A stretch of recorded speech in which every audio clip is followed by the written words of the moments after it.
everyone, Novels Wonderland here. Thank you all for the love and support you've shown me and the channel. Group chat of the dead, synopsis. Anthony died. And after death, he joined a chat group. Something felt off, though. What do you mean, this is a chat group that only the dead can join? Looking at his group members, every single one of them already deceased, Anthony voiced his confusion. So our top priority right now is to win the resurrection tournament. Wait, holy, nobody told me you could actually win the resurrection tournament. Years later, when everyone else had already come back to life. Jonathan Joestar, DIO, don't think running off to Egypt means it's over. I'm back from the dead and I'm coming for you. David Martinez, V's already shaking Night City to its core, so when the hell do I get to come back? Yeah, all these years gone by. I wonder how things are back in Yen. HM. What do you mean I can be resurrected? Himmel, the era of Himmel's death. It's already over, baby. Kiritsugu Amiya. What do you mean the Fifth Holy Grail War is already underway, and now I have to fight my way back to life? Carmen, top priority is to get in there and make sure the Light of Primus launches without a hitch. Watching his group members revive one by one, Anthony patted his own body up and down. Year after year after year, at this rate I'm going to become a lich before I ever come back. When is it finally my turn to resurrect? P. Walnut-chan, Yahoo, the Walnut-chan is here. Your favorite TL is back, stronger and better than ever. PR at TR. Walnut-chan. Chapter 1-45, Why is my chat group full of dead people? 1,512 words. Anthony was dead. Whether a pair of furry soul escorts would show up to receive him in the afterlife, Anthony had no idea. He hadn't seen anything like that. Though he figured he should have at least seen the river Styx by now. He stared at the immense river stretching before him, a torrent that seemed to flow toward infinity, its countless tributaries branching endlessly outward, and crouched down, gazing at his own reflection in the swirling, kaleidoscopic surface of the current. Then he gave the back of his head a good smack. Wait. The Styx was supposed to be connected to the underworld, wasn't it? And there should be spider lilies all around it. So where exactly was he? Anthony raised his head and peered toward the impossibly distant horizon. A moment later, he looked back down at his own body, faintly, disturbingly translucent.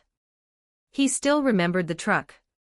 The heavy-duty 18-wheeler that had somehow launched itself up 12 stories and sent him flying clean off his toilet seat.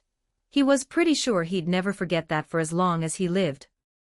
Not that this life of his had much longer left in it. Come to think of it, he really missed sitting on the toilet. He had no idea why he could still think after dying, but Anthony had a more pressing question on his mind right now. Logically speaking, wasn't a normal person who'd just died supposed to get whisked away by some mysterious goddess and reincarnated in another world? Or at the very least, a rebirth. A little ding, and your system awakens. Pure memory-based rebirth was way too advanced for him though. He hadn't memorized any lottery numbers. He had absolutely nothing to work with. If all else fails, just hand me a cheat code right now. Anything will do. Dimensional Dead chat group has been loaded for you. And then, out of nowhere, ding, Anthony's drifting thoughts snapped back together. He stared, dazed, at the vivid blue holographic screen floating before him. Huh? There's actually one. Detecting that the majority of group members are in a state of critically failing consciousness, souls dissipating. Stabilizing souls. And so, in the very next moment, Anthony felt his consciousness slowly, steadily sharpening, like waking up with a gasp from a long and heavy dream. On pure instinct he bolted upright. A cold sweat broke out across his forehead. The memories of his life began flashing before him, one scene after another. Are you sure you're stabilizing my soul, and not actively trying to kill me? Asterisk, how on earth did you manage to trigger a life flashing before my eyes sequence? Asterisk. But in the very next moment, as the memories from his life grew clearer, so too did his thinking. Only then did Anthony realize that his consciousness had genuinely been dispersing all along, slowly scattering, until it would have vanished entirely. Huh. Guess I almost died just now. He scratched his head, thought for a moment, then finally looked down at the chat group interface floating before him. Asterisk, there's actually a cheat. This is real, asterisk, so was he supposed to say. Chat group, give me some stat points. Welcome, group member Lord of the White Holy Throne, to the group chat. Group member a Lord of the White Holy Throne, Anthony. Cause of death, struck by a truck while seated on the toilet. Current status, soul form, fragmented, extremely unstable, brittle. Remaining lifespan, 72 hours 59 minutes. Abilities, none. Points, 0. Staring at his remaining lifespan entry, Anthony simply could not hold it together. He'd just been telling himself he almost died, and he'd thought this golden cheat of his was pretty damn powerful, something that would just wipe his lifespan problem cleanly off the board. And it turns out all it did was kick the can down the road a little. Asterisk, I'm still going to die. Asterisk. Fine, at least it pushed dying in the next second, all the way out to dying in 3 days. And judging by the whole setup of this chat group, there should still be a chance to survive, right? Honestly, Anthony didn't particularly want to die. Not wanting to die was the only sane stance to take. At the very least, he figured, all those hours grinding away as a grizzled Soulsborne veteran had given him something. He genuinely had that I'm definitely going to survive this mentality baked bone deep into him. All right.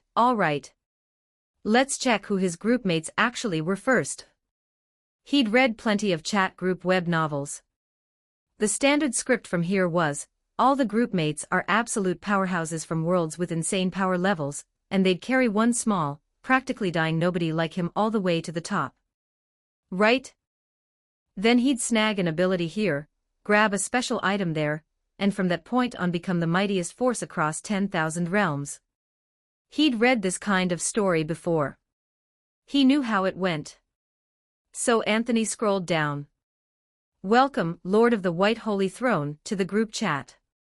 Welcome, AAA City Female Ghost, to the group chat. Welcome, Founder of the Golden Spirit, to the group chat. Welcome, Wordsmith of the Great Yen, to the group chat.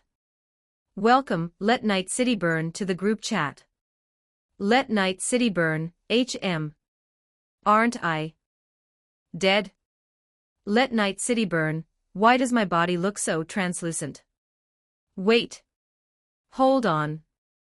Reading those messages, Anthony felt a cold sweat trickle down his spine, non-existent as it was. It was only now that he finally remembered what this chat group was actually called. Dimensional Dead Chat Group. So everyone in this godforsaken chat group was dead. Anthony immediately scrolled back through the group member list and confirmed 2 things. First, yes, they were all dead. And with near certainty, just like him, freshly dead and immediately dragged up by this chat group to work overtime. Second, his group mates were probably all in roughly the same sorry state as he was. You could tell just from the usernames. Let Night City Burn, based on their messages, that had to be David from Edge Runners. Wordsmith of the Great Yen, the newly released Arknights character, Supianji. Founder of the Golden Spirit, that was absolutely, without a shadow of a doubt, the last true gentleman of the Joestar bloodline, Jonathan. No question. AAA City Female Ghost, oh God, please don't let that be Carmen from UAG. If these people had still been alive, Anthony would have said, we've got this in the bag, just watch my play. After all, every single one of their worlds was packed with incredible things, all perfectly suited for the classic chat group power-up fantasy. But the problem right now was that they were all a bunch of dead people. What the hell could any of them actually do? Were they supposed to rely on soul borrowing a corpse? Dead people didn't even get to participate in the plot.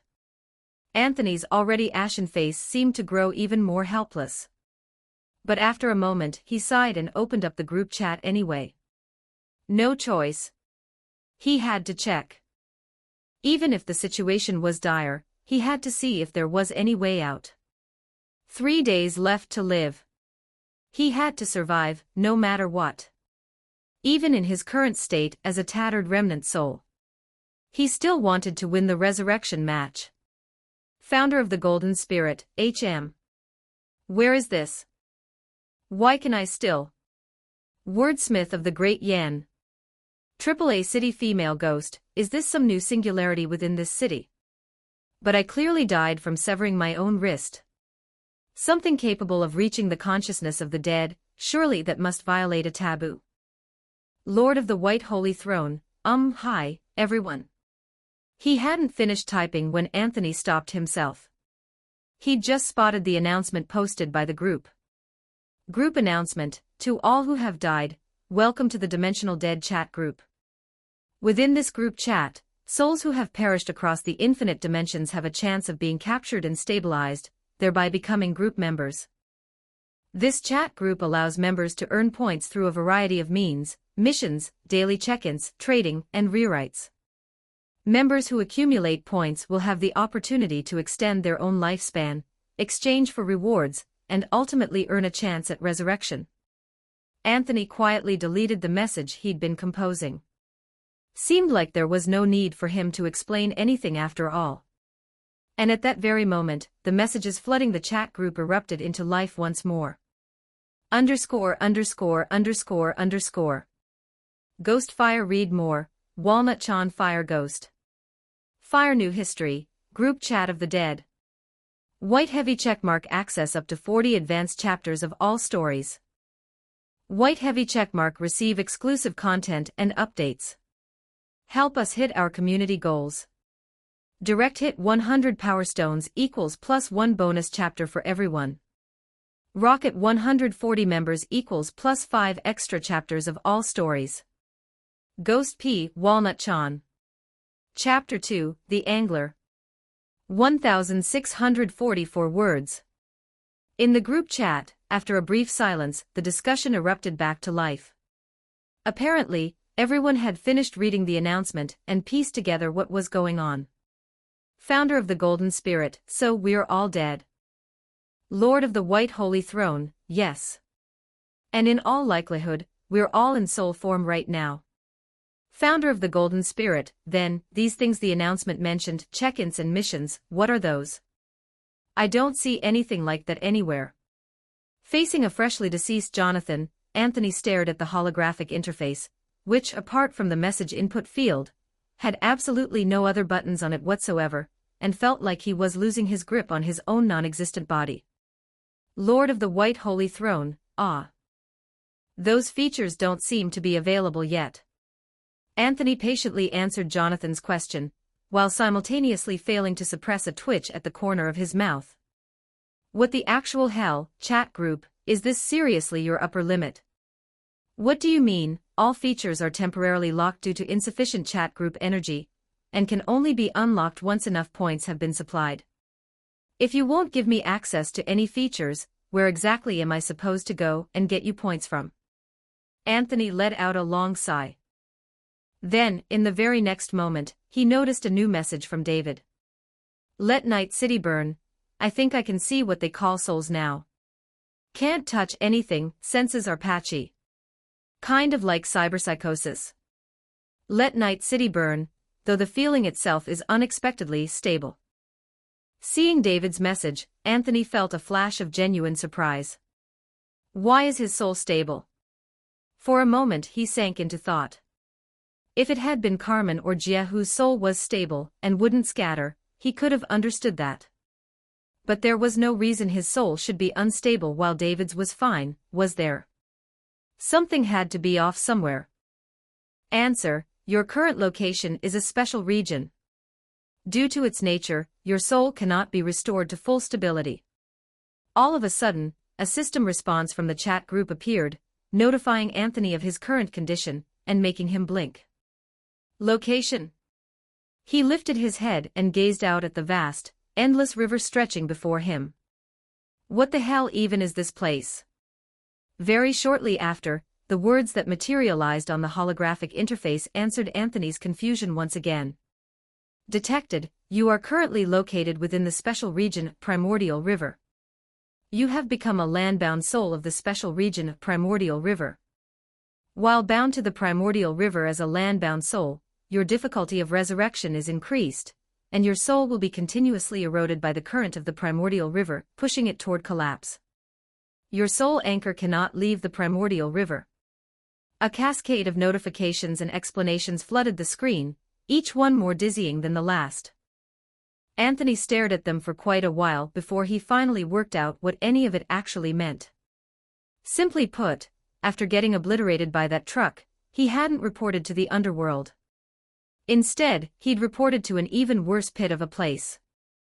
The Primordial River, put simply, was the river connecting all of creation. As a general rule, no living thing existed here. Because anything living that wandered in got blasted to pieces by the torrents of information drifting in from across every world.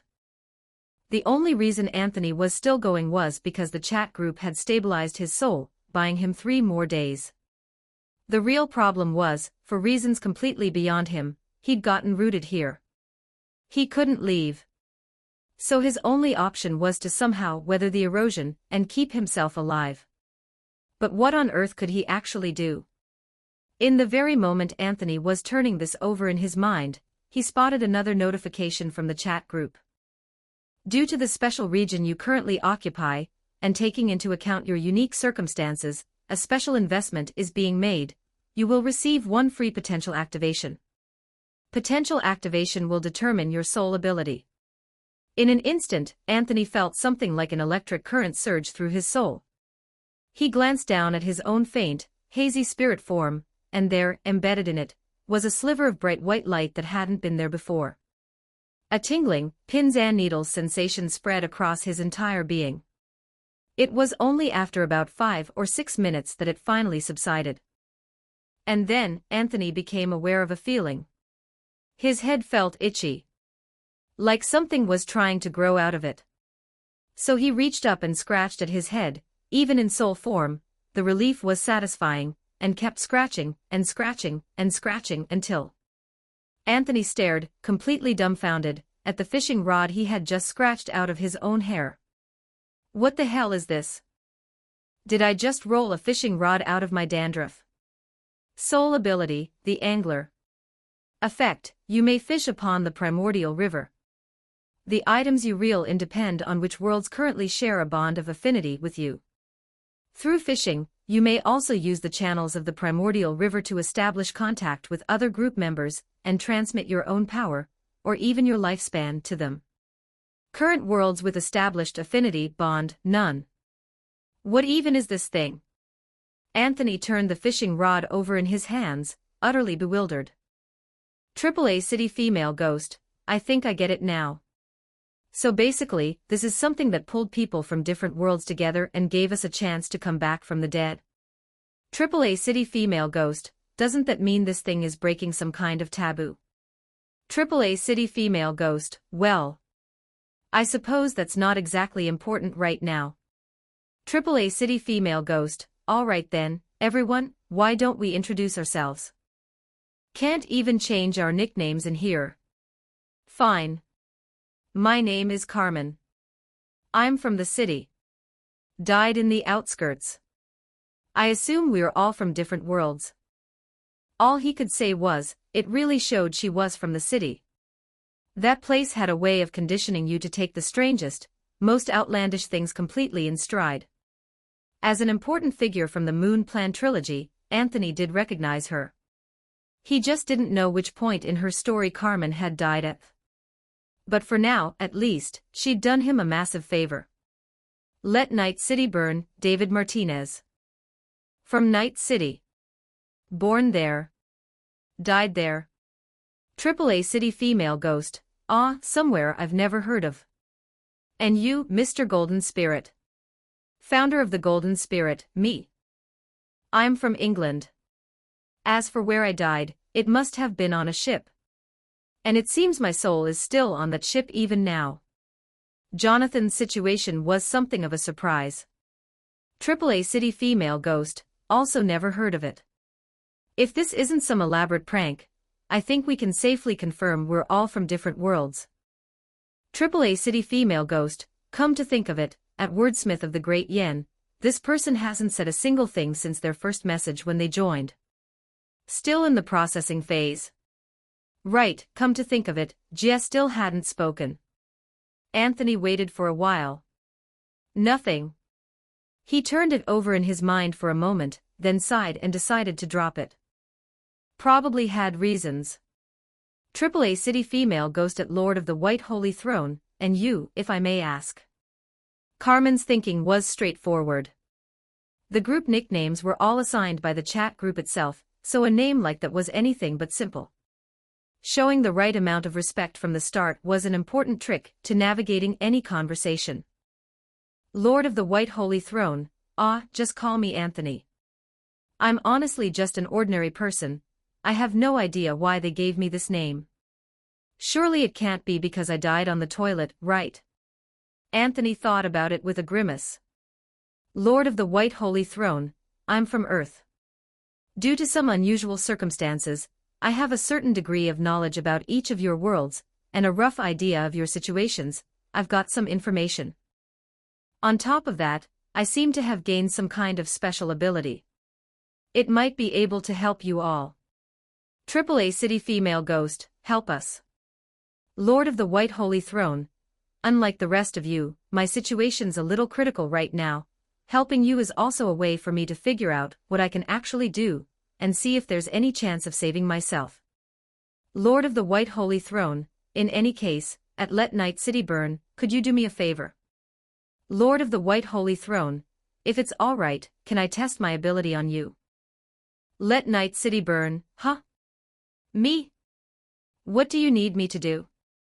Lord of the White Holy Throne, tell me your current condition. Then just stay right where you are and don't move. Having said that, Anthony glanced over at the skill description for the angler one more time, confirming that yes, all you apparently had to do was cast the rod. Then he turned to face the boundless, infinite expanse of the river before him. And cast. _______. Ghost Fire P, Walnut Chan Fire Ghost. Fire New History, Group Chat of the Dead. White Heavy Checkmark read 40 chapters ahead on all series. White Heavy Checkmark get exclusive content and updates. Help us hit our targets. Direct hit 100 Power Stones equals +1 free chapter for all. Rocket 140 members equals +5 bonus chapters, all stories. Chapter 3, Fate, Isn't It Wonderful? 1,387 words. The fishing rod, white as polished jade, swept through the air.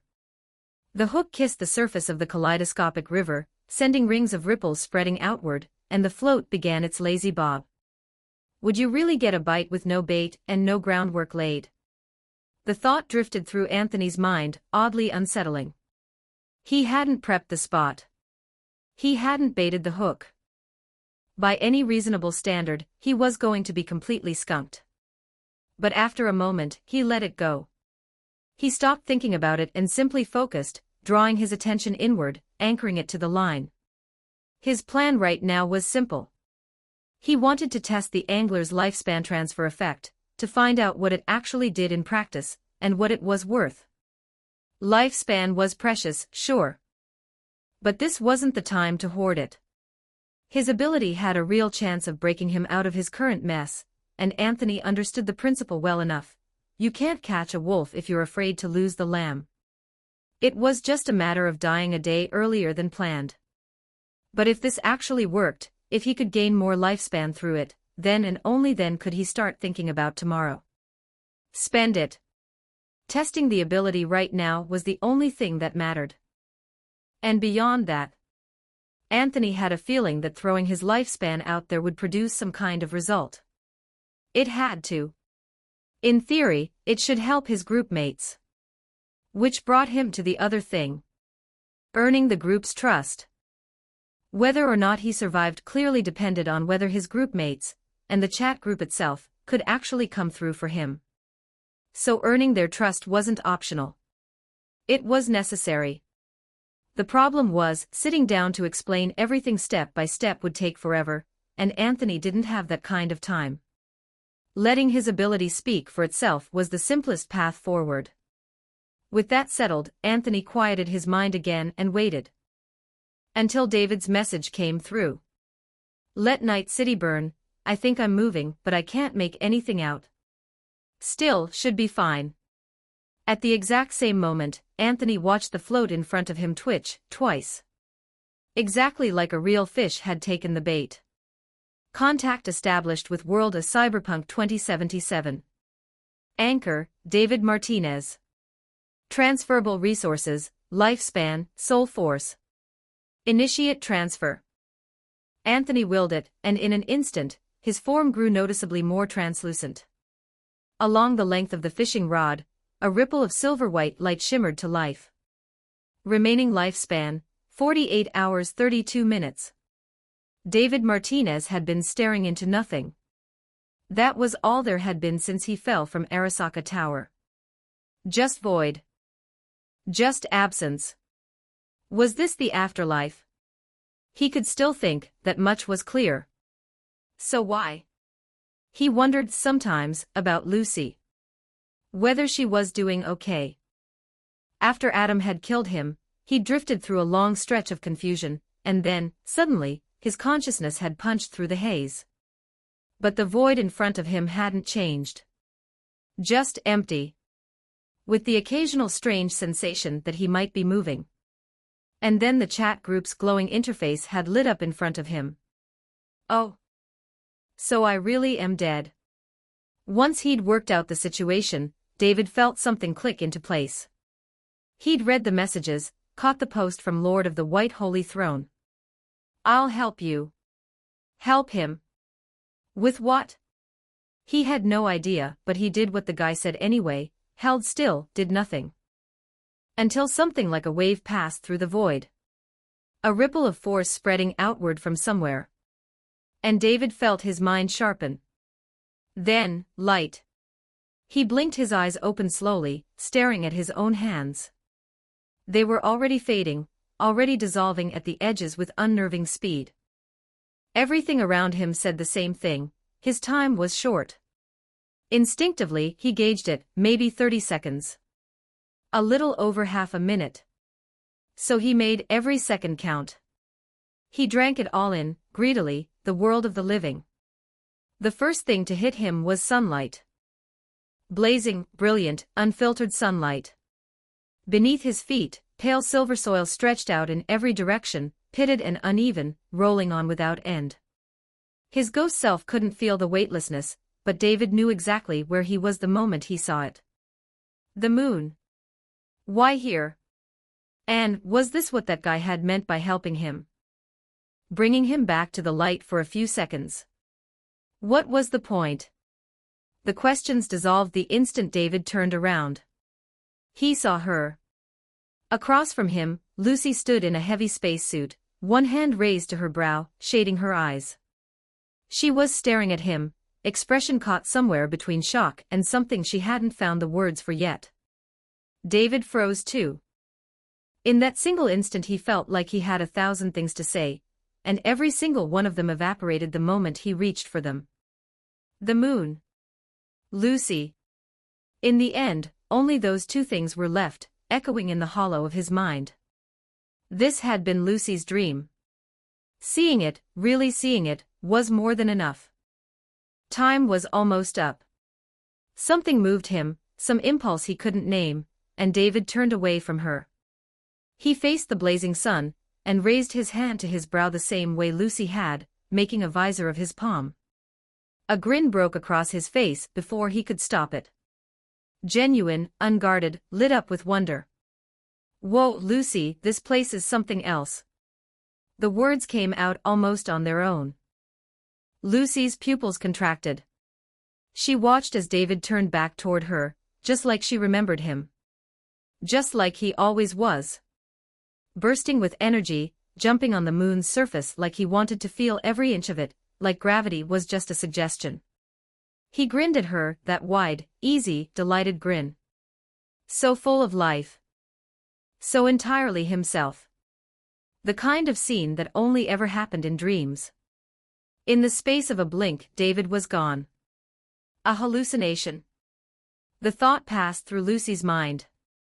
But even so, the smile that settled onto her face carried something else in it, a kind of quiet release, and a tiredness she'd stopped fighting. She spread her arms wide and let the sunlight wash over her. And David's consciousness sank back into nothing. All around him, emptiness, and in front of him, the soft glow of the chat group interface. He stared at it for a moment.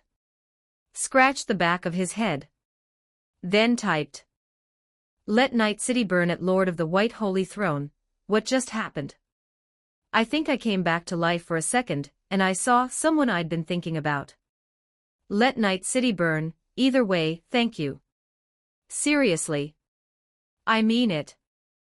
Meanwhile, out on the surface of the primordial river, Anthony stared at his fishing rod and felt a dull, nagging worry settle in.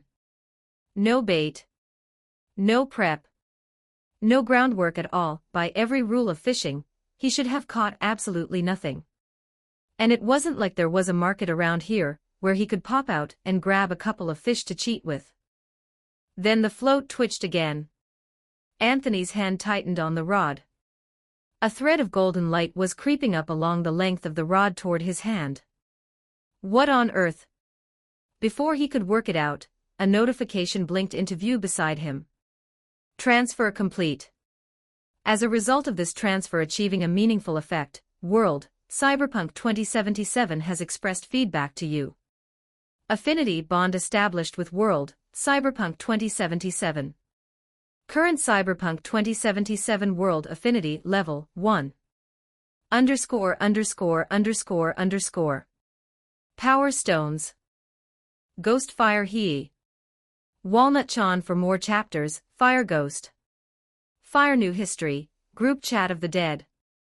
White Heavy Checkmark unlock a 40-chapter backlog for all my series. White Heavy Checkmark receive exclusive content and regular updates. Help us reach these goals. Direct hit 100 Power Stones equals +1 Universal Bonus Chapter. Rocket 140 members equals +5 extra chapters for all stories. Ghost P. Walnut Chan.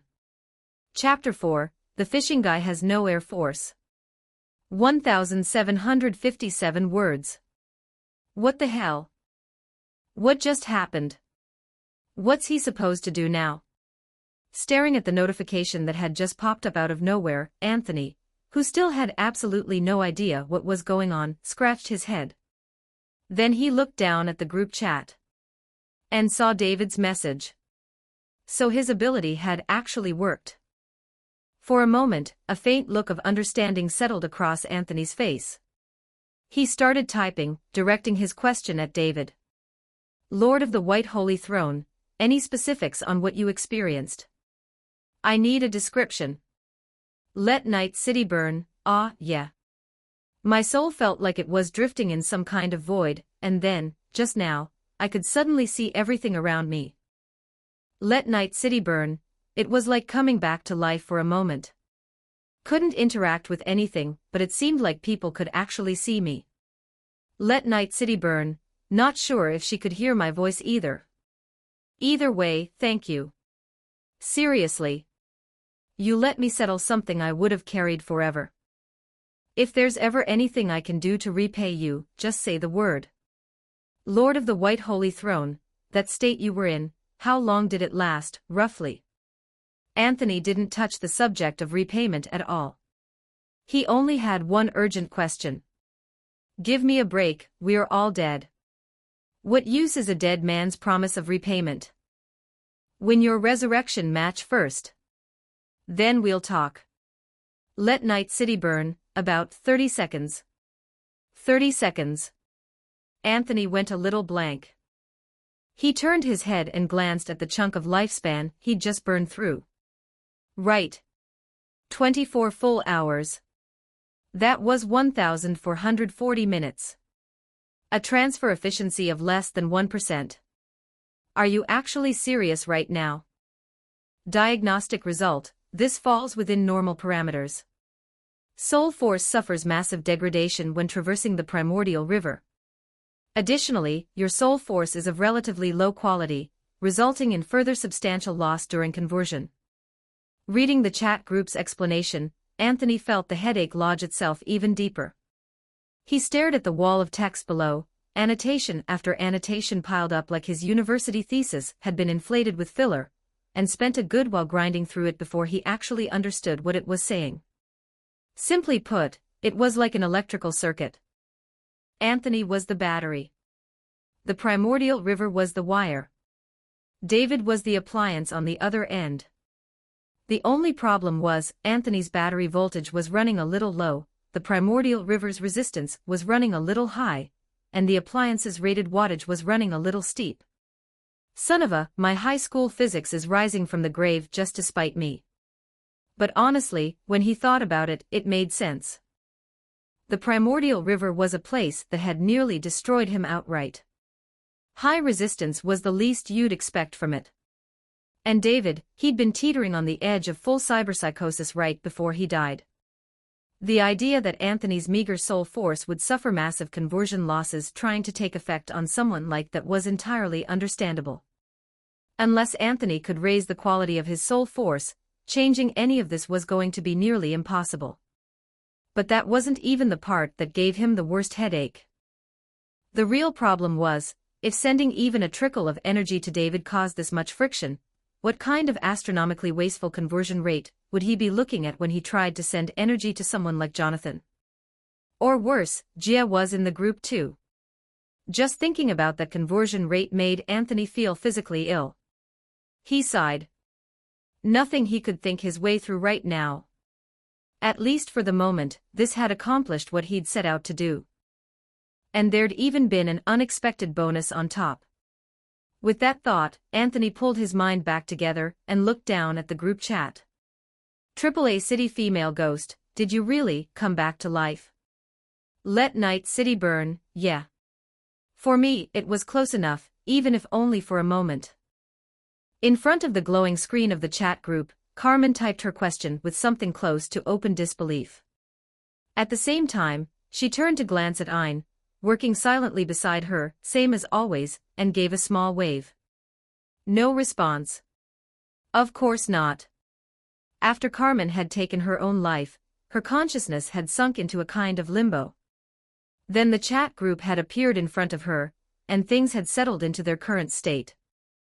In a way, she was probably the one in the best shape out of all of them. Relatively free to move. Basic senses intact. The only catch was that nobody could see her.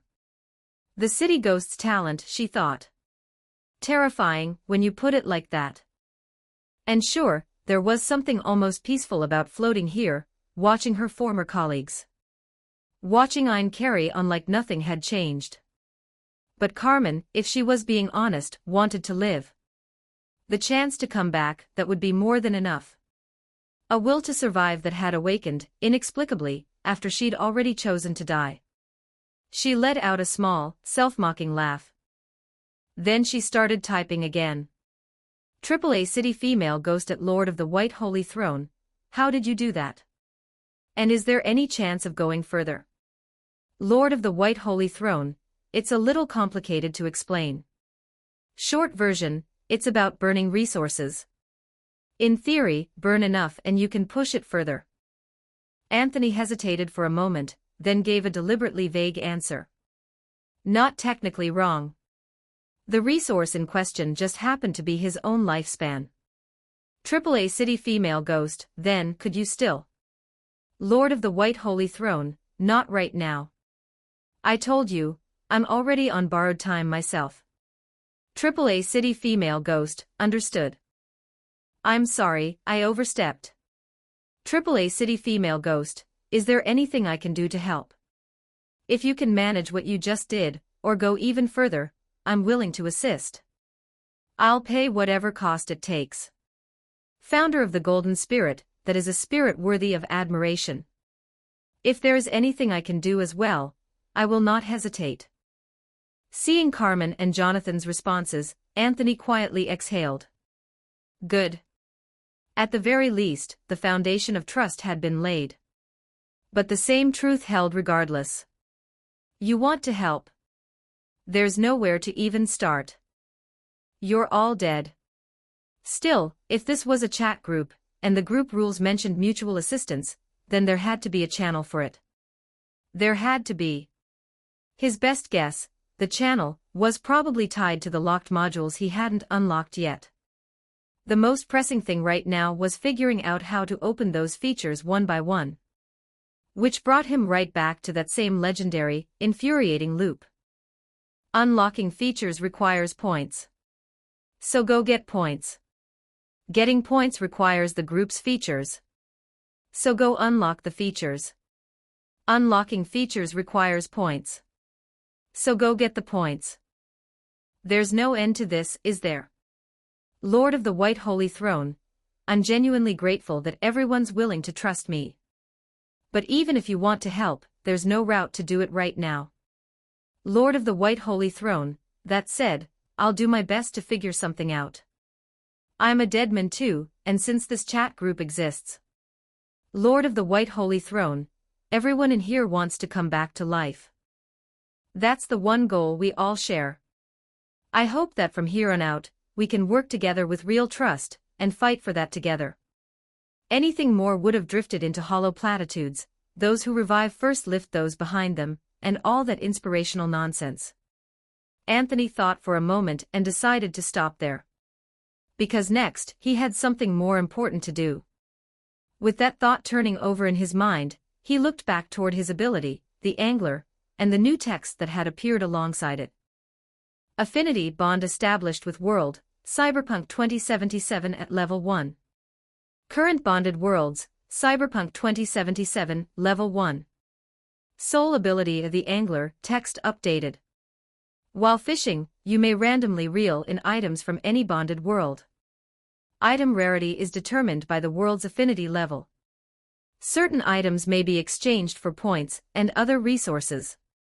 Well, he'd officially become a fishing guy.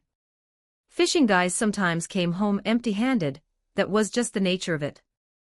But he couldn't deny what he felt when he read those lines, a sense that the death loop he'd been stuck in might actually have a way out. You can call me an empty-handed loser, when I've got nothing to show for it.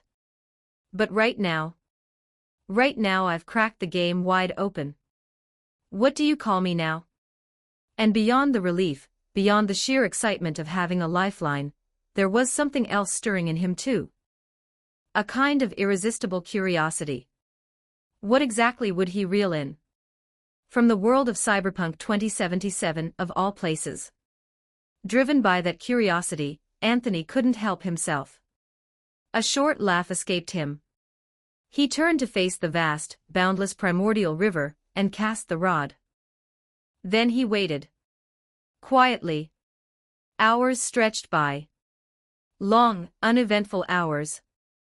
The rest of the group had long since run out of things to talk about and dissolved into idle chatter, killing time the way dead people apparently did. Anthony sat like a monk in deep meditation, and finally, lifted one eyebrow. He felt it. The float was bobbing. Without a moment's hesitation, Anthony yanked the rod. Something had taken the bait. I didn't come home empty-handed. Did you hear me? I didn't come home empty-handed. In that instant, Anthony hauled the rod back with every ounce of enthusiasm he had. Item successfully reeled in. _______. Ghost fire went more, Walnut Chan fire ghost. Fire new history, group chat of the dead. White heavy checkmark read 40 chapters ahead on every series. White heavy checkmark unlock supporter only perks and news. Let's reach these milestones together. Direct hit 100 power stones equals +1 free chapter for all readers. Rocket 140 members equals +5 bonus chapters for all series. Ghost Walnut Chan on P. Chapter 5, What Does It Mean Dio Didn't Die? 1,382 words. After a flash of white light, a bottle materialized on Anthony's fishing rod, a blue brain logo printed on its label. Its description appeared naturally before his eyes. Ram Cascade. Origin, Cyberpunk 2077. Category: Consumable. Effect: one of the consumables a netrunner might use. Drinking it increases maximum RAM capacity. Anthony didn't even bother reading the wall of annotations underneath. Then he mentally blacklisted Cyberpunk 2077 from his bonded worlds. Go to hell, you trash drop. If he were still alive, he'd have snatched this thing up without a second thought. Netrunner builds, RAM capacity, pure style. Sure, the versatility might be a bit lacking, but a full kit was never a bad deal, right? Down the line he could have done the classic chat group thing, run missions with David in Night City, roll up with both eyes blazing, radiating so much king energy the whole block would have wilted on sight. Never mind whether it'd actually work, was it cool? That was the only question that mattered. But right now, he was a dead man. What the hell was he supposed to do with this? What am I going to install cybernetics with? My soul. I'm not a lich. When you get right down to it, there's just not enough stuff out there that a dead person can actually use. Staring at the bottle dangling from his fishing rod, Anthony turned the thought over quietly in his mind. For a cyberpunk-type world, Carmen City was probably the better fit. After all, the city had a genuine abundance of psionic, will-based forces. More to work with for a soul. Jonathan sighed. It depended on the era. If the timeline had advanced far enough to reach the Stand era, there'd probably be something he could use. Arknights, that world had way more toys designed to play with souls. The awkward part, though, was that Anthony wasn't sure he could afford to pull off another Golden Finger move. His lifespan probably couldn't take another hit that size. Just as he was sitting there hesitating, a notification from the chat group caught the corner of his eye. High energy reaction detected. RAM cascade, originating from the Cyberpunk 2077 world. Analysis complete. The majority of products from this world are technological constructs, carrying high-tier Techside energy levels. Techside energy is highly compatible with this chat group's energy supply. A premium buyback rate will be applied upon recycling. Initiate recycling. My bad. I take it all back. I will never talk trash again. He looked at his fishing rod. He looked at the bottle. He looked at his bonded worlds list. The hatred for the garbage drop had vanished from his eyes, replaced entirely by the pure, glistening hunger for money. I misjudged you. I was so wrong. So it wasn't that dead people couldn't use it, it was that selling it to the chat group gave a better return on investment. Now he knew where the points were going to come from. In any game's early phase, anything that accelerates your economy is foundational logic. That's just facts. From this day forward, Night City is the only sun in my heart. Recycle. Recycle it. Recycling in progress. Techside energy absorption complete. All energy converted and returned as points. You have received 21 points. Odd number, but after grinding through the thesis-length annotations attached below, Anthony worked out roughly where these points were actually coming from. The short version, the chat group was basically infrastructure, and points were its universal energy currency. Right now, the only functional component was the conversion device. As for how to repair the other modules, simple. Feed the converter. Throw anything into it, and it spat out the most general-purpose energy, points. With points, you could gradually repair features like check-ins and missions. Check-ins were like installing a solar panel. The chat group would start generating its own income. Missions were like a broadcast receiver, picking up requests from other worlds, letting group members work as contractors, and collecting payment once a client's job was done. Now he understood.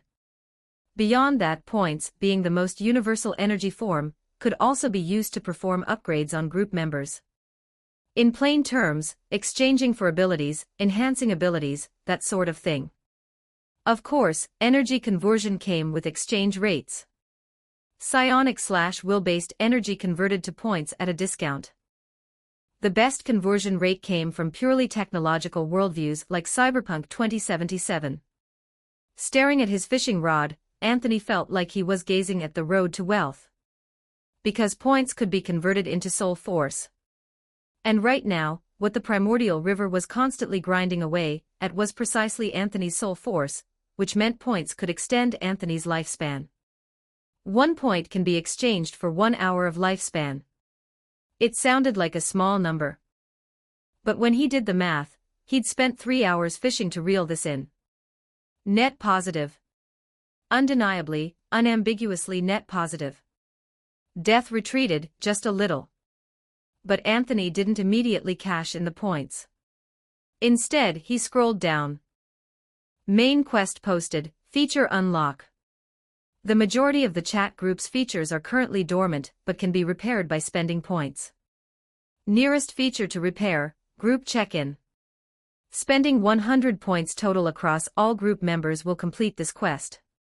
AAA City Female Ghost, HM. Where did this come from all of a sudden, at Lord of the White Holy Throne? Was this you? Lord of the White Holy Throne, yeah, I managed to earn some points on my end.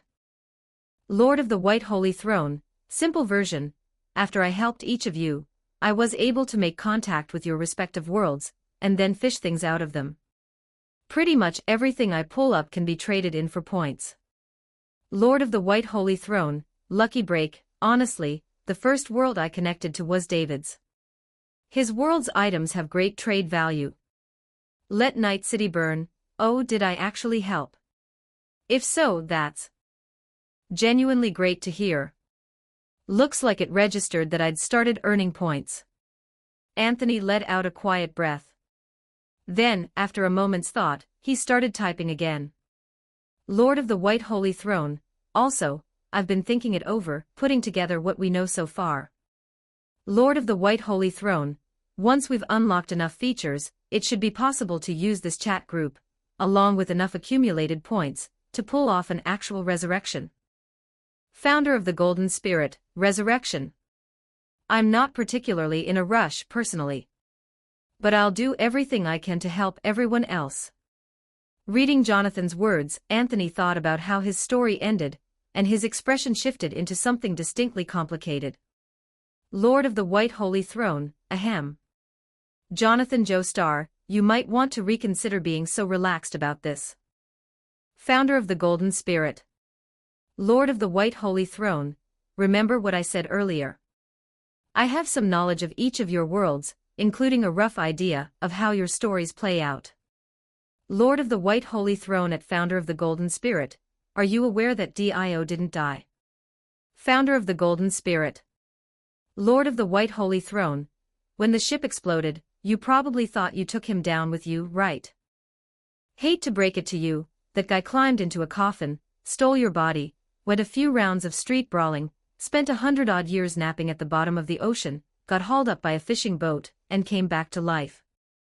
And then spent the next century terrorizing your descendants. Using your body. With his head. Lord of the White Holy Throne, so, maybe get a little more urgent about this whole resurrection thing. Founder of the Golden Spirit. Founder of the Golden Spirit. ________. Ghost Fire Walnut Chan Winky Face Fire Ghost. Fire New History, Group Chat of the Dead. White Heavy Checkmark jump 40 chapters ahead of the public release. White Heavy Checkmark get access to special perks and news. Help smash these goals. Direct hit 100 Power Stones equals +1 bonus chapter for everyone. Rocket 140 members equals +5 extra chapters for all stories. Ghost P. Walnut Chan. Chapter 6, Carmen, you too, how did you end up looking like scammers? 1,533 words. Watching the string of question marks Jonathan had hammered into the screen, Anthony couldn't help but let out a short laugh, followed immediately by a quiet, heartfelt sigh. Lord of the White Holy Throne, long story short, that's roughly how it all went down. Any thoughts? Founder of the Golden Spirit, what does he do after that? Lord of the White Holy Throne, quite a lot, actually. Anthony's expression grew visibly pained. Sure, the world of JoJo's Bizarre Adventure had this concept called fate, but the problem was, the enormous cascading chain of fate that followed was, by any fair accounting, almost entirely Dio's doing. It wasn't an exaggeration to say that Dio alone had driven the plot of every part of JoJo except Part 2. All of it. One man. As for what, specifically, he'd gotten up to.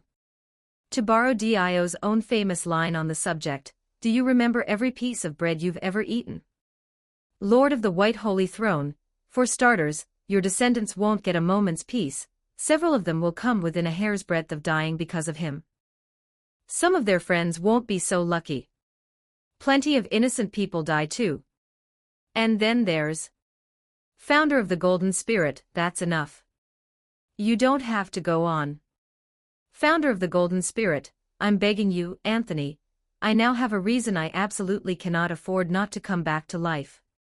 It may sound a little selfish, but Lord of the White Holy Throne, no, it's fine. I completely understand.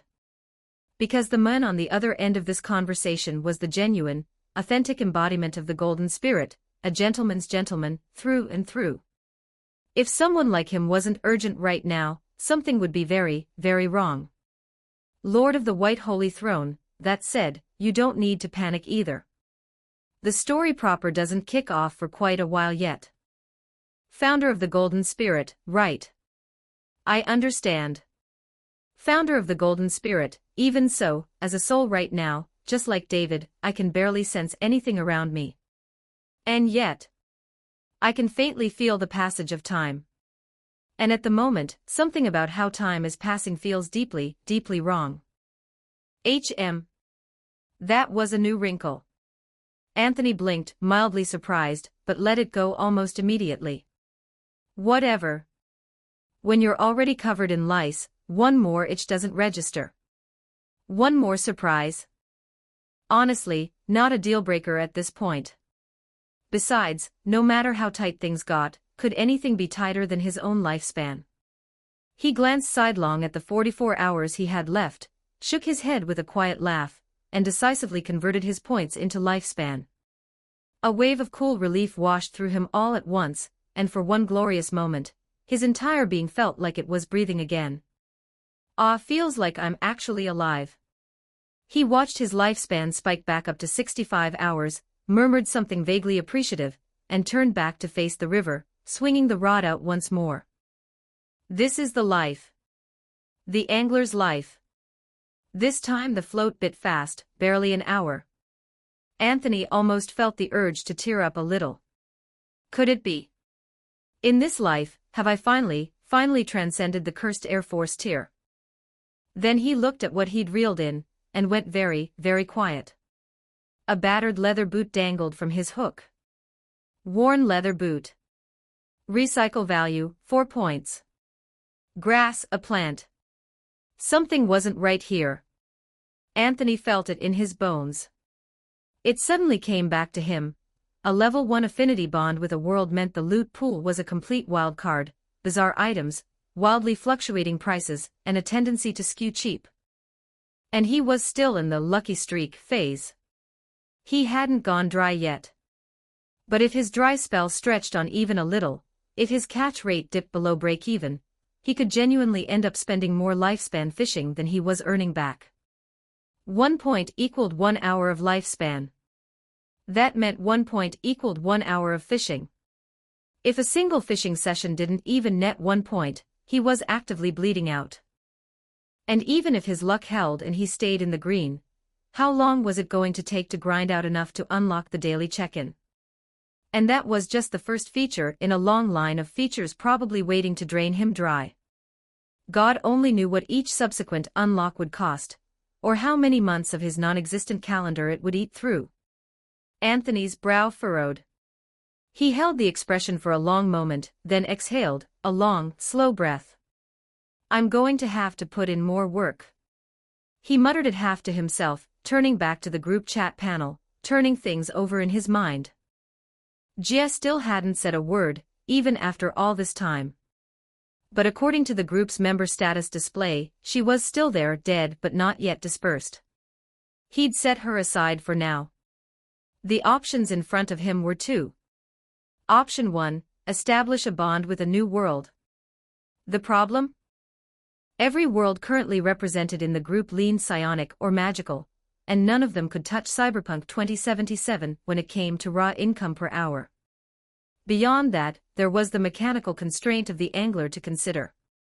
The angler could only fish from the currently active bonded world. And the active world could only be swapped once every 24 hours. If he made the switch and the new world turned out to be a low earner, he'd be a single bad session away from flatlining. He couldn't afford that gamble. Which meant, really, there was only one option left. Cyberpunk 2077. Again. Still. Always. He cast the rod back out and stared at the group panel, thoughts drifting, until, all of a sudden, something clicked. Wait. He'd read the group announcement. Check-ins awarded points. Which meant, if he could unlock check-in early, the cash flow problem solved itself. So, was there any method that both raised his affinity level and unlocked check-in ahead of schedule? It sounded almost too convenient to exist. But the more Anthony thought about it, the more he was pretty sure it wasn't impossible. Because the check-in feature was a main quest, available to every group member. Anyone could contribute. And that, right there, was the opening. The plan forming in his head did require Comrade David to make a small sacrifice. But only a small one. Lord of the White Holy Throne at Let Night City Burn, up for a little job. Let Night City Burn, is there something I can help with, Anthony? Lord of the White Holy Throne, yeah. I'm going to bring you back like before, the same state as last time. Duration this time is... Anthony glanced at his remaining lifespan. Then typed, with absolute conviction. Lord of the White Holy Throne, 1 minute. Let Night City Burn, 1 minute. But you're doing this again so soon. Didn't you just say your own situation was pretty precarious?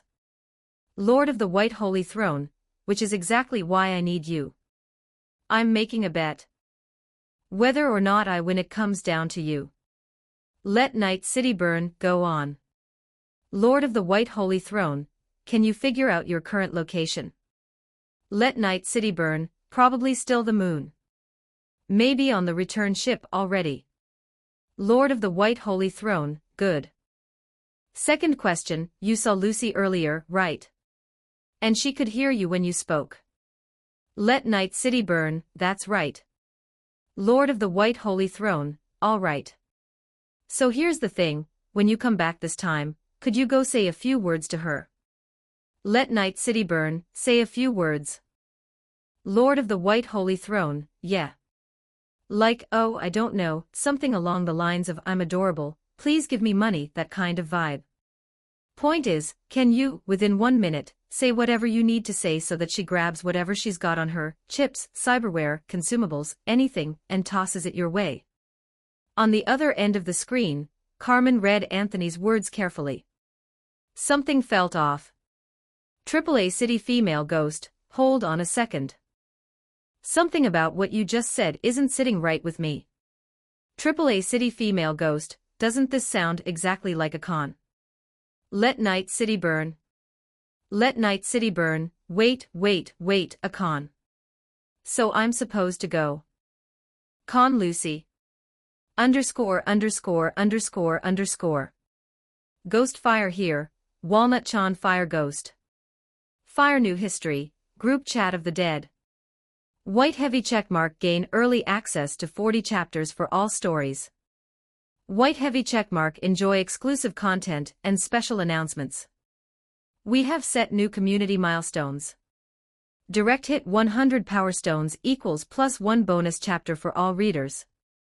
Rocket 140 members equals +5 additional chapters for all series. Ghost P. Walnut Chan. Chapter 7, Lucy, David, You're Not Dead. 1,689 words. Lord of the White Holy Throne, different customs, I suppose, around here, we don't call it a con.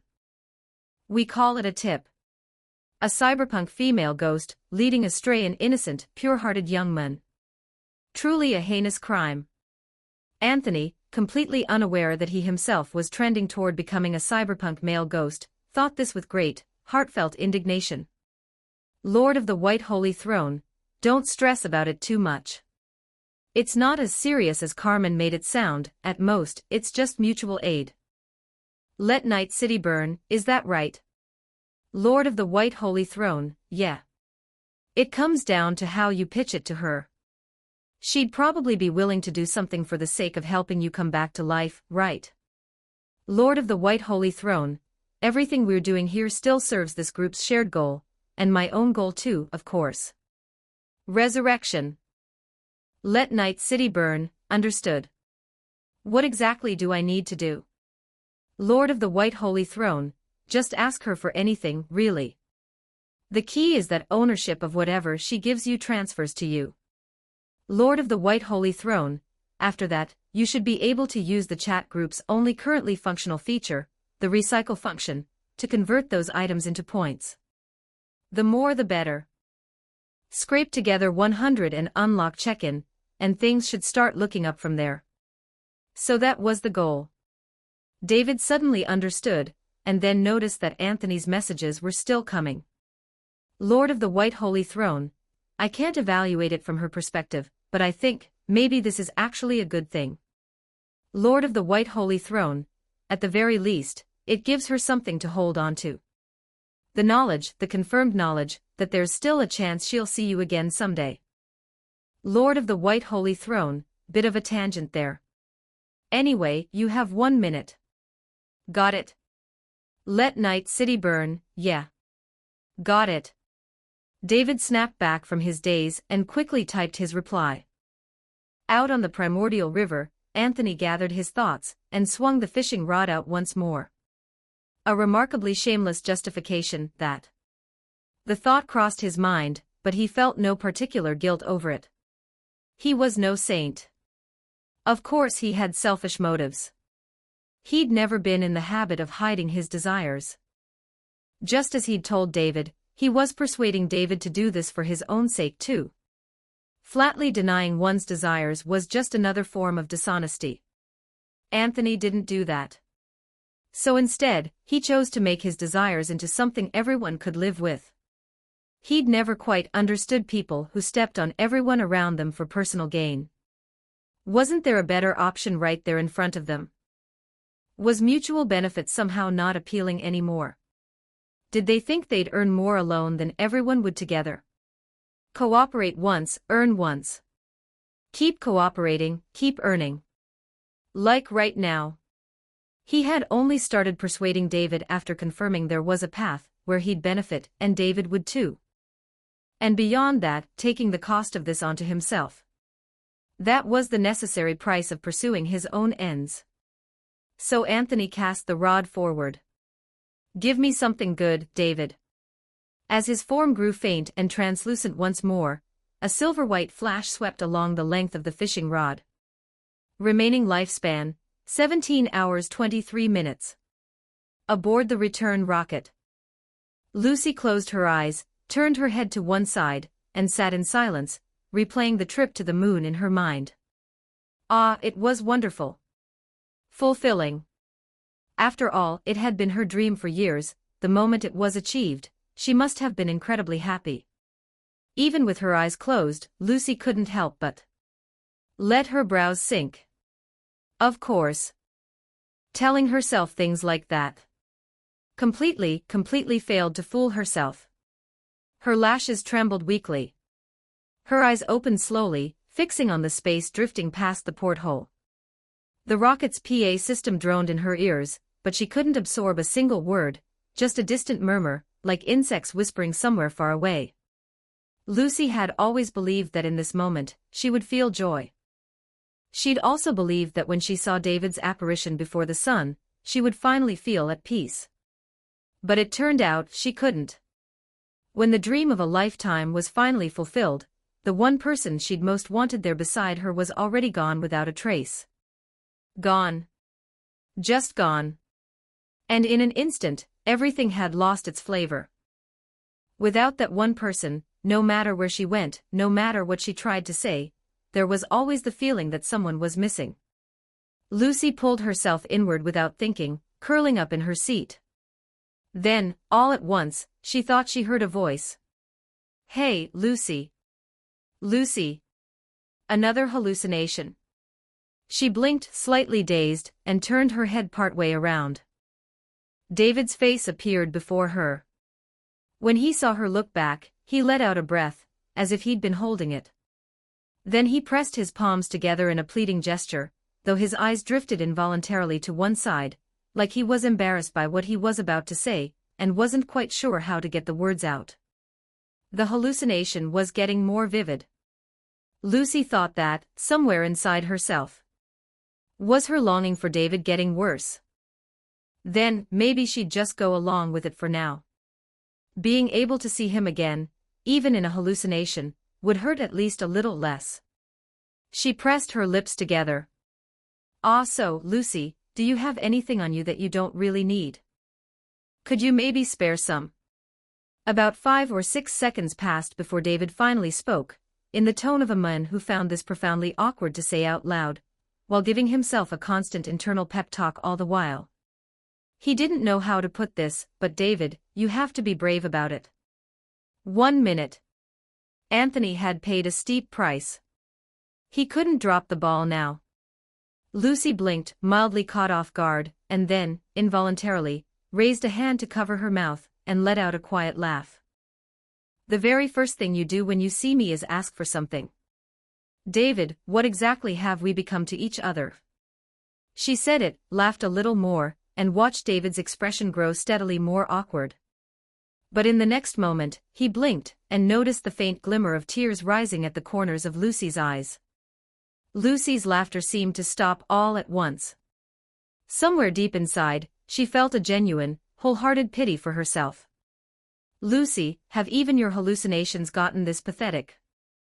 She was actually, involuntarily imagining what David might ask for if he came back, just to ease, just a little, the guilt pressing down on her heart. Truly. Utterly pathetic. She thought it, but her hand had already moved on its own, finding the earring on her left ear, unclipping it, and then, with the helpless conviction of someone acting on a one-sided wish, tossing it toward the David before her. "Whatever. If it's just a hallucination, it doesn't matter, does it? Acting like a madwoman, that's fine too. Take it," she said, with a smile. David blinked. Then he glanced at the timer in the group chat. Time remaining, 6 seconds. Item detected, from the world of Cyberpunk 2077. Lucy's earring. Effect, carries moderate hacking assist capabilities. Details omitted. Recycle value, 124 points. Initiate recycling. Oh no, time's almost up. No time to think. In that instant, David hit the recycle button without hesitation, and then looked up at Lucy, opened his mouth. But in that moment, time hit 0. In the blink of an eye, Lucy watched the apparition before her dissolve.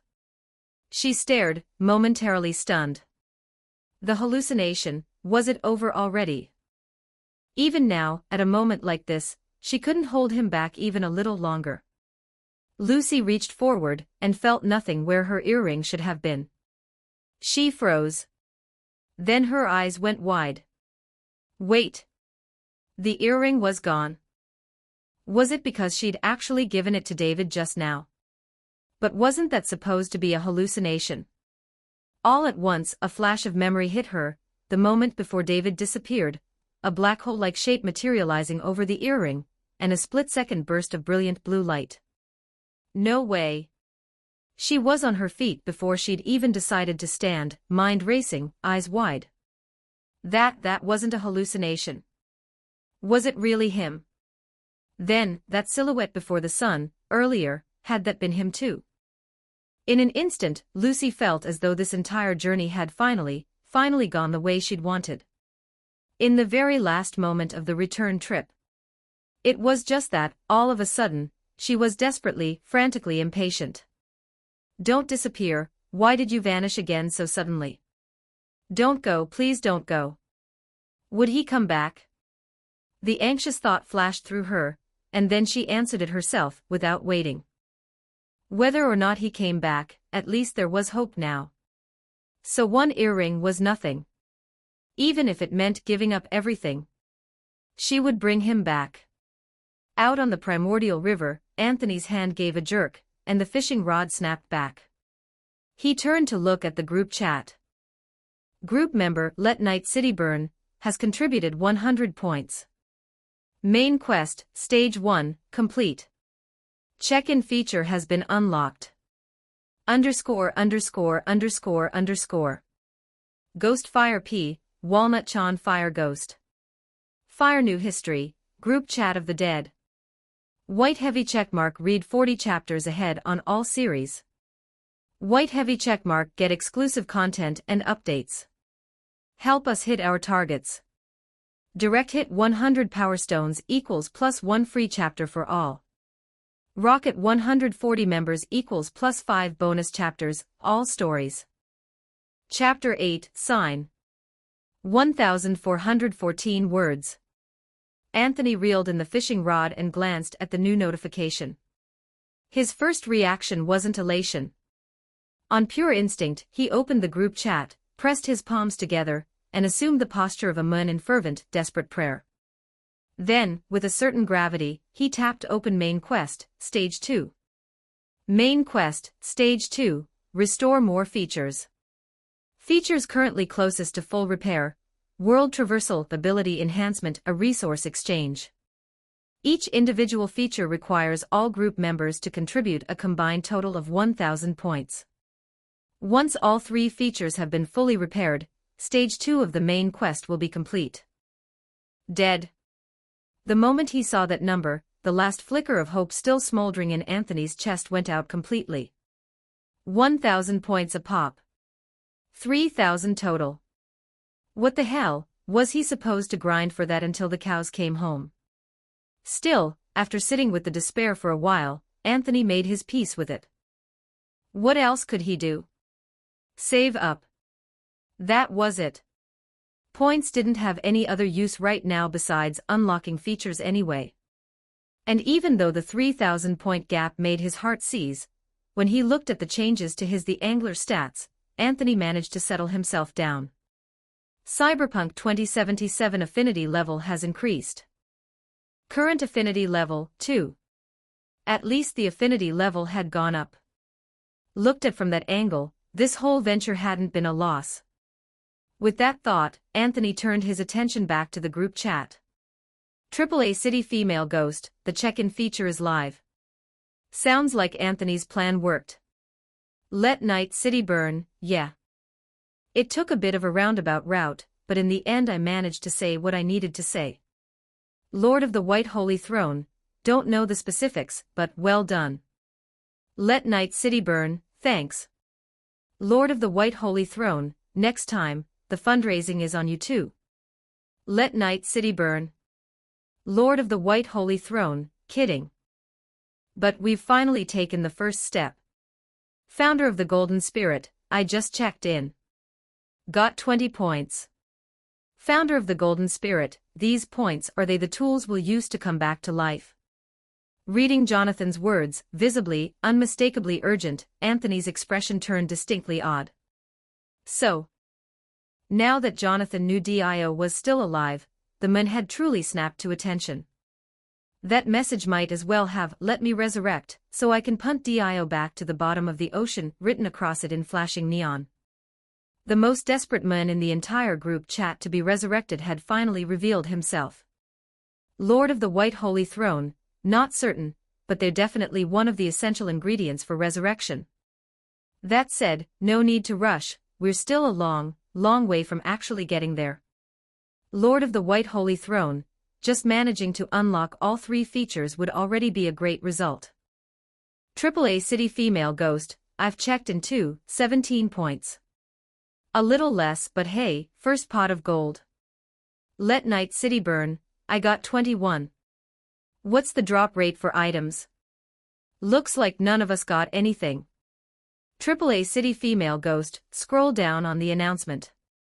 It says the drop rate is 0.2%. Staring at that number, Anthony felt an unpleasant memory stir somewhere deep in his soul. On pure reflex, he opened the check-in features annotation. Check-in feature. At the start of each standard day, all group members may perform one group check-in. Group check-in awards between 15 and 25 points. As more features are gradually unlocked, the points awarded by group check-in will increase. Skimming past a great wall of fine print, Anthony went straight to the very bottom. Group check-in has a chance to award random items pulled from the primordial river, originating from various worlds. Drop rate, 0.2%. This gacha pool is an absolute scam. Wait, there's not even a pity system. Anthony's mouth twitched. He hit the check-in button anyway. Sure enough, cursed. Nothing dropped. Just the rock-bottom floor of 15 points, minimum payout. Anthony collected them with a look of profound suffering, and began mentally running the numbers. Cyberpunk 2077's affinity level was at 2 now, and the daily check-in had a guaranteed floor of 15 points. Keeping himself alive shouldn't be too much of a problem anymore. At this rate, it would take roughly a month to unlock all 3 of the group's features. There might even be points left over, enough for Anthony to start experimenting with affinity bonds to other worlds. On the surface, it looked like things were entering the best opening you could possibly ask for phase. But the more carefully Anthony thought it over, the more he felt, no. This wasn't good enough. The margin for error is too thin. He turned it over quietly in his mind, brow furrowing without him noticing. Way too thin. In his current state, he had absolutely no buffer for any major unexpected development. Sure, framing it that way sounded a little paranoid. But the thing was, Anthony felt like no amount of paranoia was unjustified here. He knew almost nothing about the primordial river. And even thinking about it purely on gut instinct, one thing was obvious: as a river connecting all of creation, an extremely dangerous region, if all this place ever did was quietly burn 1 point of his lifespan per hour, that was practically hospitality. That was downright friendly. A sudden flash flood. He'd consider it completely normal. Not even slightly surprised. And moreover, Anthony was still running the thought when he raised his head and stared out as far as his eyes could reach. At the very edge of his field of vision, the primordial river seemed to split along a razor-sharp boundary. On his side, the water churned in its usual kaleidoscope of shifting colors. On the other side, the surface blazed with the deep, vivid red of fresh blood. Anthony stared at it. His mouth twitched. If this place seriously managed to pass by without any surprises, he'd tip the whole river upside down and drink it dry on the spot. Who in the world would believe that? And that was exactly why, even with the current setup, Anthony still felt a low, persistent unease about the pace of things. This was a deep-seated, DNA-level fear of insufficient firepower. Anthony couldn't help it. A month is still too long. He murmured it quietly, closed his eyes, and let himself sink into the calculations. The 3 features needed to be unlocked within a week. Sooner the better. The faster they got unlocked, the more points he'd accumulate in reserve, and the more margin for error he'd have when the unexpected inevitably hit. Until he'd secured genuine, ironclad safety, Anthony was not going to relax for even a moment. Put it in corporate terms, right now, his lifespan ledger had barely clawed its way out of the red. One market crash, and it was game over. Permanently. His goal was to reach a position where even if the market did crash, the damage would still be within acceptable range. Long road ahead, Anthony murmured to himself. He sighed, then, on pure reflex, opened the group chat. And immediately got a face full of sunshine. Wordsmith of the Great Yen, this check-in seems like quite a marvelous feature. But what use are these points, exactly? Wordsmith of the Great Yen, also, the items that check-in might provide, how does one make use of them? Lord of the White Holy Throne. What the, someone go fork that seal out of here. Out. Now. Anthony's first instinct was to cover his eyes, and then, in the very next instant, he froze completely. His eyes snapped wide open and locked onto the username attached to those two messages. Wait. Oh my God. Sound the bells. Light every firework in existence. Gia finally surfaced. ________. Ghost Fire plus 40 ch. Walnut Chan Fire Ghost. Fire New History, Group Chat of the Dead. White heavy checkmark read up to 40 chapters in advance, all stories. White heavy checkmark access exclusive posts and updates first. Let's achieve our community goals. Direct hit 100 Power Stones equals plus 1 extra chapter for everybody. Rocket 140 members equals plus 5 additional chapters on all stories. Ghost P. Walnut Chan. Chapter 9, Jia, can you also give me such an opportunity? 1,416 words. Jia had the feeling she'd been given this chat group a very long time ago. She couldn't quite remember how long she'd slept in that hazy, formless chaos, how much time had dissolved away in the dark. But something like a force had reached in and pulled her from death's slumber. When she came back to herself, a vivid blue holographic screen had appeared before her eyes. Along with 4 unfamiliar names. Along with the knowledge that she was dead, and the knowledge that this thing called a chat group existed. Well, that she was dead wasn't exactly a surprise. As a soul now, Jia found herself in an awkward predicament, unable to draw on the powers she'd wielded as a sway shard, stripped of nearly every sense she'd ever known. But if you asked whether she wanted to come back to life, of course she did. It was just that resurrection felt impossibly, hopelessly far away. Dwelling on it now would only be getting ahead of herself. So Jia, almost without thinking, turned her attention to what was right in front of her. And what she wanted most, right in front of her, was to see her brothers and sisters again. To find out whether they were doing all right without her. To see how her little brother's restaurant was getting along. Whether her eldest and second brothers had grown any closer. Whether her eldest sister had finally put down the drink. Whether everyone was still living under the shadow of Sway's threat. So the first thing she did after regaining consciousness wasn't to pay attention to the chat group. It was to try, with everything she had, to reach the outside world. As for the chat group, she'd given it a cursory glance and set it aside for now. At the end of the day, the people in here were strangers. Nearly a full day passed. Jia's attempts had been entirely fruitless. She gave up, at least for the time being. Right at that moment, an important push notification arrived from the chat group. Something called a check-in feature had been unlocked. Jia pressed it. You have received 25 points. Congratulations, you've hit the jackpot. You have received item a Taijuan's glass fishing rod. What on earth is this? Jia's soul drifted in boundless, featureless chaos. She stared at the strange glass fishing rod that had materialized before her, expression flickering with puzzlement. After sitting with the mystery for a moment and getting nowhere, Jia finally let out a quiet sigh and sent her first message to the group. She shared the item's description at the end. Out on the primordial river, Anthony stared at the group panel and read the item description Jia had shared. Taijuan's glass fishing rod. Origin, Terraria. Category, fishing rod. Effect, provides auxiliary support to fishing-type skills. The specific direction of effect is determined by the corresponding skill's properties. Description, in Terraria, a fishing rod that's not especially great but not bad either.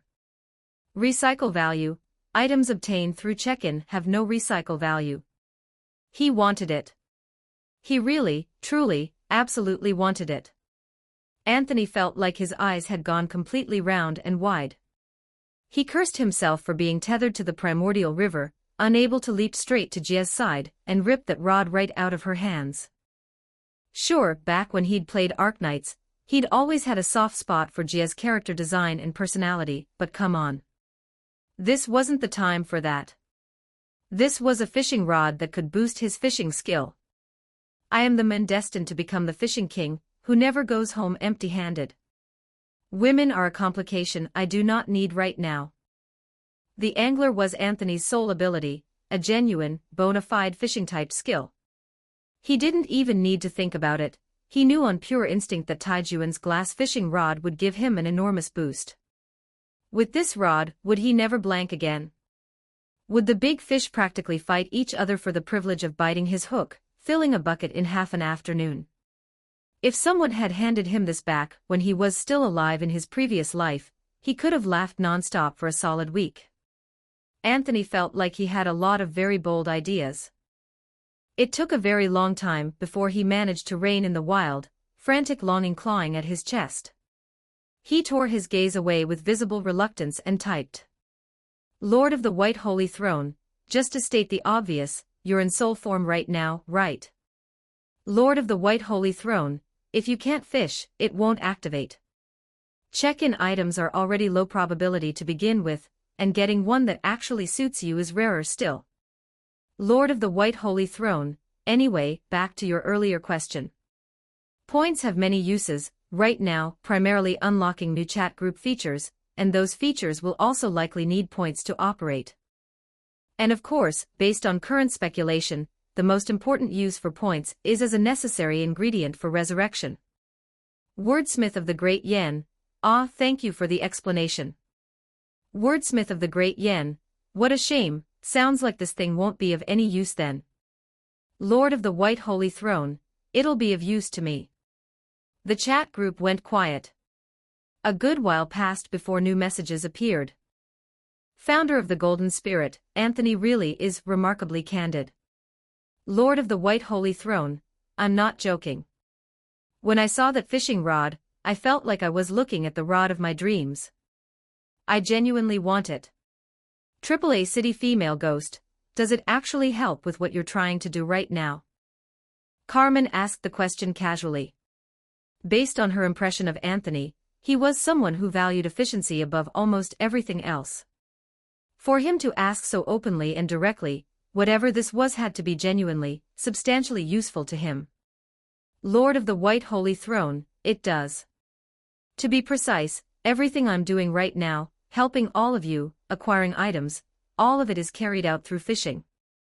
Lord of the White Holy Throne, I think once I say that, it explains itself. AAA City Female Ghost, then yes, it really would be useful, but there's no way to get it into your hands right now, is there? You'd need at least 1,000 points to unlock the resource exchange feature first. Lord of the White Holy Throne, exactly. Which is why I'm basically dying of impatience over here. Gia read Anthony's messages and something about the exchange carried a light, easy feeling, the kind of casual banter between friends. But as she looked more carefully at the words, she couldn't help but stop. She scrolled back through the chat history. She found the help Anthony had mentioned. And then she found the description from group member Let Night City Burn of what it had felt like to receive that help. The calm, serene smile that usually graced her face quietly took on a shade of something urgent. Wordsmith of the Great Yen, you would be Anthony, yes. At Lord of the White Holy Throne, if you want it that much, giving it to you is no trouble at all. Though from what everyone's been saying, that's not possible just yet. Wordsmith of the Great Yen, I've gotten sidetracked. In any case, this ability of yours, letting the dead briefly return, letting a soul come back to the living world for just a moment, is that something you can do again? More than once. Let Night City Burn, that part one can confirm firsthand, it's real. Wordsmith of the Great Yen, I'm sorry. I know it may be presumptuous to say this to a stranger. But there are people I need to see again, no matter what. Wordsmith of the Great Yen, so I want to ask something of you. If it's at all possible, could you give me one of those chances too? ________.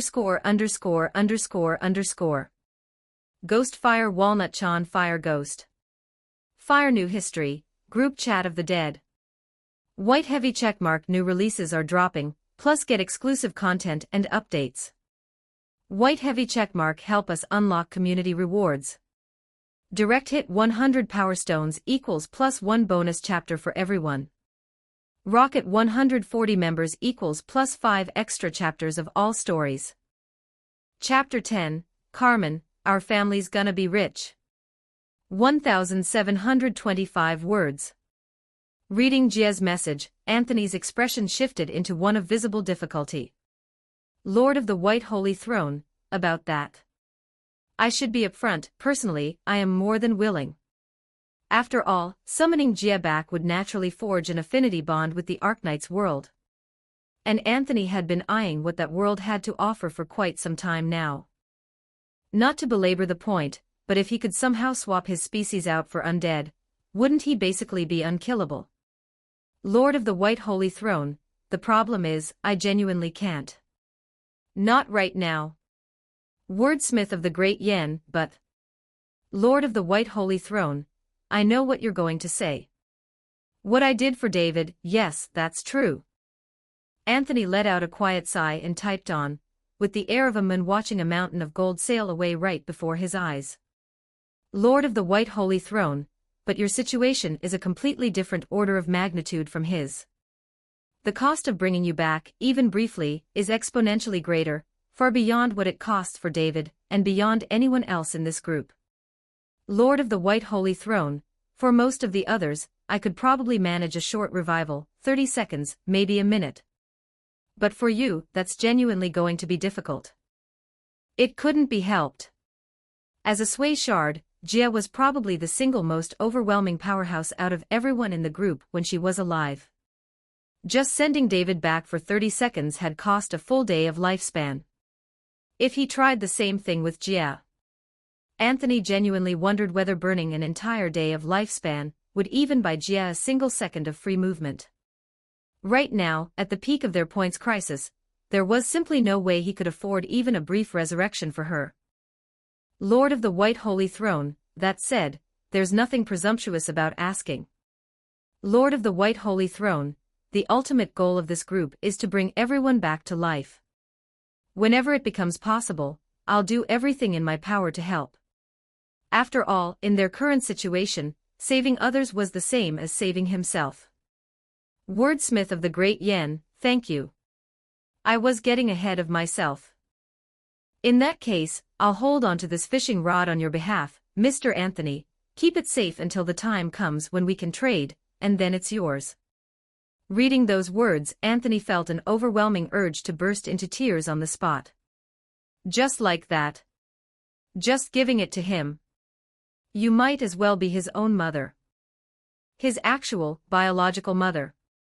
Genuinely, sincerely generous. Lord of the White Holy Throne, I am forever in your debt, this kindness shall never be forgotten as long as I exist. Wordsmith of the Great Yen, isn't that a little over the top? Lord of the White Holy Throne, no. You don't understand. You simply do not understand what this item means to a fishing guy. Let Night City burn, I'm honestly not following any of this. AAA City Female Ghost, don't worry about it. I have absolutely no idea what they're talking about either. After the casual back and forth with the group died down, Anthony found his headache circling right back to the points problem. A gap this enormous, where on earth was he supposed to fill it from? Sending David back to squeeze more things out of Lucy was technically an option, but Lucy didn't exactly seem to be rolling in it. Even if they milked her dry, there was no guarantee they'd scrape together 3,000 points. Anthony stroked his chin, fishing rod tossed out with one hand, thoughts turning with the other. Eventually, he came to a decision, time to squeeze a different person. If you've already sheared all the wool you can from one sheep, it means it's time to find a new sheep. Gia was off the table for now. Sure, 12 Sway Shards, and Anthony had a feeling there'd be no shortage of points to be harvested from that connection. But the cost of bringing Gia back was simply beyond what he could pay. Jonathan, he could grit his teeth, and maybe manage it. But the problem was, based on everything he knew, Jonathan was currently sharing a coffin at the bottom of the sea with Dio. What exactly was he supposed to extract from that situation? The lid of Dio's coffin. After thinking it through carefully, Anthony concluded that the most viable option was, fittingly, Carmen. Based on the timeline, every group member had been pulled in at the exact moment of their death. And Carmen's death was a pivotal turning point in the entire Lobotomy Corporation storyline. The simplified version, Carmen had gathered a group of people and set out to solve the city's spiritual crisis, a dystopian affliction of the collective mind. Midway through, the pressure became too much and Carmen took her own life. The institute plunged into chaos. A brilliant researcher named Ein stepped forward to salvage what remained, founded Lobotomy Corporation, led everyone through a 100,000-year time loop, and ultimately succeeded in launching something known as the Tree of Light. A story about sin and redemption. But setting aside its tangled web of elements for now, what Anthony actually cared about was a specific substance called enkephalin. The original solution to the spiritual crisis had been a pharmaceutical compound. During its synthesis, it produced a byproduct, enkephalin. Enkephalin could serve as a clean energy source, one capable of providing an almost limitless supply of power. This, in time, would become the primary product that Lobotomy Corporation sold to the world. It had psionic undertones, which meant some conversion loss. But even accounting for the discount, it should still trade for a solid haul of points. And Carmen's death, as the story's turning point, was also the exact moment when enkephalin began to be produced at scale. Anthony turned that thought over slowly, clicking his tongue. If he could arrange for Carmen to squeeze Ein for a few dozen, or even 100, canisters of enkephalin, the current crisis might just be survivable. Lord of the White Holy Throne at AAA City Female Ghost, stop watching from the sidelines. Time to drop some gold. AAA City Female Ghost.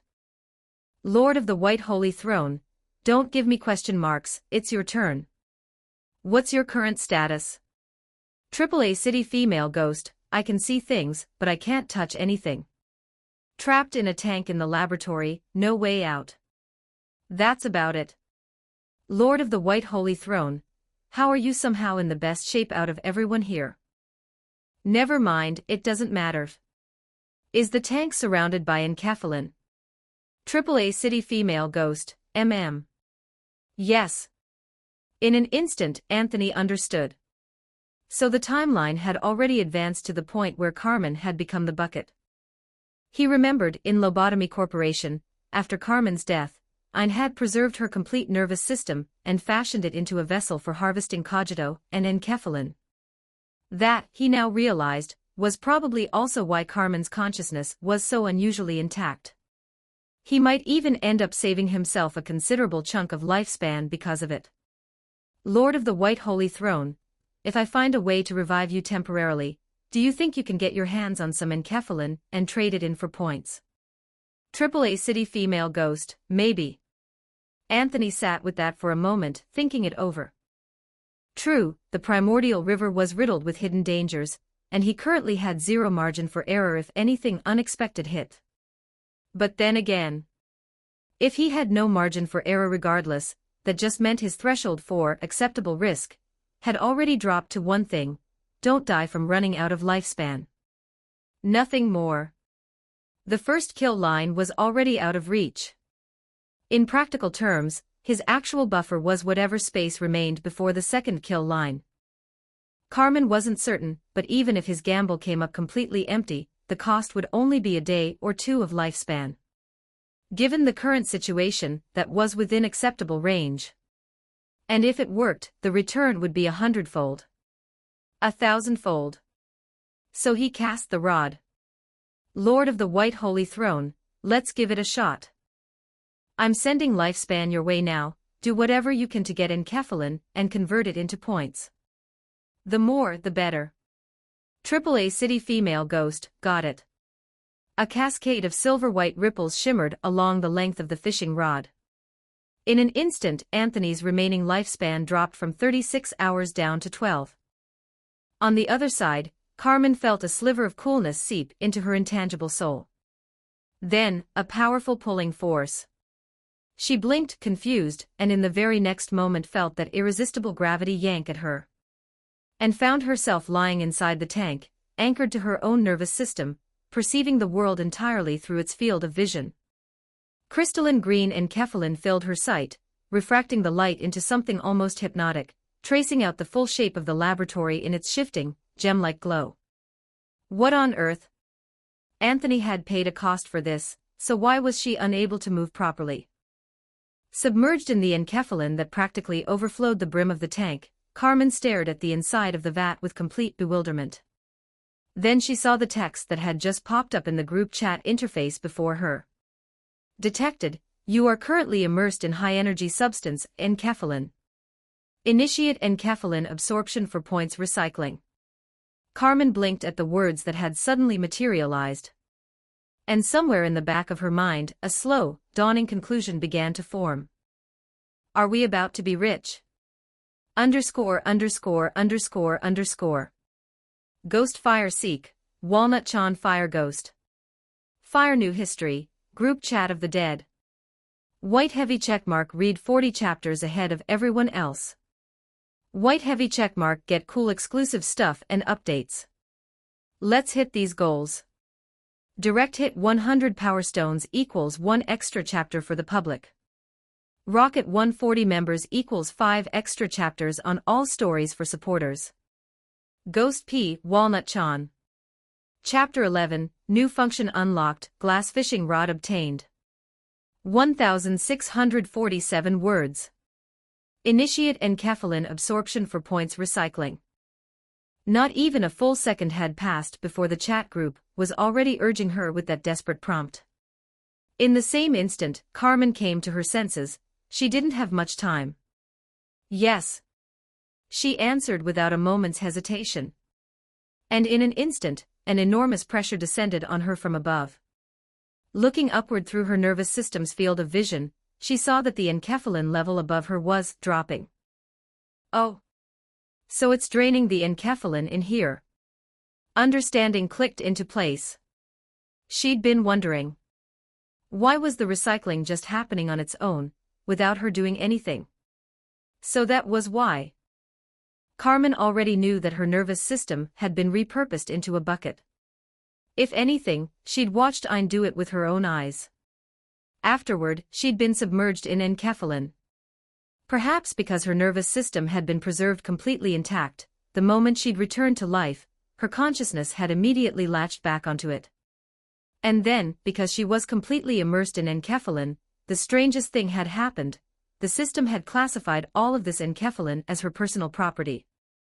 The logic behind how that code was running, she had no idea. But it ran. And it worked. But I can't recycle too much of it. Watching the liquid level plummet at alarming speed, Carmen felt a dull throb of concern. Honestly, part of her wanted to drain the entire tank. The more she recycled, the more points she'd earn, and the better her odds of coming back to life. But the problem was, she was acutely aware of something. Her resurrection would almost certainly depend, in large part, on her nervous system remaining intact. She couldn't let it sustain damage. And right now, as the enkephalin level fell, Carmen could already feel a faint, creeping sensation, like her nervous system was beginning to contract. If she was going to set a safety threshold, then this was it. Stop here. In an instant, with the flicker of that single thought, a mental watermark was drawn, and the chat group's recycling ceased abruptly. Beep doot. Beep doot. A piercing alarm screamed through the laboratory. As Carmen felt her consciousness beginning to peel away from her nervous system, she let out a quiet, satisfied laugh. Looks like I timed that just right. The next moment, she was ejected from her nervous system entirely. She gave a calm, knowing nod. Time's up. But this trip had been more than worth it. Eyes on the numbers now appearing in the chat group, Carmen smiled, and forwarded the screenshot to Anthony. AAA City Female Ghost, screenshot. AAA City Female Ghost, grand total, 1,764 points.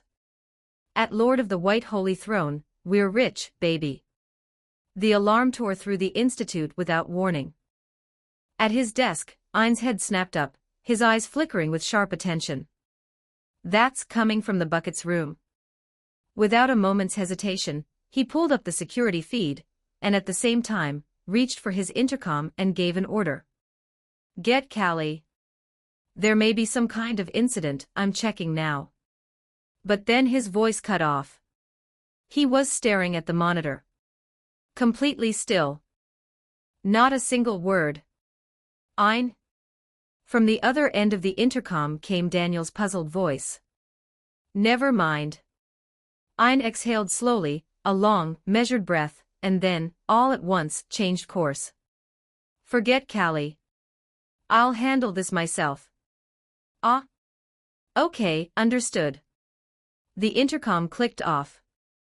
Ein lifted his gaze, those brilliant golden eyes, and fixed them on the security footage before him. His knuckles tapped lightly against the console.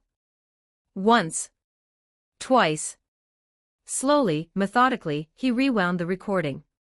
He watched it again and again, the roughly 5 minutes of footage surrounding the moment the alarm had triggered.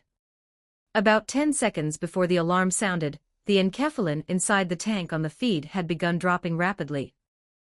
A steep, sudden plunge, and then, the moment the alarm went off, the level stopped falling. Just like that.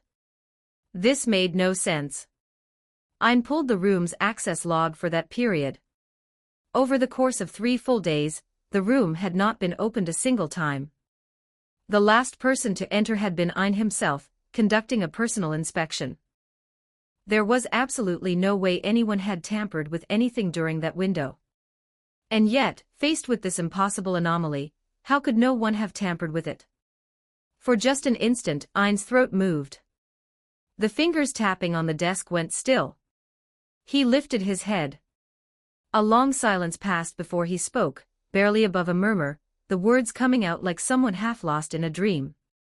"Could it be? Is it really you? Carmen?" He reached out, hand moving on instinct, fingers brushing the edge of the screen, but after a moment, he stopped himself. He drew a slow, deliberate breath. His pupils drifted downward, unfocused. His breathing, despite himself, was becoming unsteady. Carmen. The sight he had dreamed of countless times over, now seemed to be right in front of him, like a miracle laid bare. "Are you still alive?" He whispered it to himself, then pulled his gaze away. His thoughts were a tangled storm. He lowered his head. Picked up the documents on his desk. Tried to work. He lasted less than a minute before a fierce, restless energy overcame him, like a man trying to sit still on a bed of hot coals. He couldn't take it. He slammed a palm on the desk, stood up, and walked straight out the door, heading directly to the laboratory where the tank was kept. No. He had to go see for himself. No matter what, he had to find a way to understand this. That was the thought driving him forward. He had never wanted this more than he did right now, for there to truly be something like a God in this city. Because if there was, then this was the last chance that God was offering him. A chance to rethink everything. Sin. And what lay on the other side of it. He quickened his pace. Lord of the White Holy Throne, holy, over 1,700 points. We're absolutely loaded. Reading Carmen's message, Anthony's eyes went wide, and a grin broke across his face before he could stop it. Yes. Yes. This is like putting on a fresh pair of underwear on New Year's Day. This is exactly that good. A quick mental calculation, adding this to whatever points the other members still had on hand, they were only about 100 short of hitting 2,000 total. 100 points. Fish for a bit, everyone does one more check-in, that gap closes itself. As for the remaining 1,000 after that, admittedly trickier. But Anthony already had a plan brewing. The angler was due for another upgrade soon. Once that happened, scraping together the last 1,000 might turn out to be a whole lot easier than it looked right now. Things were looking up. Genuinely, tangibly looking up. Anthony smacked his lips, typed with the barely concealed yearning of a man who knows he's already won, but still wants just a little more. Lord of the White Holy Throne at AAA City Female Ghost, any chance we could squeeze a bit more out of you? Come on, be generous, can't you just cover the gap in one go? AAA City Female Ghost, oh, I'd love to. But there's only so much enkephalin left that I can actually recycle, drain any more, and things start going wrong on my end. AAA City Female Ghost, after recycling that much, my nervous system's contracted a fair bit. I'll probably need some time before I can pull this again. A shame. Even the best sheep needs time to grow its wool back. Anthony shook his head with a small, reluctant sigh, and then noticed a new notification from the group. AAA City Female Ghost has contributed 1,000 points. Feature unlocked, a resource exchange. Group members may now transfer one item or object between each other by submitting a required logistics fee in points. AAA City Female Ghost, unlocked this one first. World traversal's useless right now, we're all souls, and most of us can't even perceive our surroundings. As for ability enhancement, that thing obviously burns points like crazy, and we can't afford to play with it yet. AAA City Female Ghost, this one actually looks useful. Didn't someone have something to pass along to Anthony? At Wordsmith of the Great Yen. AAA City Female Ghost, that fishing rod that boosts his fishing ability, since his fishing is literally the core of how we operate and generate points right now, getting resource exchange up first was clearly the most urgent call. Wordsmith of the Great Yen, thank you. Let me see, it should work like this. Wordsmith of the Great Yen, there we go. Wordsmith of the Great Yen has submitted 10 points and transferred item, Taijuan's glass fishing rod to Lord of the White Holy Throne. You have received Taijuan's glass fishing rod. The next moment, Anthony looked down at the glass fishing rod that had materialized in his hands, and burst into tears. He had it. He finally had it. The dream rod of every angler who had ever lived. ______. Ghost Fire Walnut Chan Winky Face Fire Ghost. Fire New History, Group Chat of the Dead. White Heavy Checkmark jump 40 chapters ahead of the public release.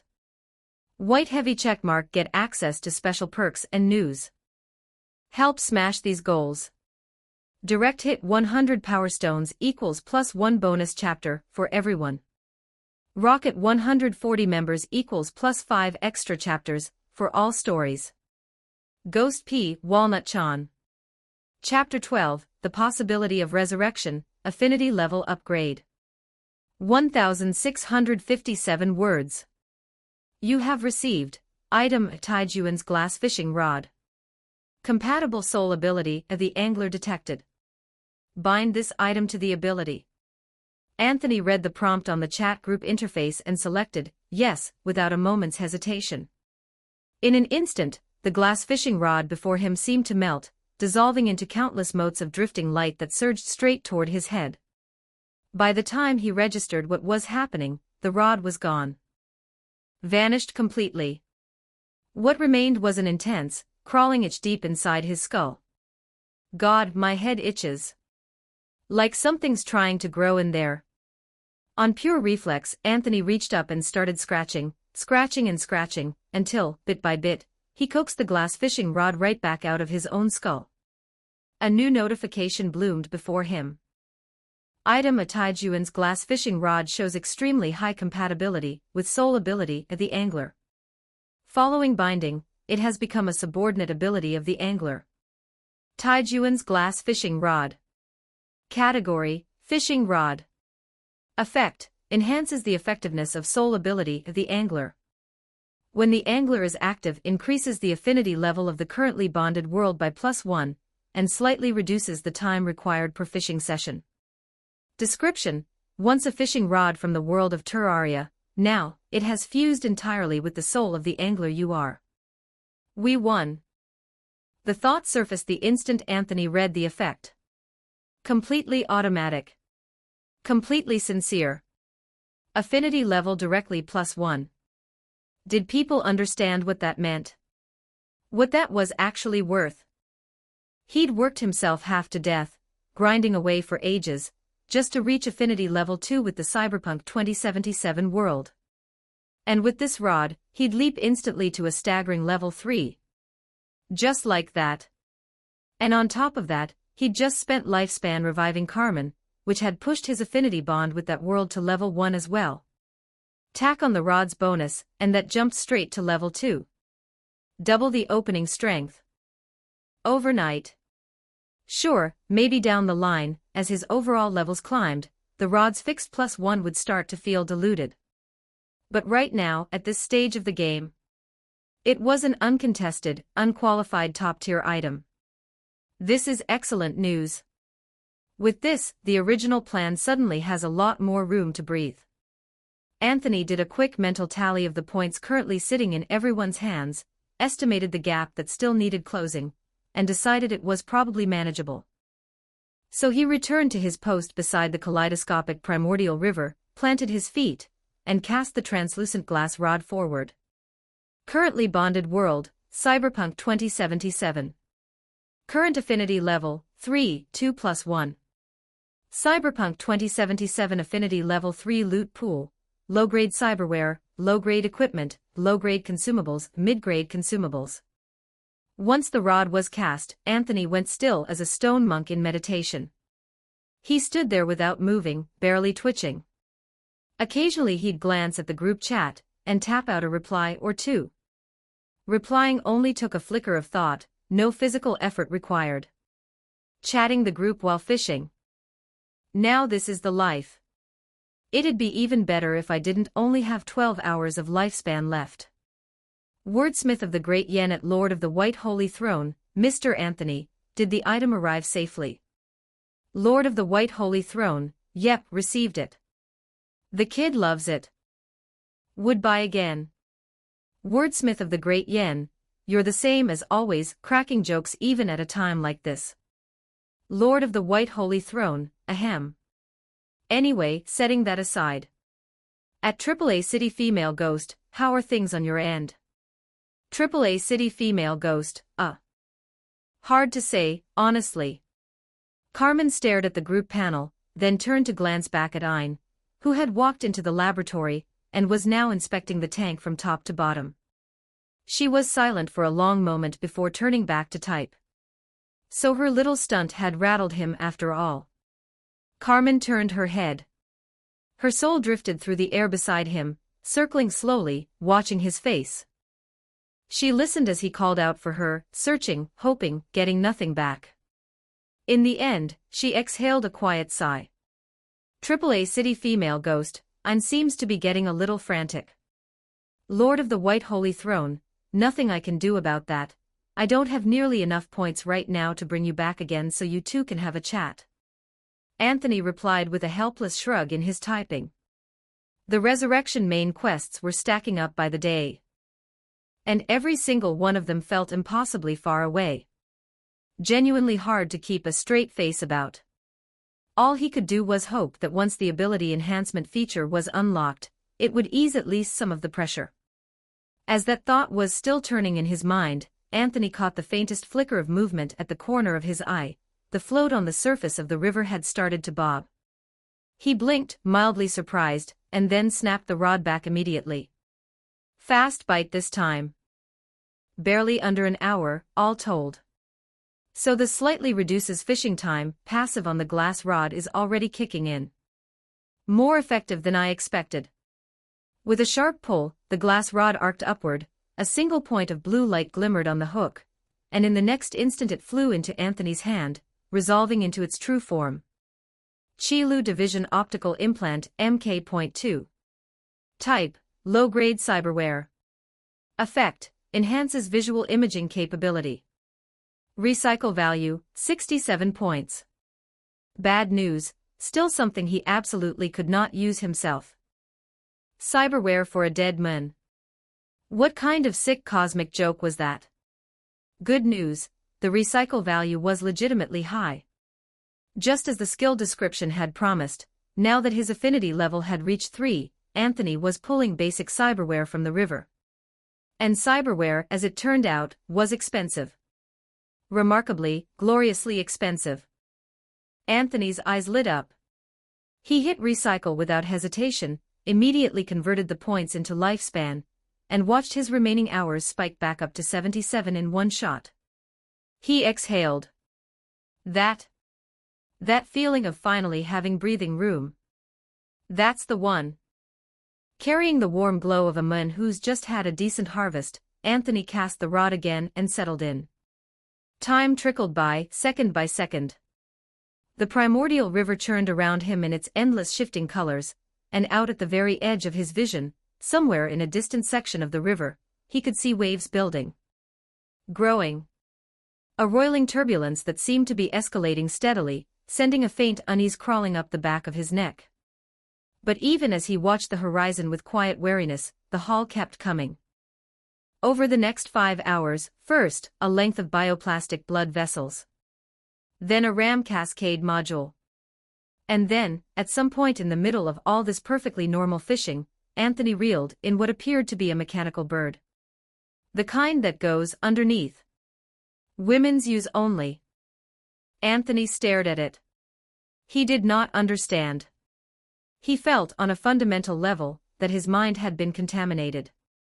All he could do was shake his head, murmur truly, this is a cyberpunk world, and recycle the thing as fast as humanly possible. That said, bizarre as it was, the thing sold for 110 points flat. Which was genuinely, undeniably impressive. After recycling everything he'd caught, Anthony counted up his total and found he'd accumulated over 200 points. He reeled in the rod, temporarily, and pulled up the group chat. Lord of the White Holy Throne at all members, I've saved up enough. Everyone submit your share, let's unlock the ability enhancement feature. AAA City Female Ghost, on it. Founder of the Golden Spirit, the progress on this is genuinely remarkable. After a brief chorus of commentary, a group-wide announcement flashed through the chat. Group members have submitted a combined total of 1,000 points. Feature or ability enhancement has been unlocked. All group members may now view their personal ability trees within the chat group and spend points to upgrade abilities along those trees. Additionally, as all group members are currently in soul form, the soul ability tree has been specially unlocked as a supplementary system within ability enhancement. Each member's soul ability tree is uniquely customized to their individual circumstances. That's a lot of content. Anthony stowed the rod and, with considerable curiosity, tapped the newly appeared icon on the group interface. 2 skill trees materialized before him, laid out like something from a classic RPG, both of them blanketed almost entirely in unlit gray nodes. He scanned them quickly. The first was his soul ability of the Angler, only a single node glowing, representing the bare foundation of the skill. And above it, the tree stretched on and on, seemingly without end. In its own way, the ceiling wasn't low at all. The second was what the announcement had called the soul ability tree. Anthony tapped into it. An even more massive tree than the Angler's unfolded before him, sprawling and enormous enough to make his head swim for just a moment. And then his gaze snapped into focus. There at the very top of the gray, unlit expanse, one node. The most important node. Glowing. He forgot to breathe. Unique ability, perfect resurrection. Unlock condition. Holy shit, my resurrection arc is go. _______. Ghost Fire Walnut Chan Fire Ghost. Fire New History, Group Chat of the Dead. White heavy checkmark new releases are dropping, plus get exclusive content and updates. White heavy checkmark help us unlock community rewards. Direct hit 100 Power Stones equals +1 bonus chapter for everyone. Rocket 140 members equals +5 extra chapters of all stories. Chapter 13, Jonathan, opened my eyes and saw Dio, it's really a ghost story. 1,511 words. The good news, his resurrection arc finally had a path forward. The bad news, staring at the dim gray orb floating at the very top of his soul ability tree, Anthony turned it over in his head for a long time, and arrived at one ironclad conclusion. His resurrection arc having a path forward was, probably not actually viable. That wasn't a contradiction. Really, it wasn't. It was because his resurrection situation was, to put it mildly, a little unhinged. For starters, the unlock condition was 3 question marks. No matter how many ways Anthony tried to cheese the system, he couldn't glimpse so much as a single clue. Sure, they were 3 question marks, but logically, once he unlocked every other node in the tree, the conditions should reveal themselves. Right? That was his theory, anyway. The problem was, the number of abilities sitting on his soul ability tree was, to put it charitably, astronomically absurd. A rough count put it at well over 1,000 glowing orbs scattered across the tree. The branches twisted and tangled over each other in a labyrinthine sprawl, overlapping in some places and diverging wildly in others, enough to make his head spin just looking at it. What in the actual hell? How many points is this resurrection arc going to cost me? In that single moment, Anthony felt the full, bone-deep terror of being absolutely, catastrophically broke. And right then, the group chat pinged. Anthony blinked, mildly startled, and opened the panel anyway. Founder of the Golden Spirit, the ability enhancement feature can actually let me keep strengthening my ripple. Founder of the Golden Spirit, oh, I can see resurrection. It's at the very top of the soul ability tree. Founder of the Golden Spirit, screenshot. AAA City Female Ghost, I've got mine too. So the ability enhancement gives everyone their own individual path to resurrection. That's actually good news. AAA City Female Ghost, but at Founder of the Golden Spirit, how is your resurrection requirement this low? AAA City Female Ghost, I assumed I'd have the easiest requirements, since I've still got my consciousness and all 5 senses intact. But mine is already several times more demanding than yours, and there are even some material requirements I haven't unlocked yet. Let Night City burn, my requirements are also quite a bit higher than Mr. Jonathan's. Founder of the Golden Spirit, is that so? It might be because my current state is relatively stable, or perhaps something to do with the ripple. Wordsmith of the Great Yen, my situation is a little more complicated, I'm afraid. Wordsmith of the Great Yen, I have at least a dozen requirements, and aside from a massive point cost, and a new physical body, nearly all of them are still hidden. Ah well, I'll offer my congratulations to everyone else in advance. Wordsmith of the Great Yen, that said, where did Anthony go? At Lord of the White Holy Throne. Lord of the White Holy Throne, what in the actual, bro, why is mine like this? AAA City Female Ghost. Lord of the White Holy Throne, no, seriously, how come all of you can see your resurrection conditions? Lord of the White Holy Throne, mine has literally nothing besides 3 question marks. Anthony said it and sent a screenshot along. Wordsmith of the Great Yen, such an enormous ability tree, truly staggering. Though the resurrection requirement itself does seem rather punishing. AAA City Female Ghost, I have nothing to say. Good luck. Let Night City burn, Anthony, please try not to be too discouraged. But why is it like this? Yeah. Why was it like this? Anthony glanced at Jonathan's resurrection conditions. The man needed a whopping 10,000 points, and 1 intact body, and absolutely nothing else. Genuinely, offensively cheap. So what is my deal? Group chat. Answer me. As a soul bound to the primordial river, your soul is comparatively unique. It possesses an exceptionally high degree of plasticity. Additionally, due to the constant erosion of the primordial river, most conventional resurrection methods are incapable of overcoming the river's gravitational pull. As a result, you must first elevate your soul's inherent abilities. You may select one enhancement direction from the soul ability tree. Upon completing that direction, your resurrection conditions will be unlocked. Right. So it's this river's fault. Again. Anthony exhaled a long-suffering sigh and scanned his soul ability tree. Just as the group chat described, his tree was divided into numerous distinct sections, each one branching off into countless tributaries further along. Per the system's explanation, he only needed to complete 1 full branch. That was all. He counted. There were at least 10 or more tributary branches to choose from. And all of them shared the same two foundational abilities as their roots, the only two nodes currently showing as unlockable. Soul Foundation, the Spirit Soul. Effect: further increases the soul's plasticity and reduces soul energy consumption. Enhancement cost, 500 points. Soul Foundation, Iron Soul. Effect: further increases the soul's overall quality and enhances the output capacity of soul force. Enhancement cost, 500 points. Note: Soul Foundation is the primary direction of soul enhancement. Due to the nature of your soul's location within the primordial river, this option is available exclusively to you. Class selection. 2 glances and Anthony had it figured out. Spirit Soul was your classic high mana, style flexible spellcaster, big blue bar, lots of variety.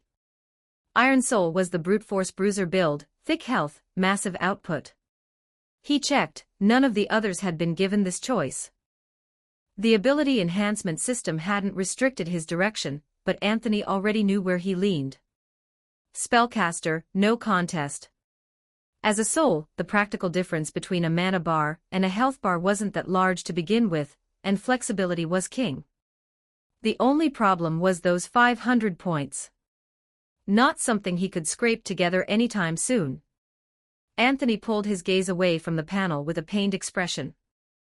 Then turned his attention to the other skill tree, the Angler. Same as always, a vast expanse of dim, unlit gray.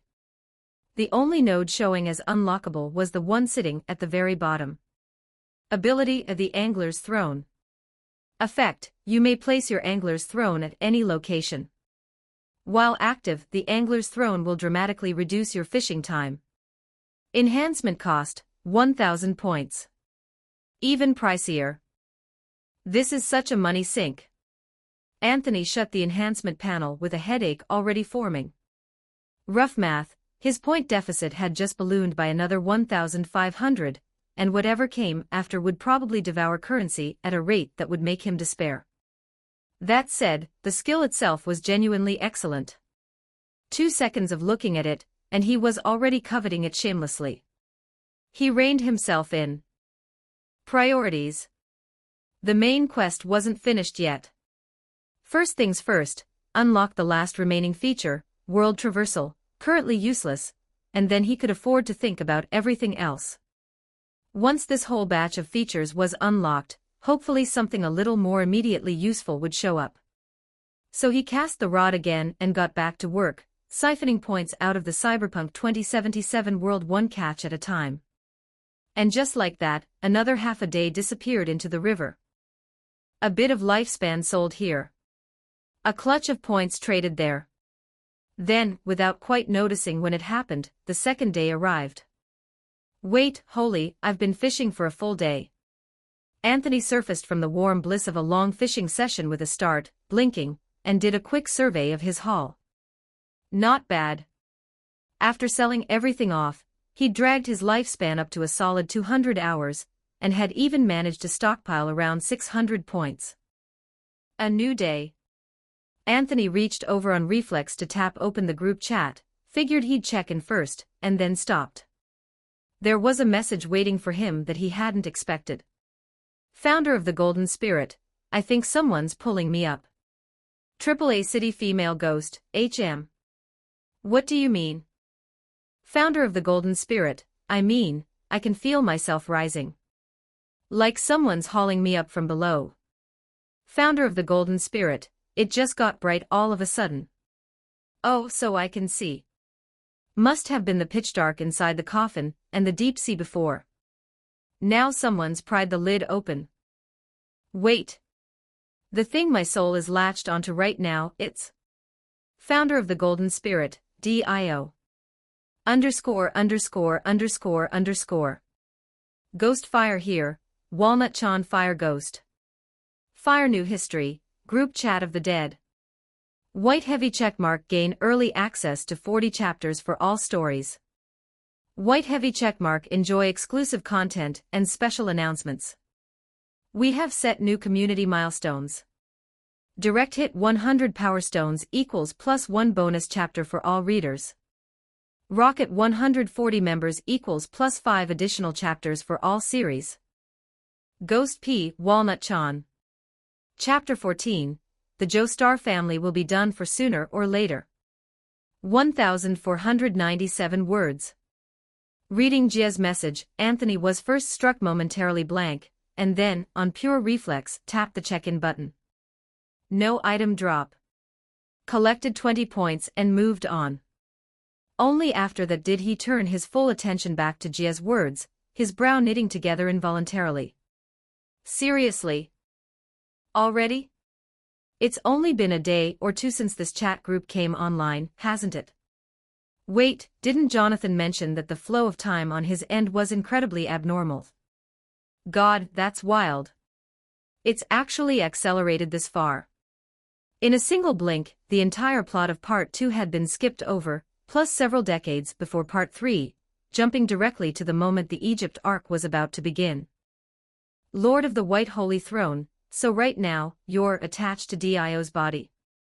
Founder of the Golden Spirit, it appears so. Perhaps because Dio has been using my body, my soul has no choice but to remain bound to this vessel. I cannot leave it, at least for now. Founder of the Golden Spirit, that said, I can feel the flow of time has slowed considerably. Though everything still seems to be proceeding at an accelerated pace overall. Still accelerating? Where exactly is this plot trying to jump to? Surely it can't be skipping straight to Egypt and the final showdown with Dio's crew. Anthony turned that over in his mind for a moment, then typed into the group chat. Lord of the White Holy Throne, at a normal flow of time, you'd have roughly 2 more months. But given the current situation, it's hard to pin down a specific number. Lord of the White Holy Throne, either way, let me send you a rundown of the plot from your side first. You can use it as a reference to gauge the timeline. Founder of the Golden Spirit, understood. My thanks. Immediately after, Anthony dug around and found an extraction function buried in the resource exchange interface. He quickly packaged up everything he remembered about JoJo's Bizarre Adventure Part 3 and sent it over to Jonathan, and couldn't help feeling a small wave of relief. Good thing the chat group had at least some decency, and didn't lock away a utility function that tucked away in a corner like that. But then again, once Jonathan actually read through Part 3, and saw what state his descendants were in, the mental image surfaced and Anthony's expression went distinctly strange. Honestly couldn't say what the last true gentleman of the Joestar bloodline was going to make of all that. Lord of the White Holy Throne, don't mention it, but once you've finished reading, you absolutely must send me your thoughts. Lord of the White Holy Throne, please. I'm being completely serious. This is extremely important. Founder of the Golden Spirit, I don't quite understand why, but I'll do it. After closing the group chat, Anthony kept fishing with one hand and started turning things over in his mind with the other. The situation had shifted meaningfully from before. Events on Jonathan's end had clearly reached a point of considerable urgency. In the span of an eye blink, the entire Part 2 plotline had been skipped, along with the decades before Part 3, fast-forwarded straight to the cusp of the Egypt arc and the final clash with Dio's crew. First things first, this was an event Anthony had actually been planning to get involved in. For one thing, he'd already asked the chat group, the quest distribution system was apparently fully functional.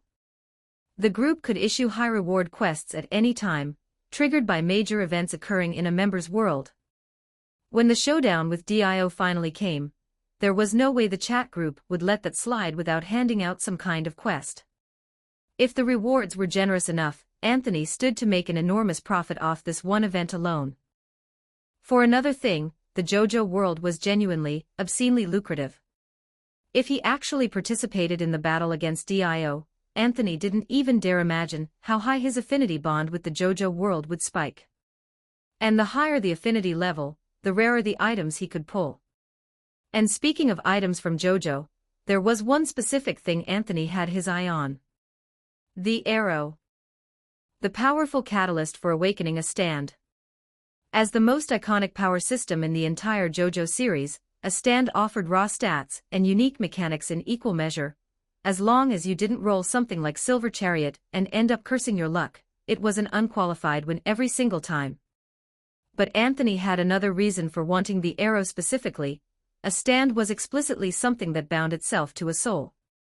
Even in their current state, every group member dead, existing only as souls, it would still activate. That was the key point. Right now, Anthony had managed to scrape together a few useful items, but his actual combat capability was precisely zero. If he could get his hands on the arrow and awaken a decent stand, it would go a long way toward filling that gap. And even if he couldn't get the arrow, fishing during the battle, he might manage to reel up one of Father Pucci's discs. That would work too. Stands matter enormously, so before the battle against Dio officially kicks off, I need to have something that earns me a seat at the table. Anthony muttered it inwardly, and made his decision. In other words, I need to find a way to power myself up. To get involved at all, the prerequisite was unlocking the world traversal feature, which would cost 1,000 points.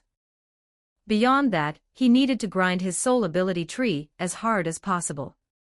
Even unlocking a handful of support abilities would be enough, as long as he could find some way to contribute to the upcoming Egypt raid, and actually be useful when it mattered. When you stripped it all back, it came down to one thing: points. I'm so broke. So incredibly, painfully broke. Anthony sighed with feeling, then opened the group chat and gave everyone a quick heads up. There might be support quests incoming, so anyone who could should start preparing for cross-world raiding. Then he closed the chat again, and went back to fishing in earnest. Unlock the last feature first. After that, focus everything on powering up. As for how exactly to power up, Anthony had a plan forming. He'd save it for after world traversal was unlocked. He'd just reeled in a piece of cyberware worth around 100 points, when the group chat pulled him back. Founder of the Golden Spirit, at Lord of the White Holy Throne, I've finished reading. Lord of the White Holy Throne, oh. That fast? So, what are your thoughts? Founder of the Golden Spirit. AAA City Female Ghost, why does it feel like there's been a very long silence? Was it that bad? Founder of the Golden Spirit, the Joestar bloodline is cooked. He choked on a laugh. The moment he read that message, Anthony felt an overwhelming urge to burst out laughing, but his instincts immediately told him that probably wasn't appropriate, so he clamped down on it with everything he had. He'd known it. He'd known that the moment Jonathan got a look at what parts 2 and 3 had done to the Joestar name, even a man with nerves of steel would come out the other side saying the family was absolutely cooked. Let Night City burn. Just how outrageous does something have to be to make Mr. Jonathan say something like that? Lord of the White Holy Throne, ahem. Well, we can discuss the details another time, so what are you planning to do now? On the other side of the chat, Jonathan was quiet for a moment. Then he typed. Founder of the Golden Spirit, no matter what, they are still my descendants, aren't they? Founder of the Golden Spirit, and if Dio is the cause of all of this, then the disaster was born from something I failed to see through to the end. Whatever it takes, I must be the one to resolve it. This is the fate I am meant to face. Founder of the Golden Spirit, so please, I'm counting on you. Founder of the Golden Spirit, I will come back to life. And then I will return Dio to where he was always meant to be. ________. Ghost Fire read more, Walnut Chan Fire Ghost. Fire New History, Group Chat of the Dead. White Heavy Checkmark access up to 40 advanced chapters of all stories. White Heavy Checkmark receive exclusive content and updates. Help us hit our community goals. Direct hit 100 Power Stones equals +1 bonus chapter for everyone.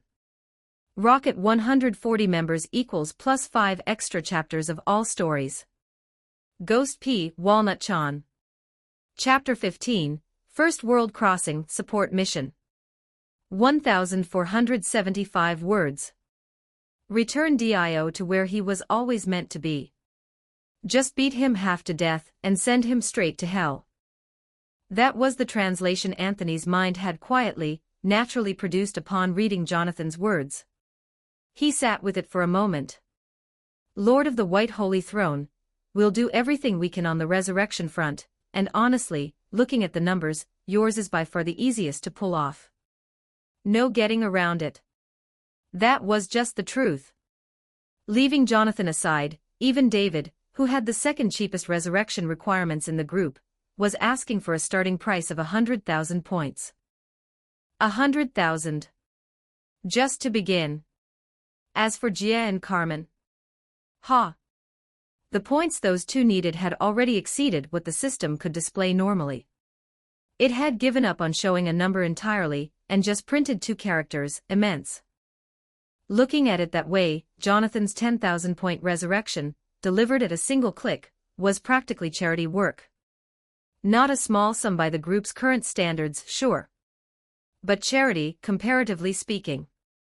And beyond the gains to be made from fighting Dio, simply reviving Jonathan would give the group one more functioning pair of hands to work with going forward, which, for a bunch of dead people, was no small thing.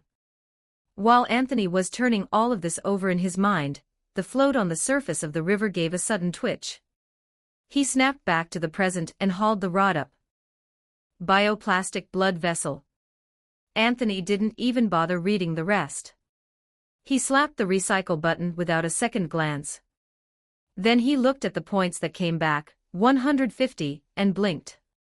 This thing is actually worth that much? Lord of the White Holy Throne, all right, everyone, I've fished up enough. The angler provides, region redacted. Lord of the White Holy Throne, submitting points now, let's unlock the last feature and finish the main quest. All group members have submitted points. 1,000 points spent.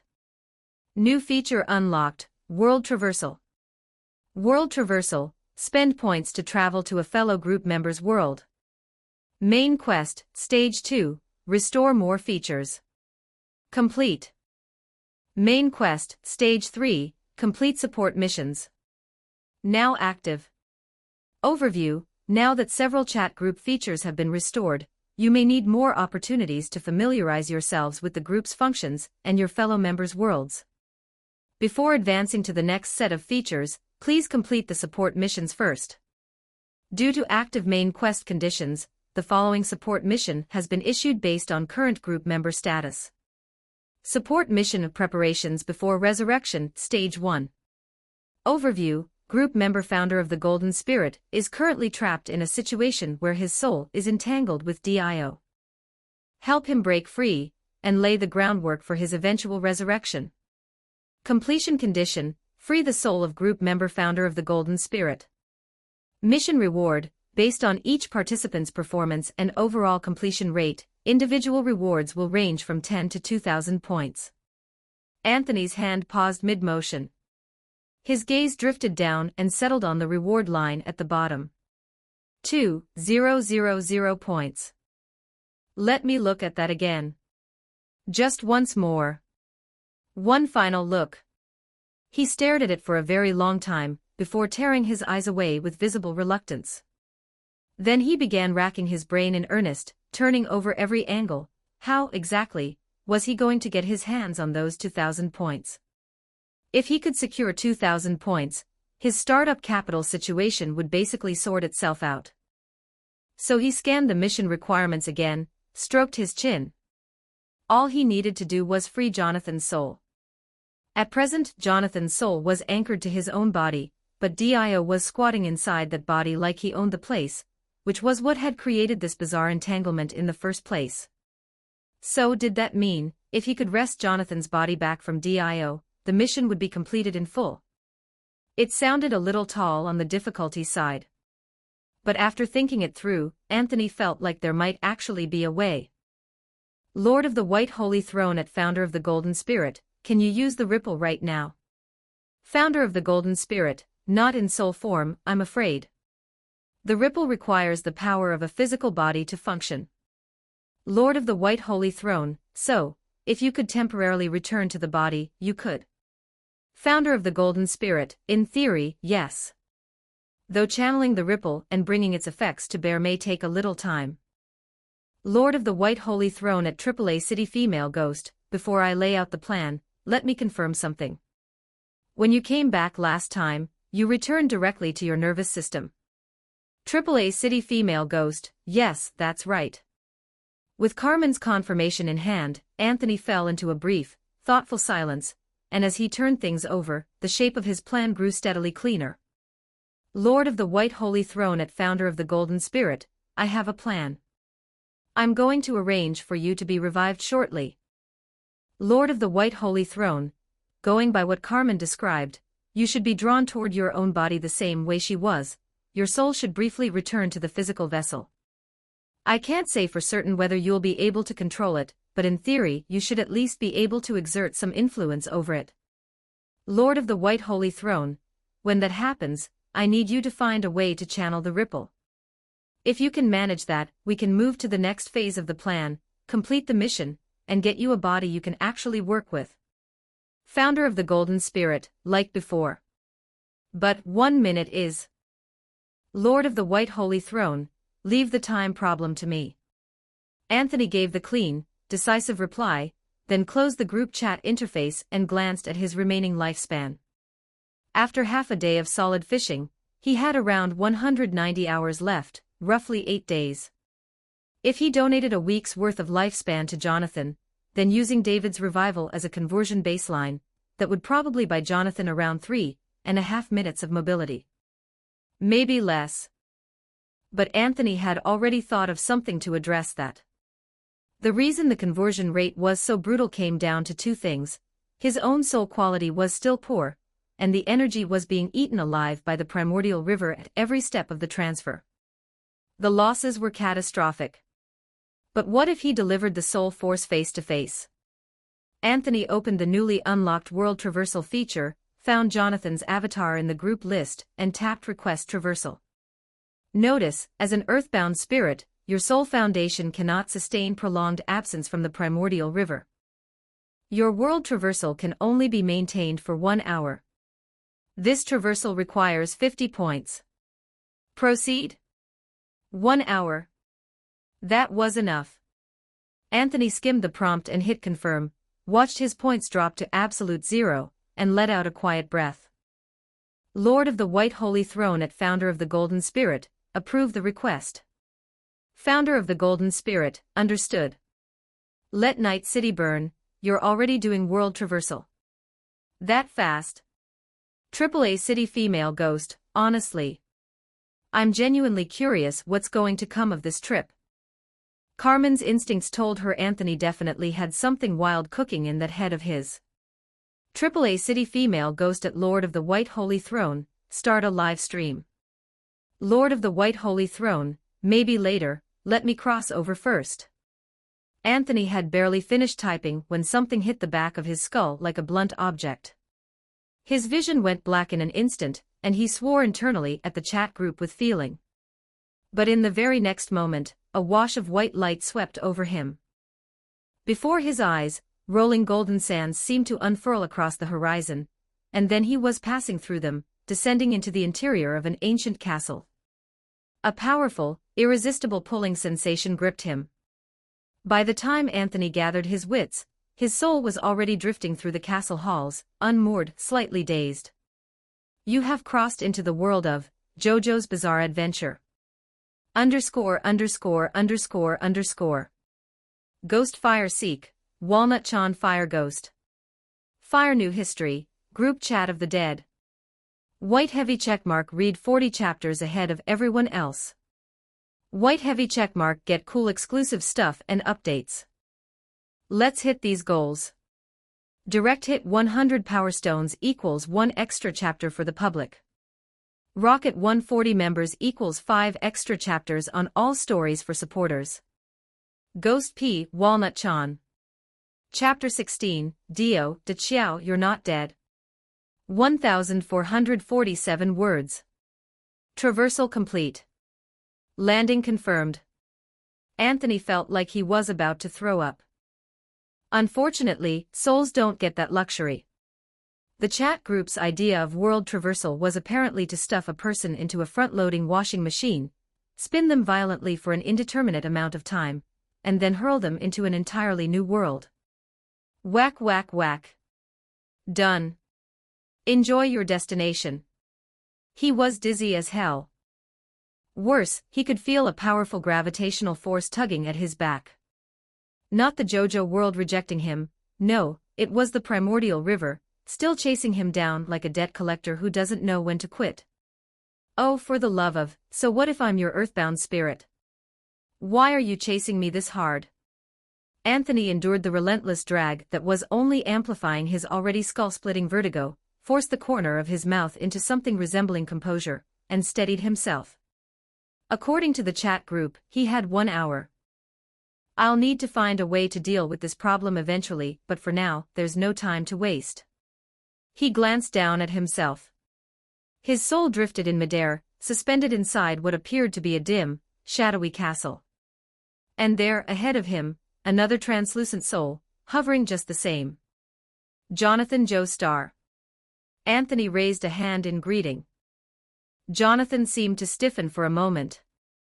Then, gradually, he recovered, turning toward Anthony and offering a perfectly proper, perfectly gentlemanly bow. You must be Mr. Anthony. My regards. A brief pause and then he added, the flow of time seems to have stabilized. Temporarily, at least. It may be because of your arrival. That was good news. Anthony gave a short nod and got straight to the point. Time is limited. Let's skip the pleasantries. Where is Dio right now? Jonathan gestured off to one side. Anthony drifted over and found Dio, fast asleep inside his coffin. Right. Just as expected. Same as in canon, Dio needed a considerable length of time to fully adapt to Jonathan's body. Is it daytime right now? The question came out of nowhere. Jonathan answered immediately. It should be. The fact that he isn't moving means it's daylight, the sunlight that vampires despise. Anthony exhaled. A quiet breath of relief. Good. Heaven and earth are both on our side. Get ready. We're about to hit Dio where it hurts. Anthony turned to face Jonathan and laid it out. I can't say exactly how long you'll have, but the moment you're back in your body, you need to activate the ripple as fast as humanly possible. Dio's vampire nature conflicts directly with your ripple. He's still in the middle of the adaptation phase, which means there are still residual traces of your ripple energy inside that body. If you channel the ripple now, the resulting clash should hit him hard, probably not enough to shatter him outright, but it should cause him to temporarily lose control of the body. Even a brief window is what we need. He reached up as he spoke and pulled the fishing rod straight out of his own skull, which made Jonathan blink sideways at him with mild, bemused surprise. Where exactly did that come from? I believe I understand your meaning, Jonathan said, composing himself. After he loses control, I attempt to sever the bond between my soul and this body, and use that to reclaim some freedom of movement. Roughly, yes, though that's not all of it. If luck is on our side, we might be able to squeeze out a little more than that. Let's try it first and see. With a casual, almost offhand motion, Anthony cast the line. Instantly, a flash of silver-white light ran along the rod. On Anthony's status panel, the lifespan counter began plummeting at a terrifying rate, until it bottomed out at exactly 24 hours remaining. The hook landed on Jonathan's soul. In that instant, Jonathan felt a surge of energy welling up from somewhere deep within his soul, ceaseless and powerful, and then, the body that had once been his sent out an overwhelming pull, like a tide dragging him home. 1 moment later, he was back inside his own body. But the hook remained latched to his soul, and through that connection, Anthony's voice carried across. By my estimate, accounting for the rate of drain, you've got about 20 minutes. With the primordial river's resistance cut out of the equation, the efficiency shot up dramatically. Jonathan didn't reply. He used every fraction of a second, reaching inward through the wreckage of his battered body, hunting for the nodes, and then, in that ruined vessel, began channeling the ripple. In the eyes of the soul watching from outside, it looked as though his very pupils had caught fire, burning gold. Dio Brando. I have come back for you. It had been several days since Dio had been hauled up from the sea. In that time, he had worked without pause, expanding his power base, and forcing himself to adapt to Jonathan's body. If he was being honest, the residual ripple energy lingering in the body had cost him a tremendous amount of effort to manage. An irritating inconvenience. But it was still within his capabilities. A few more days of quiet recuperation inside this coffin, and he would achieve perfect, seamless control over this body. Every last trace of Jonathan's ripple would be gone. That was what Dio had believed, right up until today. He had been lying in his coffin, resting peacefully, when something felt wrong. Something deep in his vampire nature seemed to be screaming. He frowned. He assumed it was a minor issue. Something trivial.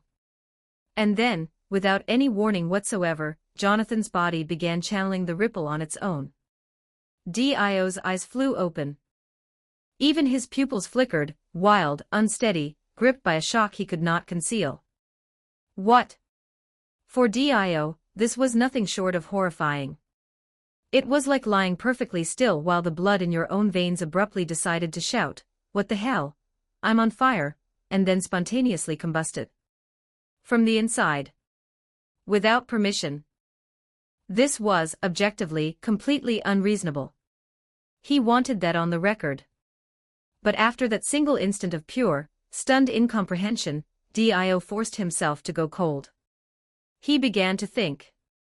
Whatever was happening, the immediate priority was to deal with Dio Brando. A voice. From inside his own body. Dio's pupils contracted to pinpoints. He lurched upright, spine rigid, cold dread crawling up his back in waves. That voice. That voice. He would never forget it. Not even in his worst nightmares. Especially in his worst nightmares, it was the voice that could wake him screaming. Jonathan Joestar. Was this a hallucination? Dio snapped his gaze down to the body, Jonathan's body, his expression a storm of disbelief and alarm. He was just about to act when he felt it, the ripple accelerating. Faster and faster. It had started at the lungs, radiating down toward the soles of the feet. Now it was climbing, already past the ankles, already creeping up toward the shins. Dio felt, with absolute certainty, that something was very wrong. And then the voice came again, resonating from somewhere deep inside his own stolen frame. It has been a long time, Dio. I truly never expected you to still be alive.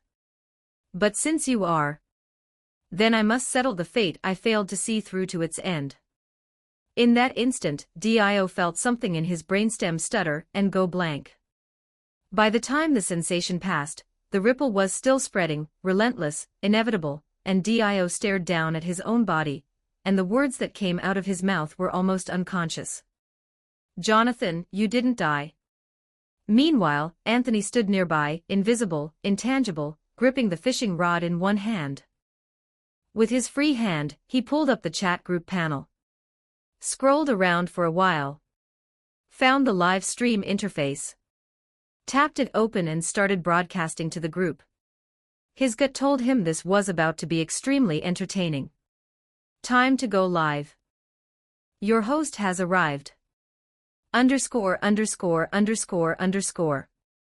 Ghost Fire plus 40 ch, Walnut Chan Fire Ghost. Fire New History, Group Chat of the Dead. White heavy checkmark read up to 40 chapters in advance, all stories. White heavy checkmark access exclusive posts and updates first. Let's achieve our community goals. Direct hit 100 Power Stones equals plus 1 extra chapter for everybody. Rocket 140 members equals plus 5 additional chapters on all stories. Ghost P. Walnut Chan. Chapter 17, Dio, what does it mean that Chiao ran away with her lower body?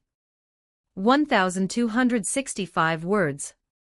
AAA City Female Ghost has joined the live stream. Let Night City Burn has joined the live stream. Wordsmith of the Great Yen has joined the live stream. A cascade of join notifications rolled across the stream. Anthony scanned them with a glance, then turned the camera to face Dio. AAA City Female Ghost, just got here, what's going on? I have a feeling things are about to get interesting, Anthony said, perfectly calm. Figured I'd go live and get it on record. AAA City Female Ghost, any commentary? Short version, Anthony replied, after a brief pause to collect his thoughts. Mr. Jonathan has returned to his own body, and right now he and Dio are engaged in a very spirited fight over who gets to hold the steering wheel. Whoever wins that argument is the rightful driver. Given current conditions, that's roughly where the math points. Let Night City burn, will Mr. Jonathan win? AAA City Female Ghost, that seems difficult. Carmen mentally reviewed the JoJo records Anthony had sent over, turned the situation over for a moment and typed.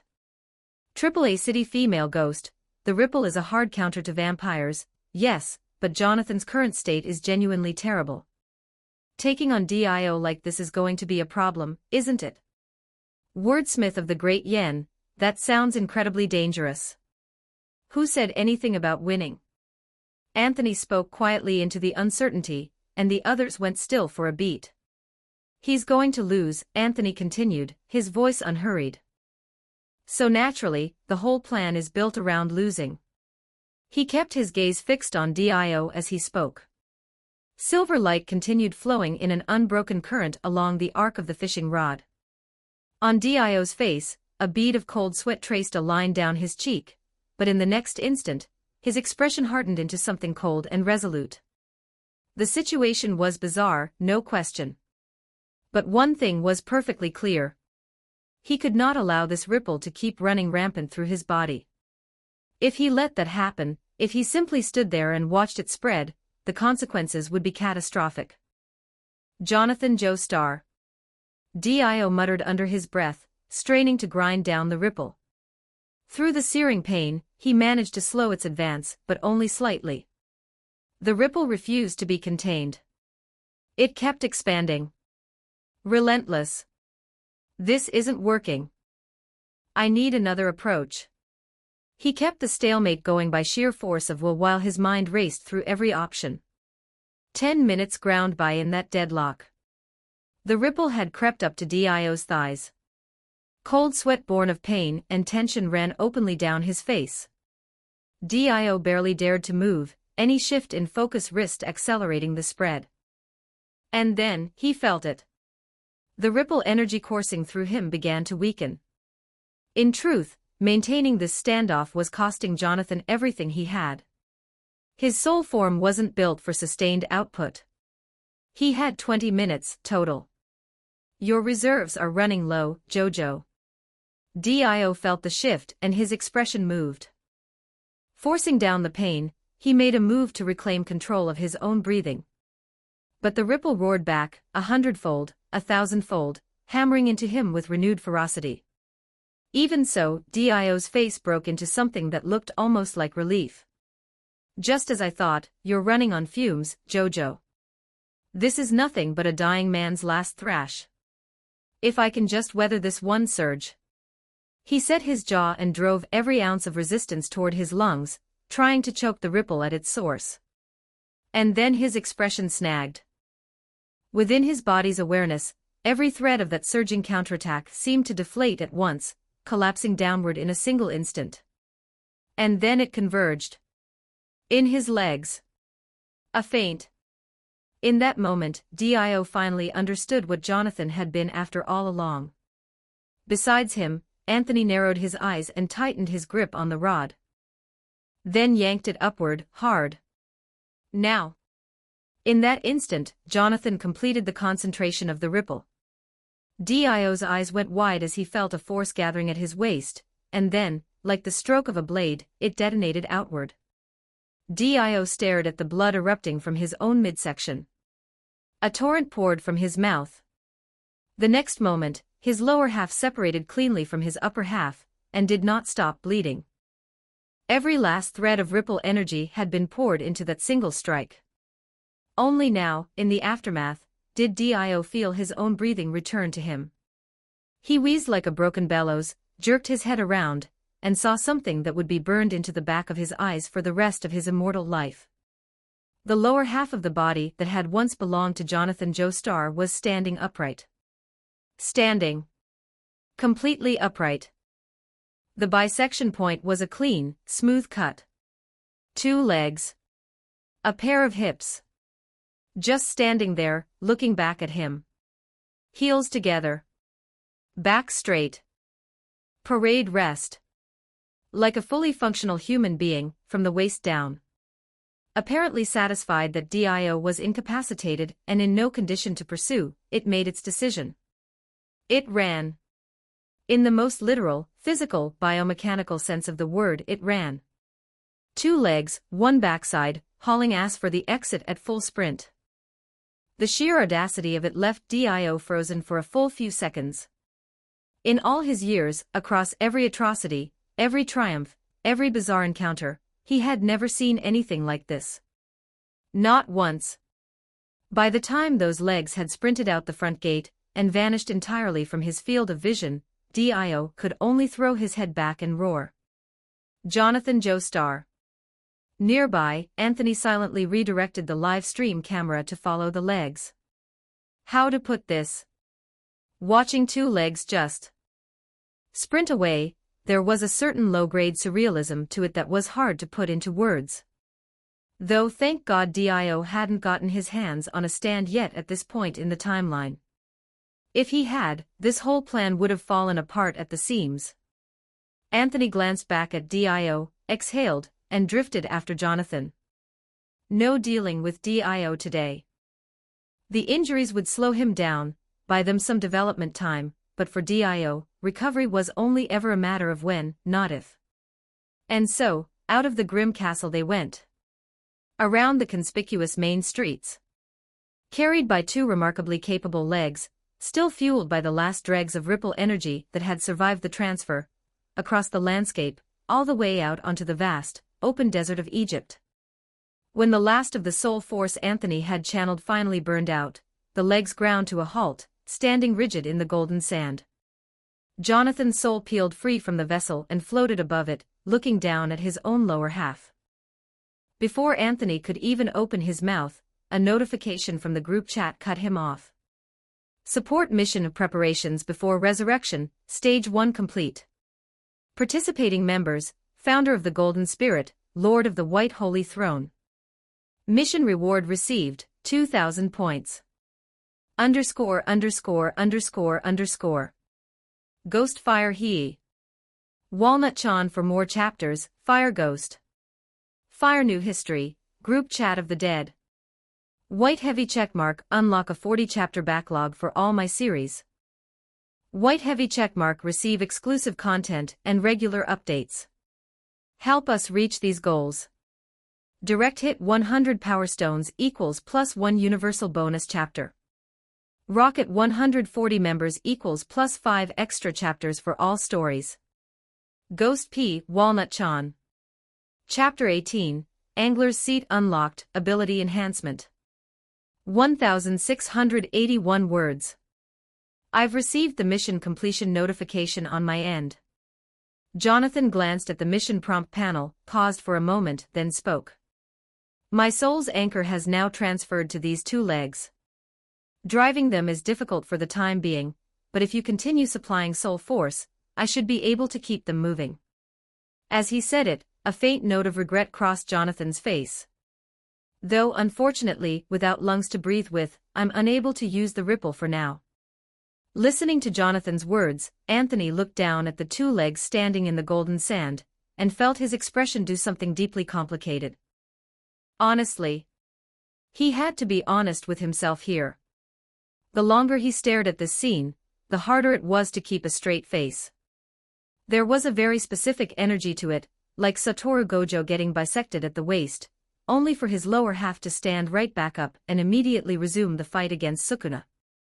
That exact flavor of unhinged redemption arc, come to think of it, there's no way this chat group is ever going to drag Satoru Gojo into this, right?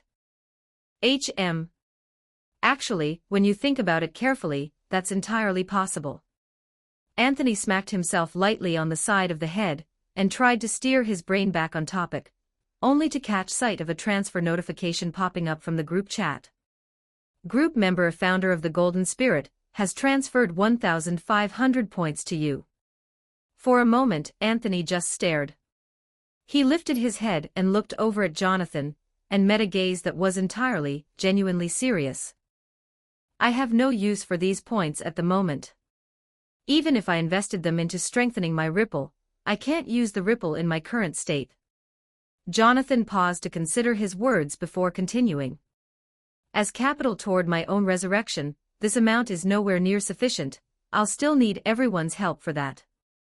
So as things stand, I thought these points might serve a better purpose in your hands. I trust that you'll find far broader uses for them than I would. Anthony studied Jonathan's expression, that same unflinching sincerity, and after a brief pause, gave him a slow, deliberate nod. Thank you. I'll do my best not to betray that trust. No point in refusing. He was genuinely, desperately short on points right now, that was just the truth. Of everyone in the chat group, he had the single largest point deficit.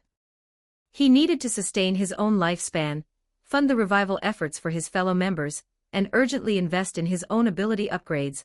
Jonathan had gotten one thing exactly right. The points in his hands would have very broad uses indeed.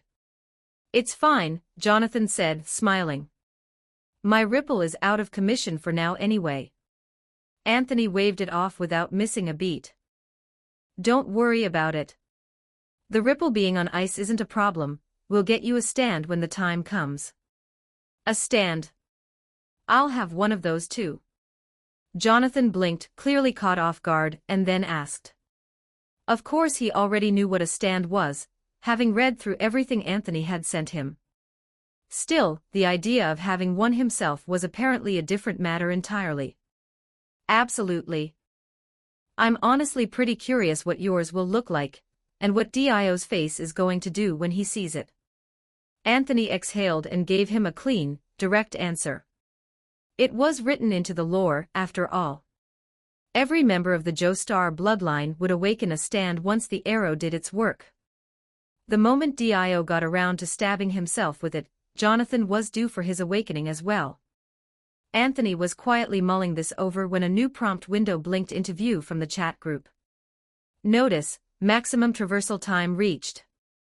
Your soul foundation will be forcibly recalled by the primordial river. Time's up. Back to the primordial river. Back on the clock as a resident earthbound spirit. Anthony sighed and rubbed the bridge of his nose. We should have a relatively peaceful development window ahead of us. Either way, start thinking about how to prepare. I'll spend that time trying to gather the resources for your resurrection. I will do everything in my power. Jonathan answered without hesitation.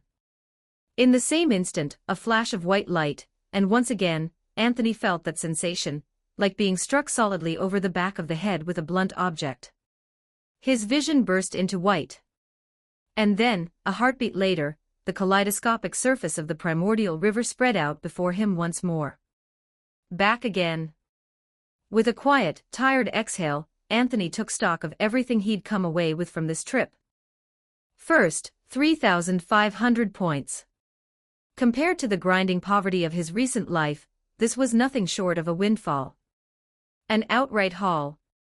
Anthony, holding what felt like an embarrassing fortune by his own recent standards, found himself fighting down the urge to get a little misty-eyed. And beyond that, there were the returns from the angler. His affinity level with the JoJo's Bizarre Adventure world had spiked clean up to level 2 off the back of this one operation. For now, though, it wasn't particularly relevant.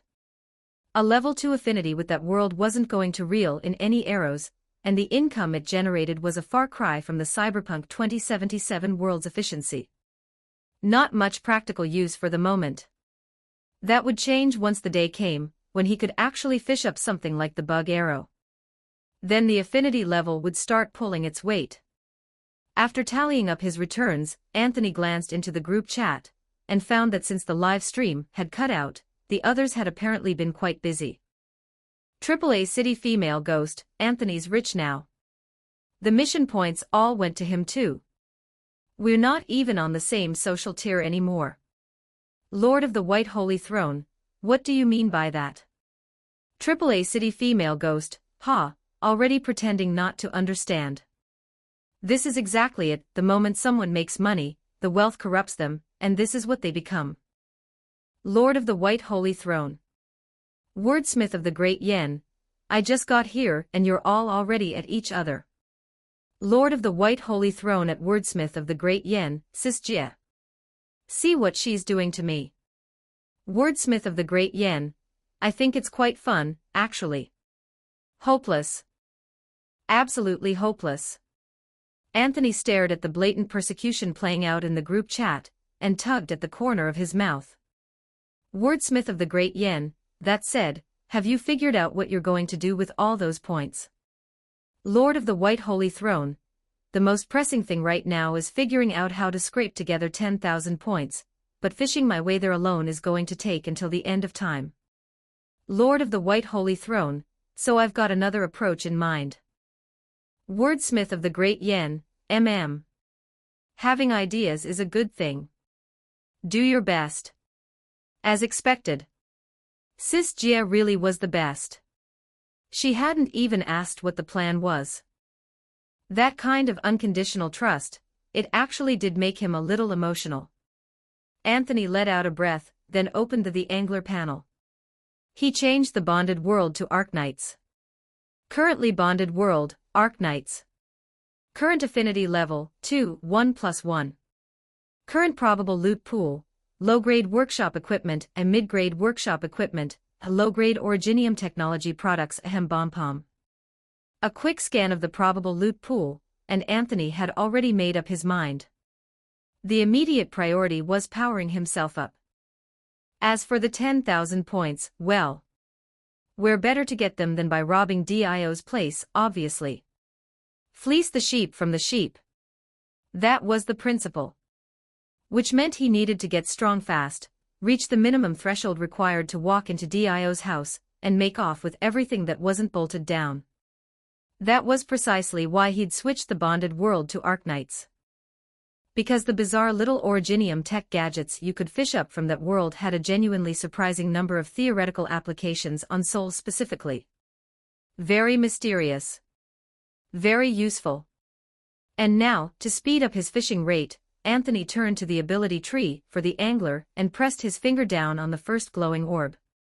Something like a spark of flame seemed to bloom at the point of contact. Ability of the Angler's Throne.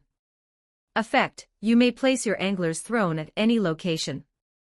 While active, the Angler's Throne will dramatically reduce your fishing time. 1,000 points paid. Ability unlocked. The orb lit up, burning bright. Anthony felt a surge of energy pass through his soul, like a current arcing through him. In the same instant, the quality of his soul seemed to grow heavier. Denser. As though something had taken root inside him, something that could be set down at will, manifested outward, made into an extension of his very being. Responding to that call, Anthony spoke quietly. Angler's Throne.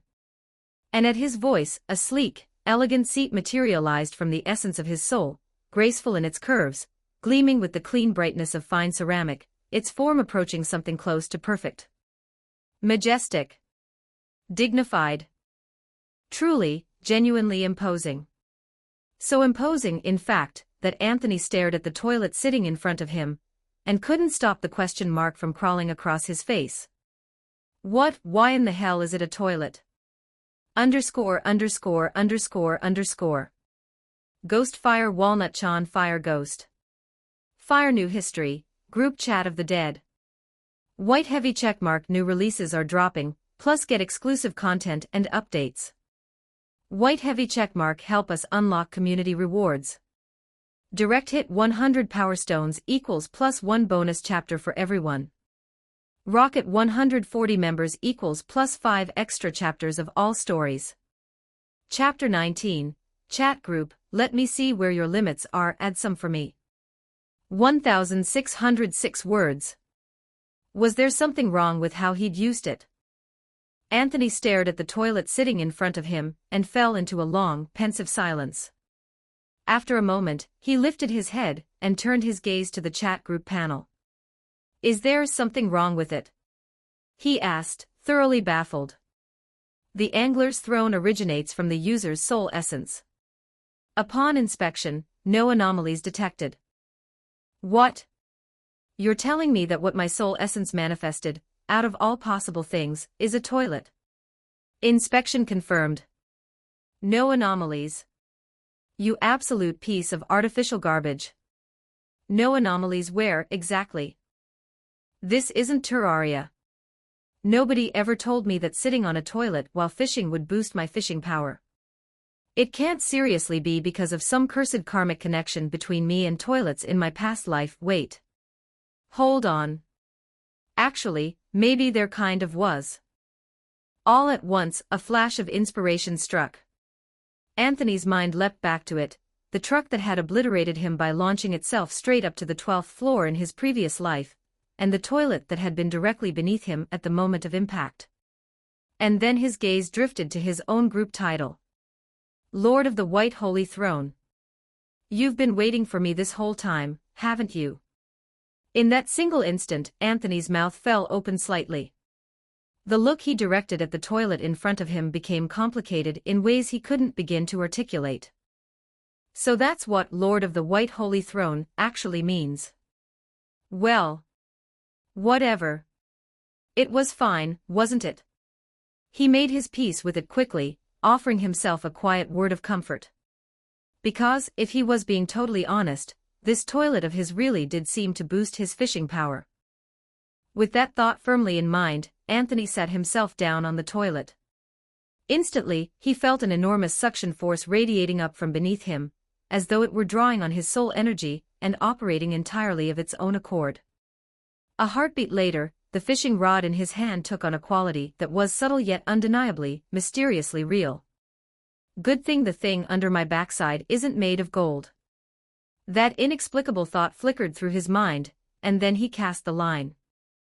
The float landed on the kaleidoscopic surface of the primordial river, and the fishing began once more. Anthony opened the group chat with a motion that had become perfectly natural, chatting idly in the background while he waited in silence for something to take the bait. This time, he hadn't even managed half an hour of idle chat before the float twitched. He blinked and then yanked the rod back hard. Low-grade living equipment, sickle.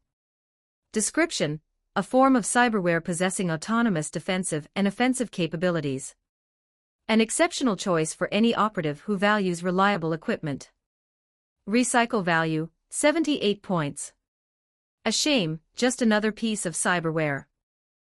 Nothing he could use himself, and definitely not the Originium technology products he'd been hoping for. Anthony hit the recycle button without hesitation, converted the points straight into lifespan, and then sank into thought. He decided, effective immediately, to take back every single disparaging thing he had ever said about this toilet. It was a divine artifact. An honest-to-God, certified, undeniable divine artifact. Before the throne unlocked, his personal best fishing time had been 40 minutes, with an average of well over an hour per bite. And now, the moment the angler's throne had come online, even a casual cast was pulling in bites in under half an hour. So what if it's shaped like a toilet? I happen to enjoy sitting on toilets. Fight me. Unfortunately, the angler ability didn't have much room for immediate upgrades beyond this. Scanning the angler's ability tree, 2 nodes were currently glowing as available for unlock. The first was an upgrade to the angler's throne itself, but that cost 5,000 points, which was well beyond his current 2,500. He could stare at it all he liked, it wasn't happening anytime soon. The second ability, however, was something else entirely. The angler's tolerance. Effect: strengthens your fishing rod, raising the cap on physical rod fusion. Your fishing rod may now fuse with one additional physical fishing rod, incorporating it into your soul. Enhancement cost, 1,000 points. Not bad. Having used the glass fishing rod, Anthony had already tasted what rod fusion could do. The problem was, where was he supposed to find another fishing rod right now? Every point he had was already spoken for in his head. He couldn't afford to spend recklessly. So for now, Anthony had no choice but to shelve further upgrades to the angler. That said, even at its current level, the angler had already reached a genuinely terrifying fishing speed. Snapping back to the present, Anthony cast the line toward the primordial river once more. Fishing is fine. Fishing makes me happy. Fishing while sitting on a toilet and chatting the group at the same time. That's triple the happiness. And so Anthony resumed his tirelessly cheerful fishing. 2 more hours passed like that. He'd reeled in items worth over 200 points in total, when the float dipped and bobbed again. Anthony's gaze sharpened, and he snapped the rod upward in one clean motion. A brilliant flash of light appeared on the hook, and for a single dazed instant, Anthony's vision went white. Wait. That color, does that mean? Did I just reel in a gold teardrop?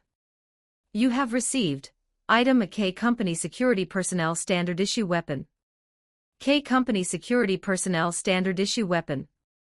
Description: a product of K Company, Wings of the World, born from the city. Renowned above all for its medical expertise, K Company has incorporated a trace amount of its signature product, the ampoule, into the standard equipment of its security personnel, ensuring their continued survival. Though present only in a minuscule quantity, it is more than sufficient to protect an employee's life once. Recycle value, 566 points. Holy! The moment Anthony clocked that recycle value, his expression changed entirely. I knew fishing was worth it. Over a day's worth of grinding, 30+ catches, and I've finally reeled in something with a genuinely rare drop rate. In one sense, this was the lowest tier originium technology product in existence.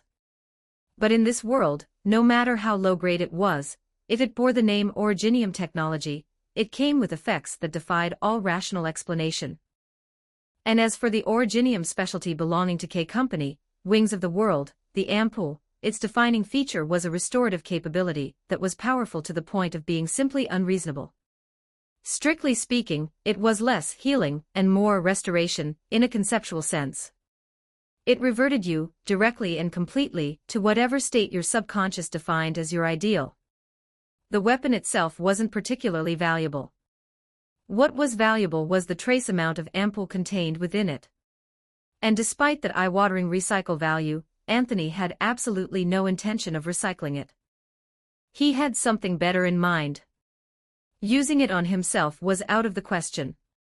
The ampoule had no effect on Anthony, as a soul. He had no physical body for it to work on, and no brain to supply the subconscious impression it needed to function.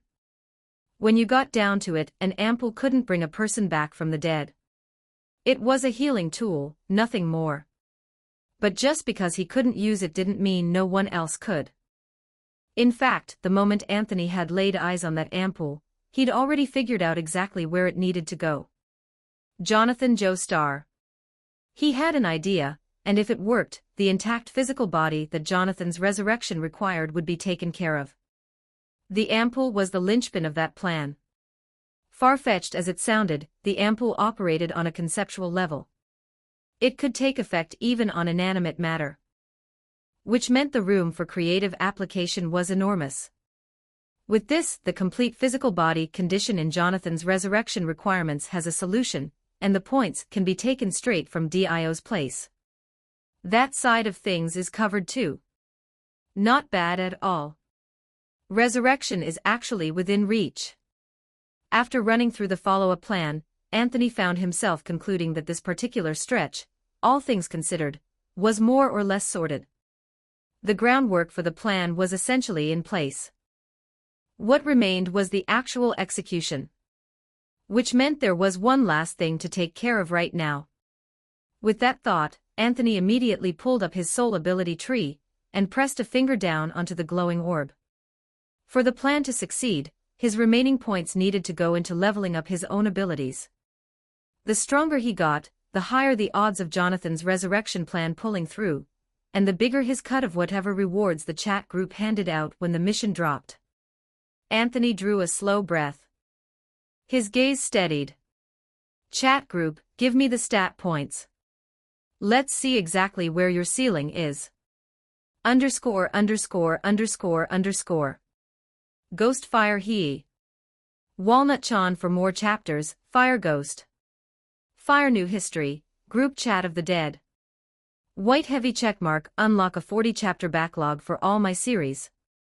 White Heavy Checkmark, receive exclusive content and regular updates. Help us reach these goals. Direct hit 100 Power Stones equals +1 Universal Bonus Chapter. Rocket 140 members equals +5 extra chapters for all stories. Ghost P. Walnut Chan. Chapter 20, Revival Mission, Lin Yuan Soul Reinforcement. 1,503 words. Faced with the labyrinthine tangle of his soul ability tree, Anthony barely hesitated before selecting the ability he'd already set his heart on. Soul Foundation, the Spirit Soul. This was to be the foundation of everything, the starting point of all his soul abilities going forward. It wasn't a choice Anthony had made lightly, he'd thought it through with care. First, there was one crucial point worth noting: choosing Spirit Soul didn't mean he was locked out of Iron Soul forever. The two paths weren't fundamentally in conflict. Right now, he was simply choosing which one to prioritize. Second, staring down his current situation, Anthony genuinely couldn't picture a scenario where Iron Soul got him out of this mess. What was he supposed to do, power up his soul and trade punches with Dio's stand, the world? That would be the stupidest idea he'd ever had in either of his lives. So, all things considered, Anthony figured the smarter play was to explore what Spirit Soul had to offer, broaden his support toolkit, and improve Jonathan's odds against Dio. 500 points spent. Soul Foundation, Spirit Soul, unlocked. The moment that foundational orb lit up, it was as though sparks began spreading outward across the entire ability tree. Anthony's movements stilled. He took a half step back and watched in quiet attention as the tree shifted before his eyes. At the same time, he felt his soul stretch, pulled taut in some direction he couldn't name, and then a sensation that was almost impossible to describe washed through him, a deep, spreading sense of release, like something that had been clenched for a very long time finally letting go. In the layer above Spirit Soul on the tree, countless orbs began to glow with a dim, gray light, signaling that they had entered the range of what could now be unlocked. Spirit Soul has been unlocked. You may now acquire abilities from the Spirit Application series. These abilities are designed to leverage the plasticity of Spirit Soul to achieve a wide range of effects. After unlocking a sufficient number of Spirit Application abilities, you will be able to unlock Spirit Direction abilities and formally determine the primary focus of your soul ability development. Anthony studied the system's prompt for a while and gradually pieced together how the structure worked. If he had to put it in terms of an analogy, unlocking Spirit Soul was like getting accepted into university. The Spirit Application abilities were like choosing your broad field of study. But choosing your field wasn't the end of it, you still had to finish your first year, rack up enough credits, and only then could you enter the specialized track of a Spirit Direction, and begin serious study in your chosen discipline.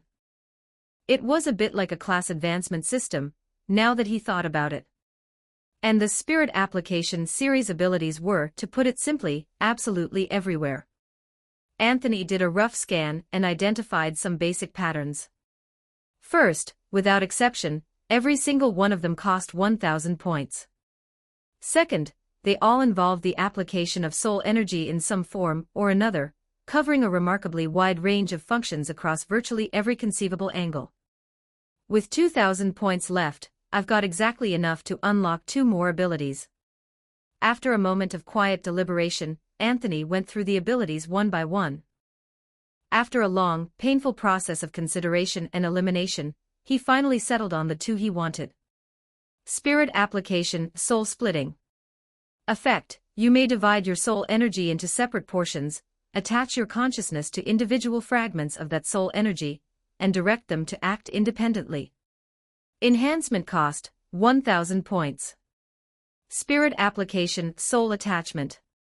Effect: you may attach soul energy to inanimate objects and drive those objects into normal movement.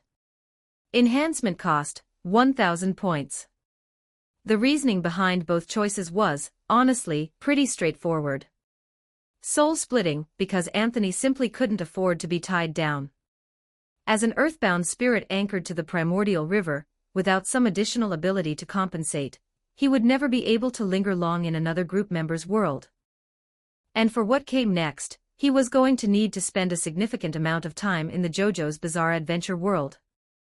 So, after turning it over from every angle, soul-splitting was the answer.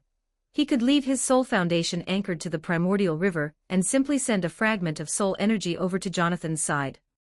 Clean and efficient. The reasoning behind soul attachment was even simpler. Without this ability, Anthony had no real means of interacting with the physical world.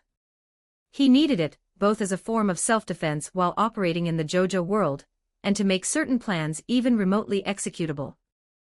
The restrictions on a purely soul form existence were, frankly, crippling.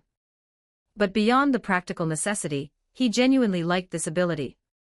The effect was blunt and direct meant it had raw numbers behind it. After reading it carefully, Anthony noticed something. Soul attachment placed no stated cap on how much soul energy could be output. Which meant, in theory, as long as he had enough soul energy, there was nothing technically stopping him from going toe-to-toe with the world itself. The only problem was that playing it that way would burn through soul energy at an absolutely terrifying rate. 2 words, costs money. 3 words, costs a lot. Soul energy, when you got right down to it, was essentially points made manifest, because right now, every scrap of soul energy Anthony had was sustained entirely by his point reserves. Sure, going all out like that would feel incredible. It would just be somewhat catastrophic for his wallet. Back to fishing.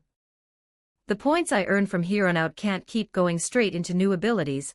I need to hold as much in reserve as possible, in case of emergencies, and to fuel the 2 spirit application abilities when I actually use them. Anthony muttered under his breath, settled himself back onto the toilet, cast the rod out again, and sank once more into the familiar misery known as being completely broke. God, I'm so poor. When is this ever going to change? For a long moment, Anthony fell into genuine, earnest contemplation. And so in the long rhythm of fishing and thinking, punctuated by the occasional idle message to the group chat, another day ground by. While chatting in the group, Anthony learned that time on Jonathan's end seemed to be accelerating again. That information hit him with a kind of low-grade numbness. Did Father Pucci show up early over there or something? Why does the time keep accelerating like this? I want an explanation. Someone show me the receipts. Complaining internally aside, Anthony pushed his fishing pace up another notch. The last thing he needed was to fall behind on his end. According to Jonathan, his side was ready. He'd been making frequent excursions to Dio's estate in soul form during the accelerated intervals, observing the changes taking shape around Dio. By Jonathan's account, the acceleration had compressed what felt like several dozen days. And now, Jonathan had seen it. The golden humanoid silhouette forming behind Dio. Stand of the world had taken shape. But Jonathan himself still showed no signs of awakening. Their working theory was that his stand wouldn't emerge until after his physical body was reconstructed and he was properly revived. Either way, the main story had clearly begun, and it was advancing at an almost incomprehensible pace. Time was running short. Anthony had no choice but to fish like his life depended on it and stockpile points as fast as he could. At last, the second day arrived. Anthony, who had endured another full cycle sitting on his toilet throne, pressed the check-in button on the panel before him. And then, without warning, a different notification flashed across his vision. Support mission now available. Support mission of the resurrection of Lazarus.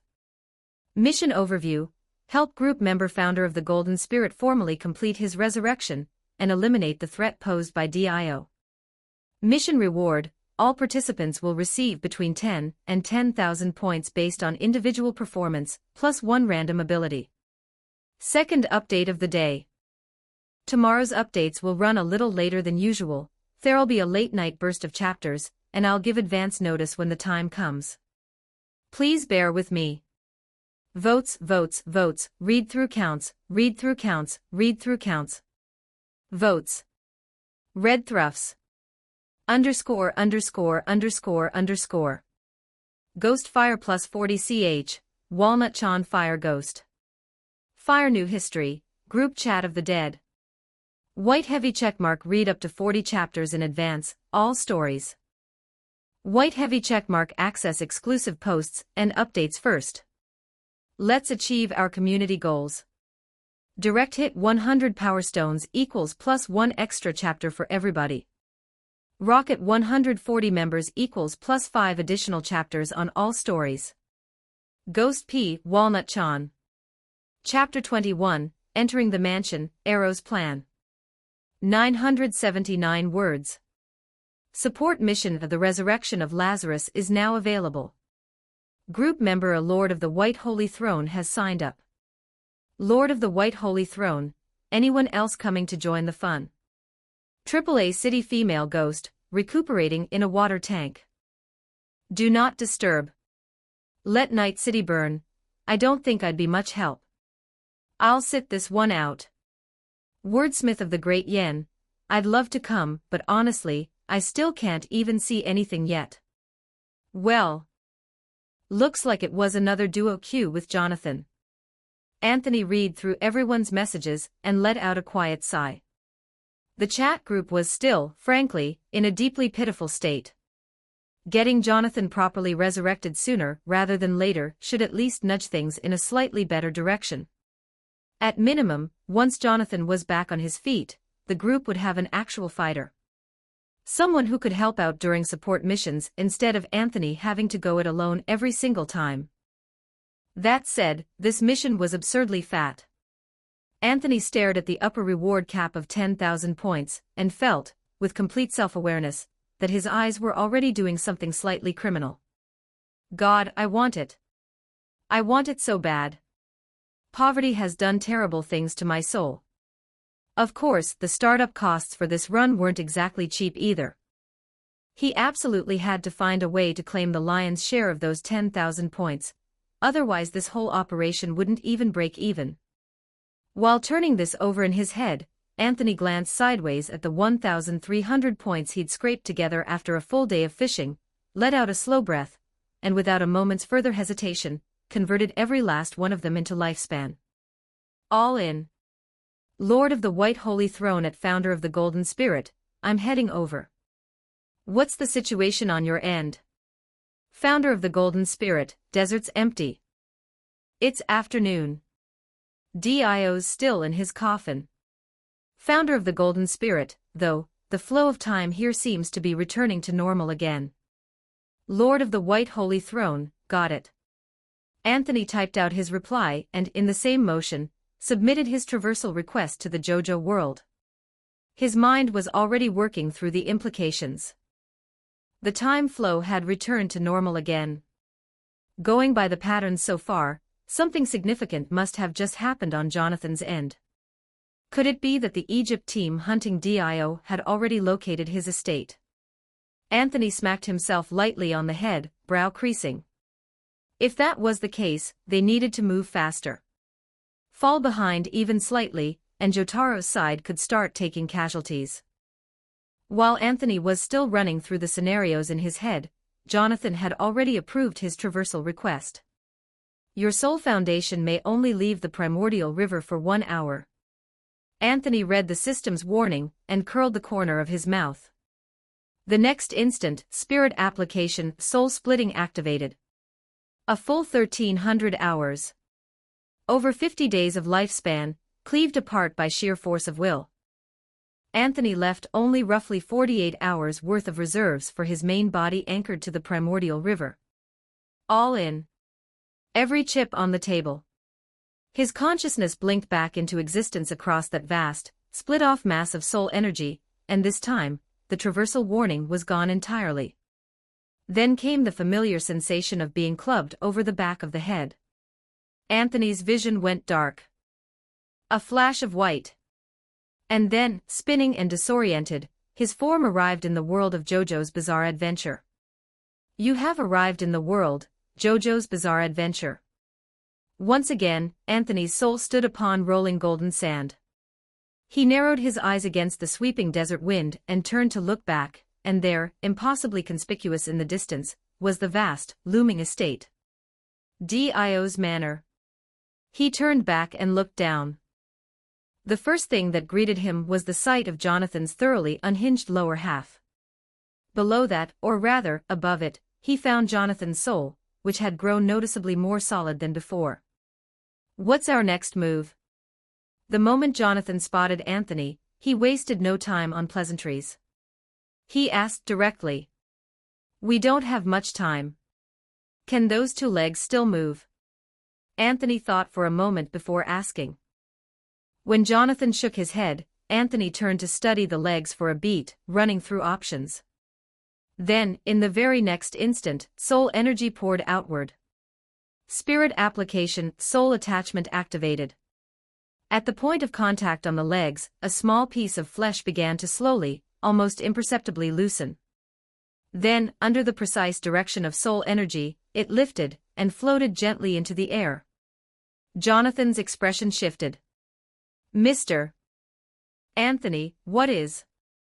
Hauling around an entire leg would be a liability. Anthony glanced at his lifespan expenditure and answered plainly. "For what comes next, the resurrection doesn't require the whole lower half. A small piece of flesh is enough." "Understood."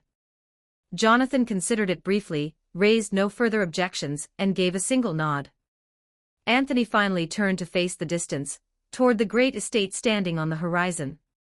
He began to drift forward, slow and steady, moving toward Dio's grim, foreboding manor. "Let's go. Our next step is to get inside that estate." He spoke quietly as he floated forward, voice unhurried. "And our next objective is to obtain the arrow. __________. Ghost fire here, Walnut Chan fire ghost. Fire new history, group chat of the dead. White heavy checkmark gain early access to 40 chapters for all stories. White heavy checkmark enjoy exclusive content and special announcements. We have set new community milestones. Direct hit 100 Power Stones equals +1 bonus chapter for all readers. Rocket 140 members equals +5 additional chapters for all series. Ghost P. Walnut Chan. Chapter 22, I must start resurrecting immediately. 1074 words. The arrow. Is it? Jonathan murmured quietly. Anthony, drifting forward, gave a slow nod. That's right. If I'm remembering correctly, there should be an arrow hanging on the wall inside Dio's manor. We need to retrieve it. The points from an arrow like that are almost certainly enough to cover what your resurrection requires. And if Dio discovers us, that's a problem for after the resurrection. Anthony answered calmly, a distinctly unscrupulous smile already spreading across his face. Honestly, he had never been so grateful for his current state as a soul. After the test run of their last traversal, Anthony had confirmed it completely. Dio could not see him or Jonathan's souls. Not even a flicker of awareness. The moment that fact had clicked into place, the correct application of his situation had become immediately, blindingly obvious. This is literally the perfect setup for breaking and entering. You can steal something and the owner won't even process it's gone. No locks to pick. No cameras to dodge.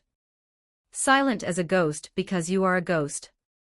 This is the ultimate burglar's blessing, the holy grail of five-finger discounts, the dream skill for residential larceny of all kinds. Even the wanderer from next door would be green with envy. By the time Dio figured out the arrow had vanished, if Anthony hadn't put at least 800 meters between himself and Jonathan and the manor, he'd have to chalk it up to his legs being slow. Occupational hazard of being a disembodied soul. We're here. Anthony stopped abruptly, his voice carrying a note of barely contained excitement. He looked at the firmly locked gates before him, reached out, and purely on instinct pushed his hand forward. He passed straight through. The thin sliver of flesh he had been directing forward with soul energy, along with the ampoule he had carried with him from the very beginning, were pressed flat under the guidance of that same soul energy, and slipped through the hairline cracks of the gate into the castle beyond. Jonathan followed close behind Anthony, re-entering the castle. He glanced instinctively around the interior, then turned toward Anthony. Dio is most likely still in his chambers. Good. That suits us perfectly. Though we'll need to go to him directly.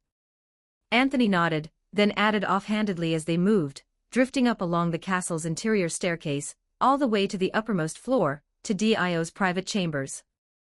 The entire journey was frictionless. As souls, they passed through every barrier without incident, without delay. And yet, midway through, Jonathan's brow furrowed slightly. I can feel it. My bloodline is drawing closer to this area. Jonathan said it quietly, after a long pause. Anthony glanced back at him, faintly surprised. Bloodline. Right, the Joestars apparently come with a built-in family radar. The only ones who'd be showing up at this particular moment would be Jotaro and Joseph, wouldn't it? So they really have made it this close. Anthony felt a dull twinge of anxiety at that. We can't afford to drag this out anymore. No more delays. Having weighed the situation, Anthony turned back around immediately and said it plainly.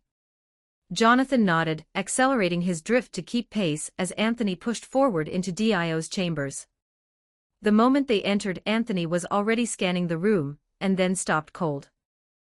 What the hell, why is he awake?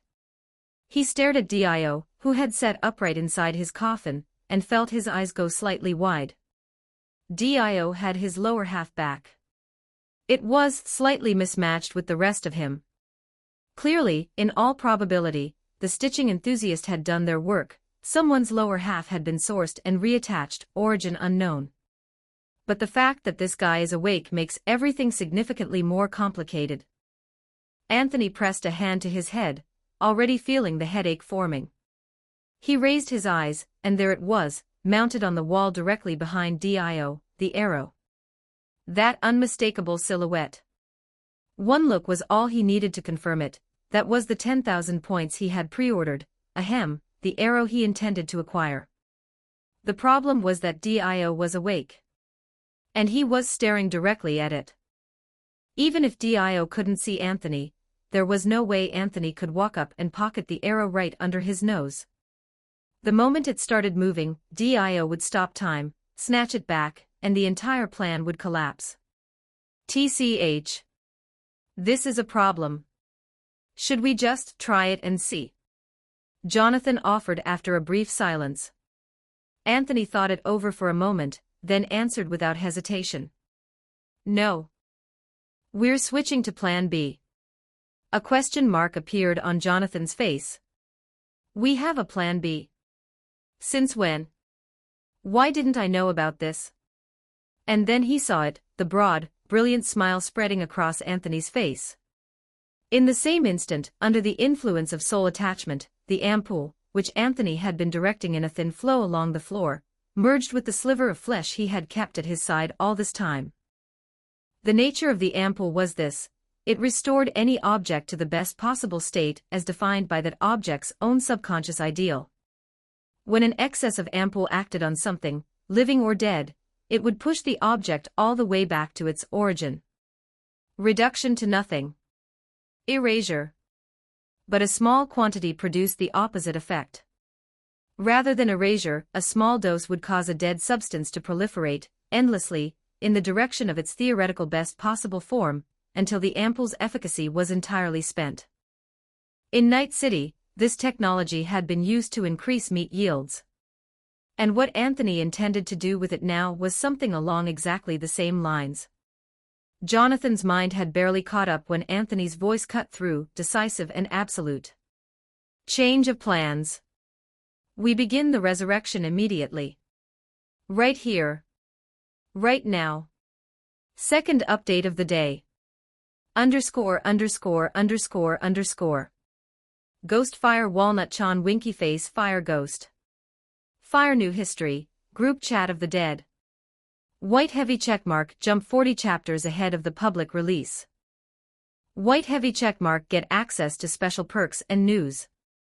Help smash these goals. Direct hit 100 Power Stones equals +1 bonus chapter for everyone. Rocket 140 members equals +5 extra chapters for all stories. Ghost P. Walnut Chan. Chapter 23, Jonathan's Resurrection, Dio's Shock. 1086 words. Dio didn't move. Not an inch. He stood rigid before the wall, eyes fixed on the arrow hanging from it, thoughts churning quietly beneath the surface. And alongside those thoughts, a persistent, gnawing irritation. It had been there for some time now, coiled in the back of his mind, refusing to fade. Ever since his revival, things had not gone entirely according to plan. Jonathan's descendants, for instance, that pack of upstarts had actually set out from Japan to challenge him. Laughable. Truly, genuinely laughable, like a swarm of mosquitoes convinced they could draw blood from a god. His stand, the world, was the most powerful stand in existence. Those fools posed no real threat. And yet, knowing that didn't make their buzzing any less irritating. But that wasn't the true source of his unease. No, there was something else. Something that sat far deeper. Jonathan Joestar. His one and only rival. The only name that had ever deserved that distinction, in Dio's estimation. And yet, that man should have died. Should have died countless years ago on that burning ship, should have been erased from the world entirely. That was how it was supposed to end. But lately, every time Dio sank into sleep, he heard it. A sound that didn't belong to dreams, a ragged, hoarse roar, as though dredged up from the depths of hell itself, exactly like the voice he'd heard that night. It resonated from inside his own body, like a soul-stealing demon clawing its way out from within. And then, it had taken his lower half and walked away. It had jolted him awake more than once, ripped him clean from unconsciousness, as it had tonight, plunging him into long, sleepless stretches that stretched on until dawn. The dull, lingering ache at his waist never let him forget. Everything he had dreamed was real. A constant reminder that forced itself on him whether he wanted it or not. He, Jonathan Joestar, is not dead. And he is still coming for you. Persistent to the very end. Dio muttered, his brow drawn tight. Even after all this time, you still manage to be this insufferable. But quickly, almost forcibly, he pulled himself back together. Rallied his own conviction from the inside. It's fine. It doesn't matter. Jonathan was an unknown variable, yes, but Dio had obtained the power of the world. He was invincible. Truly, completely invincible. Even if that man somehow returned, what of it? I am destined for heaven. Nothing can change that. Crack. Crack. The sound came without warning, faint, wet, the unmistakable noise of flesh proliferating at speed. Dio blinked. Who's there? On pure reflex, he spun around, and his pupils slammed to pinpoints. Behind him, in what had been only a single heartbeat, a fragment of flesh, separated from Jonathan's body, had begun to multiply. Wildly. Under the influence of the ampoule, it was expanding at a rate that defied reason, swelling far beyond the volume of any ordinary human body, and still growing, still proliferating, showing no signs of stopping. What in the... In an instant, the towering golden silhouette erupted into being behind Dio. The world had manifested, looming at his back, eyes trained on the grotesque mass of flesh before them, every sense on high alert. A wild stand user. Could that be what this is? The thought had barely formed when Dio heard it again. Another sound, faint, almost imperceptible. But this time, it didn't come from the mass of flesh in front of him. It came from behind. Again? Behind me, again.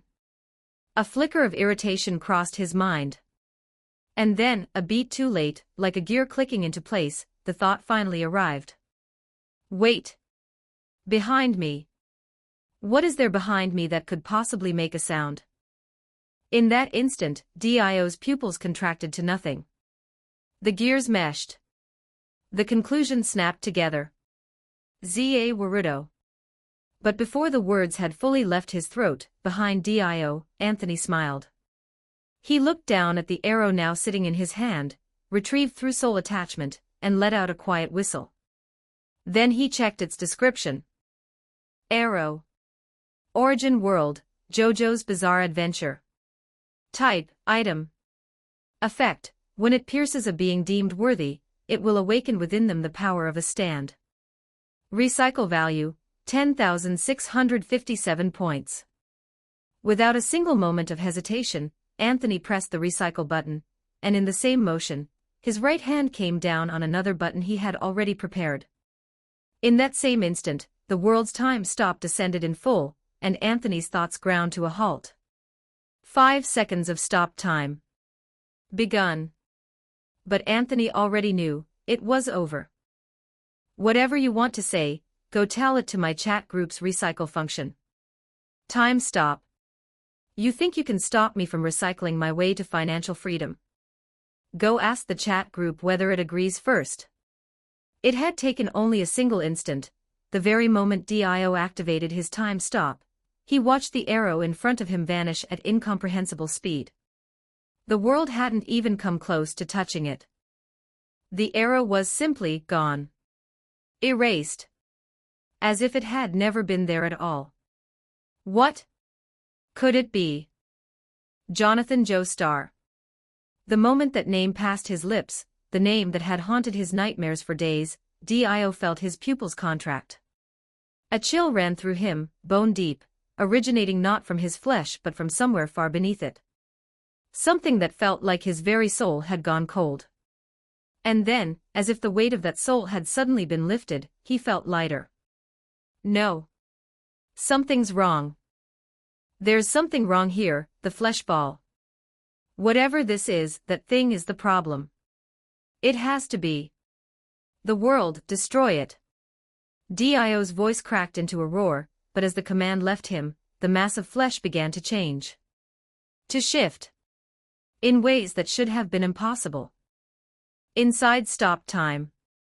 _______. Ghost fire here, Walnut Chan fire ghost. Fire new history, group chat of the dead. White heavy checkmark gain early access to 40 chapters for all stories. White heavy checkmark enjoy exclusive content and special announcements. We have set new community milestones. Direct hit 100 Power Stones equals +1 bonus chapter for all readers. Rocket 140 members equals +5 additional chapters for all series. Ghost P. Walnut Chan. Chapter 24, Dio, Can We Reconcile? 1,200 for words. What the actual hell was this? Dio stared at the shifting mass of flesh before him, and even he felt his mind go momentarily blank. A flicker of genuine doubt crept in. Hadn't he activated his time stop? Then why was something still moving inside the range of his stop time? Though if he'd put that question to Anthony would have probably just started laughing loudly in his face. Oh, you don't get it. That's fine. It doesn't really matter if you don't. Sure, the world is strong, but that time stop of yours is, honestly, a little hard to speak well of. In canon, Jotaro didn't even bother pretending. First he just maintained conscious thought inside the stop time. Then he started moving in it. And then he straight up copied the time stop itself. And you thought you were going to test the chat group with this? That's selling the chat group a little short, don't you think? All along, what Anthony had been counting on was never the new abilities he'd scraped together, nor the 1,300 points worth of soul energy he'd carried in.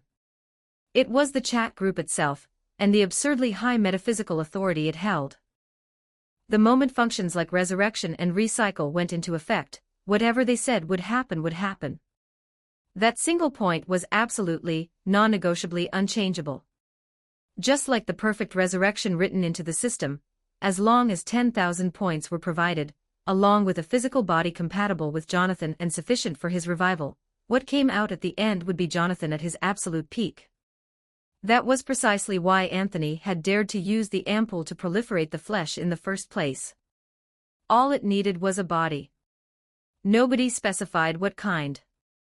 And at this very moment, through the authority of the chat group, through the 10,000 points recycled from the arrow, and through the physical body catalyzed by the ampoule, the conditions for resurrection had been met. In that instant, within the proliferating mass of flesh, something shaped like a human form began to rise, drawn upward by the power of the chat group. Dio watched that silhouette take shape and felt, inexplicably, a creeping sense of unease. You've got to be kidding. How could I, someone who possesses the power of the world, possibly feel something like that? It doesn't matter. This is my time stop. All I have to do is shatter it. The world drew back its fist and drove it into the proliferating mass of flesh. There's still a full second left on the time stop. Pulverizing this meat pile won't even take half a second. But in that exact instant, the flesh accelerated its formation, countless excess pieces were flung away, a soul returned to its body, and finally, when the world's fist came crashing down into the flesh, it was met by another pair of fists, golden, gleaming, and a shockwave of force blasted the surrounding furniture clean off the floor, leaving both the world and Dio frozen in a single stunned moment. The next instant the time stop ended. The golden fists vanished. And from within the flesh, a young man with short blue hair stepped forward. He shook the last remnants of gore from his body. A pair of deep blue eyes turned to look at Dio. That face like something carved by angels, was one Dio would never forget. Not in this life, not in the next. Jonathan Joestar. At this moment, at this very instant, Jonathan Joestar had completed his perfect resurrection.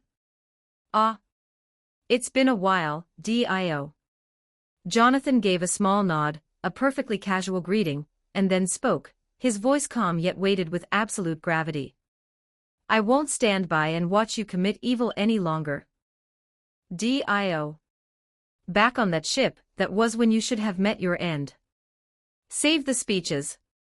Looking at Jonathan standing before him, Dio felt a reflexive flicker of fear, but the next moment, it evaporated entirely. He's come back to life once. So what? I have the power of a stand now. I'm not who I was. I killed Jonathan Joestar once. I can kill him a second time. Jonathan didn't answer. He simply stepped forward toward Dio. Dio's mind kicked into overdrive. The time stop still needs a moment to recharge. I don't know how much strength Jonathan has right now, but regardless, I should still hold the advantage here. Which means what I need to do right now is a sucker punch. In an instant, a jet of blood erupted outward, so sudden that even Jonathan barely had time to react. A split second later, his vision was smeared with crimson. A vicious grin split Dio's face. He lunged forward in a single stride, the world erupting into being at his back, driving a full-force blow straight at Jonathan. Jojo.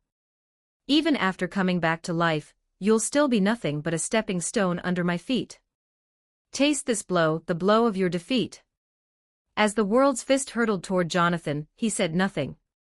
Ever since the moment of his resurrection, he had been feeling it, a powerful, insistent sensation, as though all he had to do was reach for it, and something would answer his call. Like right now. With the faintest stir of his will, a pair of golden fists, ones Dio knew all too well, appeared directly across from his own, and met the world's blow head-on with unwavering force. Dio's pupils slammed to pinpoints. He knew those fists. He knew them in his bones. Nobody on this earth knew them better than he did, nobody. Standing behind Jonathan, imposing and magnificent, could only be one thing besides the world itself. A stand. Identical to his own. Dio stood there completely stunned. You've got the world standing behind you, so what does that make the thing standing behind me? A knockoff. A bootleg. He had no time to hesitate. On pure instinct, Dio went to throw another punch, better to kill Jonathan now, before he had a chance to get used to his newfound power. But in the next instant, Dio felt it, a searing, violent backlash of force that hammered straight into him. He looked and saw it. Running across the fists of Jonathan's world was a cascade of brilliant golden light, shimmering and alive. And that light, Dio would have recognized it if he'd been reduced to ash. That's the ripple. In that moment, Dio nearly coughed up a lungful of blood, and a thought surfaced in his mind, completely unbidden. Any chance we could work something out? ________. Ghost Fire Walnut Chan Winky Face Fire Ghost. Fire New History, Group Chat of the Dead. White Heavy Checkmark jump 40 chapters ahead of the public release. White Heavy Checkmark get access to special perks and news. Help smash these goals. Direct hit 100 Power Stones equals +1 bonus chapter for everyone. Rocket 140 members equals +5 extra chapters for all stories. Ghost P. Walnut Chan. Chapter 25, Everyone's cheating, huh? Fortunately, I've started cheating too. 1,131 words. Across from Dio, Jonathan wiped the thick, sticky blood from his eyes and glanced back at the stand answering his every command. He gave a quiet, almost imperceptible nod. My stand looks just like Dio's. Is it because my body and Dio have been fused together for so long that even this has carried over? But no matter. Whatever the reason, it's more than enough to kill him. In an instant, Jonathan's gaze sharpened to a blade. He fixed his eyes on Dio, and Dio, meeting that stare head-on, felt every hair on his body stand on end. The world plus ripple. Even a god would break under that combination. Sure, we both have the world. On paper, that's an even match. But then you go and pour ripple energy directly into your stand, and what am I supposed to do with that? I'm a vampire. I have a hard counter sitting in my face. A tight disadvantage like that doesn't just tilt the fight. It ends it. Dio. Then came a voice, like something hauled up from the depths of hell, and Dio felt himself plunge back into ice-cold dread all over again. I'm here to correct my mistake. The mistake of failing to kill you back then. In that same instant, the stand surged forward, ripple blazing across every knuckle, and swung at Dio with everything it had. This time, Dio didn't even feel the urge to trade blows. When you're up against something this broken, the only reasonable response is to not touch it. He clenched his jaw, didn't waste a single breath on hesitation, and spun on his heel. Za Warudo. The gears bit down. The world froze. But in the very instant Dio activated his time stop, he saw it. Jonathan's world had engaged its gears at almost the exact same moment. It too had entered stop time, nearly simultaneously. Cheats. He's running cheats. The punch landed clean. The impact tore through Dio like a freight train, an all-consuming, full-body agony that made him feel, for the briefest and most humiliating moment of his immortal existence, like he wanted to die. He was launched over 10 meters through the air. But he didn't dare slow down for even a second. The moment he hit the ground, he scrambled back to his feet. And ran. Blood poured from every inch of him, but Dio didn't allow himself a single reduction in speed. He bolted through the halls of the castle in a full, frantic sprint. Go after him. Don't let him escape. Still anchored in his soul form, Anthony narrowed his eyes, hovering at Jonathan's side as he watched Dio's retreating figure. He spoke the words as a quiet nudge. Jonathan gave a brief nod, and immediately launched into pursuit. Anthony watched them both go, a faint smile playing at the corner of his mouth, and found himself quietly marveling at the sheer spectacle of it all. So, who wants to tell me, who's Dio's most terrifying father figure now? Still, if he was being honest, what came next was almost certainly going to diverge heavily from canon. A lot of it. No idea exactly how it'll change. Guess we'll find out. The thought flickered through Anthony's mind, and then he heard a sound drifting up from below. He paused, just slightly, then hooked Jonathan's physical body with the fishing rod and ascended to the highest point of the castle, surveying everything from above. After his resurrection, Jonathan had immediately started running on cheat mode, using the world as naturally as if it had always been his own. Anthony had halfway expected this, it had fallen within his range of predictions. But fortunately, I've got my own cheat mode. He took in the full layout of the castle from his elevated vantage point and felt, inwardly, a quiet swell of satisfaction. Thank God I'm running the wall hack too. If everyone's got cheats, at least the playing field is level. Being a soul does have its perks, after all.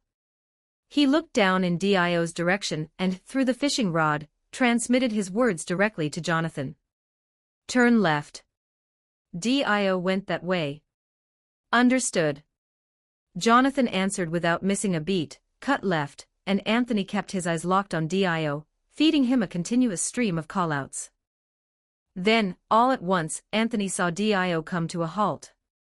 Something had made him stop. A slight frown crossed Anthony's face. What is he up to? But the answer came quickly. Dio wasn't alone in this castle. Of course he wasn't. Right there in front of him stood one of his loyal servants, Vanilla Ice, stand user of cream, the Void Devourer. A devoted, fanatical follower, faithful to Dio unto death. Vanilla Ice didn't even have time to say a single word. Dio's hand moved, one clean strike to sever the carotid artery, and in the blink of an eye, he had drained them and dry. The wounds covering Dio's body began to knit themselves shut in real time. Dio went to find a blood bag. His wounds are healing. Even now, even at a moment like this, he would still take the life of an innocent. Jonathan's eyes hardened by a full degree. His reply came almost immediately. Understood. I will end him as quickly as possible. Anthony's expression grew distinctly strange. Did Dio just accidentally stack a rage buff on Jonathan? Is that what just happened? Whatever. As long as this gets finished, I'll count it as a win. The thought had barely passed when Anthony noticed movement at the entrance to the castle's basement. A group of people was coming in. He looked more carefully, and felt genuine surprise flicker across his face. The people now entering this vast castle were the Stardust Crusaders. Watching Jotaro walking at the front of the group, Anthony felt a new idea take shape in his mind almost instantly. If I'm being real, Jonathan hard counters Dio on paper, but Dio's raw speed is still a pain to deal with in practice. Though looking at this situation, that might not actually be a problem anymore.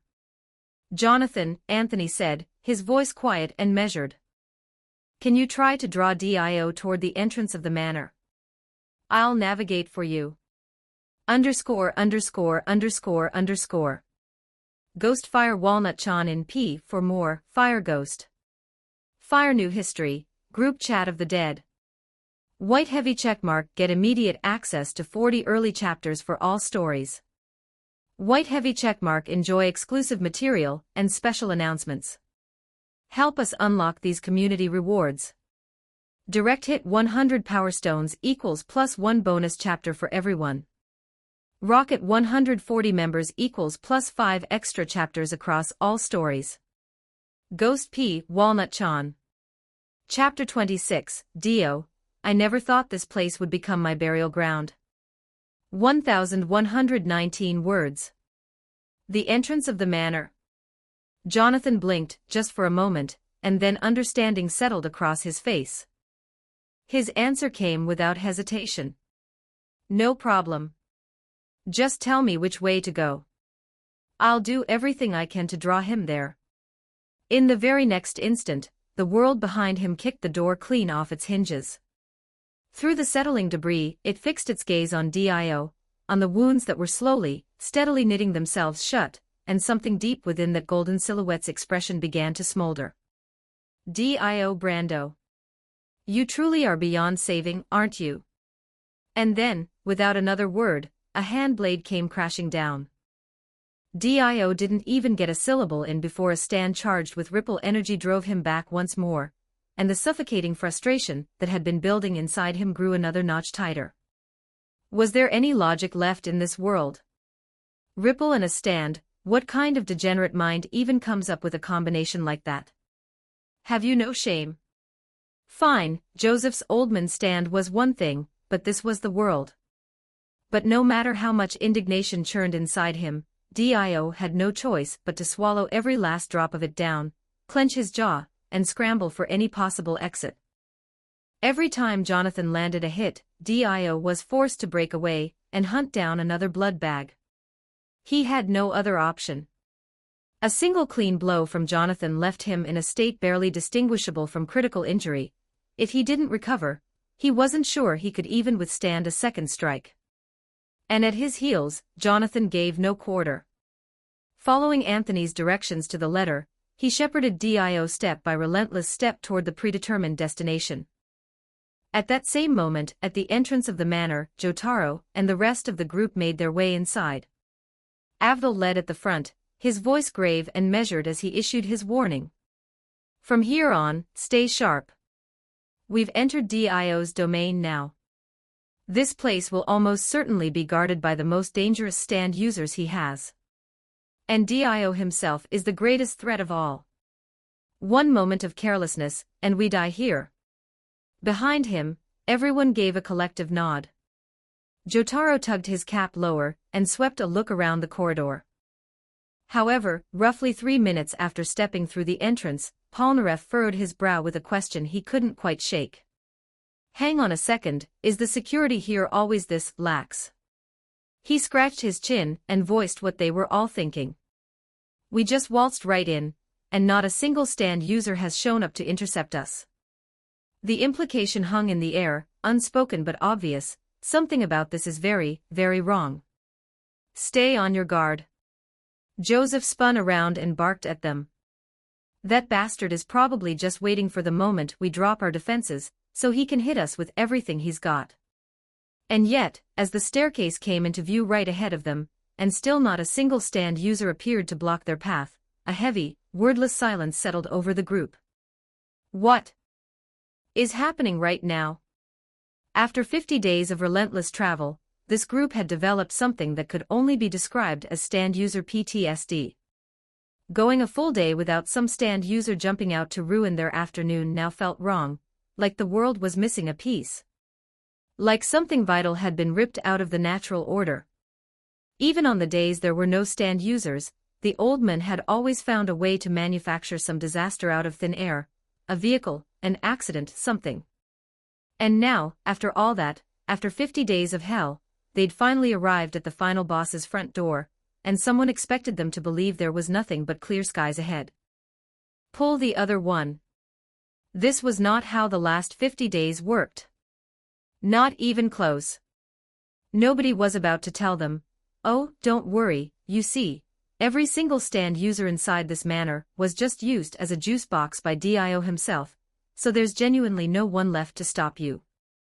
While the group stood there completely at a loss, Kakyoin suddenly stiffened, as though he'd caught a sound that hadn't quite registered yet. He turned his head sharply.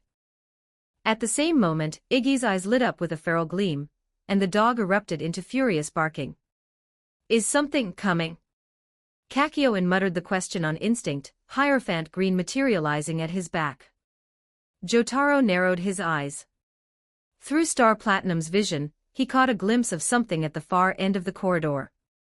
After a long, still moment, he raised one finger and pointed. What is that? What's where? Joseph snapped back to attention a beat too late, twisted around, and followed the direction Jotaro was pointing, then his eyes went wide. At the base of the staircase, a billowing cloud of dust and debris rolled outward, as though something of enormous weight had just come crashing down from above. Only once the last of the dust had fully settled did Joseph manage to make out what had fallen. Golden hair. A powerful, sculpted frame. Joseph had seen this face more times than he could count. If the person in front of him weren't dressed in rags, clothes that looked like they'd been flushed down a toilet 18 times, Joseph would have recognized him immediately. Dio. A beat later, recognition crashed over all of them at once. The group snapped into formation. Dio raised his head. He looked at the Stardust Crusaders standing before him, and his jaw tightened.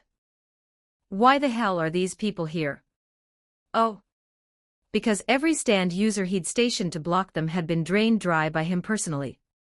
So naturally, nothing was left to stop them. Damn it. Bare half a month ago, Dio had arrived in Cairo, and this city had been alive with possibility, bursting at the seams with momentum. And now this same place was poised to become his grave. But the very next instant, Dio's expression shifted again, because a voice reached him from behind. Dio Brando. Oh, for the love of... ________. Ghost Fire Walnut Chan Fire Ghost. Fire New History, Group Chat of the Dead. White heavy checkmark. New releases are dropping, plus get exclusive content and updates. White heavy checkmark. Help us unlock community rewards. Direct hit 100 Power Stones equals plus 1 bonus chapter for everyone. Rocket 140 members equals plus 5 extra chapters of all stories. Chapter 27, Dio's Death, Joseph's Deja Vu. 1,173 words. Who's there? Joseph called out on instinct. But even as the words left his mouth, the answer came, following that low shout from the staircase. The pursuer revealed himself. The young man with short blue hair descended the last few steps, then stopped, visibly startled, as though he hadn't expected quite this many people to be gathered here. Relax, Jonathan. The plan from here is simple, just work together to take down Dio. Anthony spoke in his usual calm, unhurried tone. Jonathan gave a single nod, and then turned to look at the Stardust Crusaders standing before him.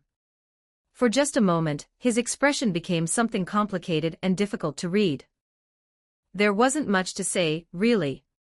The core of the problem was this. Having read through the records Anthony had sent him, Jonathan genuinely had no idea how to face these people. The Joestar bloodline. How exactly had it drifted this far off course? He thought back to the records, to the things Joseph and Jotaro had apparently done, and a slideshow of increasingly inexplicable images began to flash before his eyes. Even facing Dio had never produced a feeling quite like this one. But Jonathan pushed it aside. He shook his head, refocused, and fixed his gaze back on Dio. Whatever the complications, the priority right now is still the same. Find a way to kill Dio. In the very next instant, the world surged to life behind him, ripple energy blazing across its knuckles, and drove another blow straight at Dio. Beside them, Polnareff's eyes went wide as dinner plates. That stand, there are two of them. Identical. How is that even possible? But Jotaro Kujo didn't waste a single second on questions. The moment he saw Jonathan moving against Dio, he was already reacting, first before anyone else. Whoever that guy is, he's going after Dio. I can sort out the details later. Right now, the important thing is to hit Dio while we've got the opening. Aura. Star Platinum erupted into being and drove a fist clean into Dio's face, launching him airborne once more. Jonathan watched it happen, and gave Jotaro a single, quiet look of approval, a fractional improvement in his opinion of this particular descendant. Dio, for his part, had absolutely nothing to say about any of this. How the hell did this turn into a 2-on-1? But he was wrong about that, as it turned out. Because it was about to become a full-on group beating. Hey! Stop standing there with your mouth open. Jotaro barked at Joseph over his shoulder without breaking his pursuit of Dio.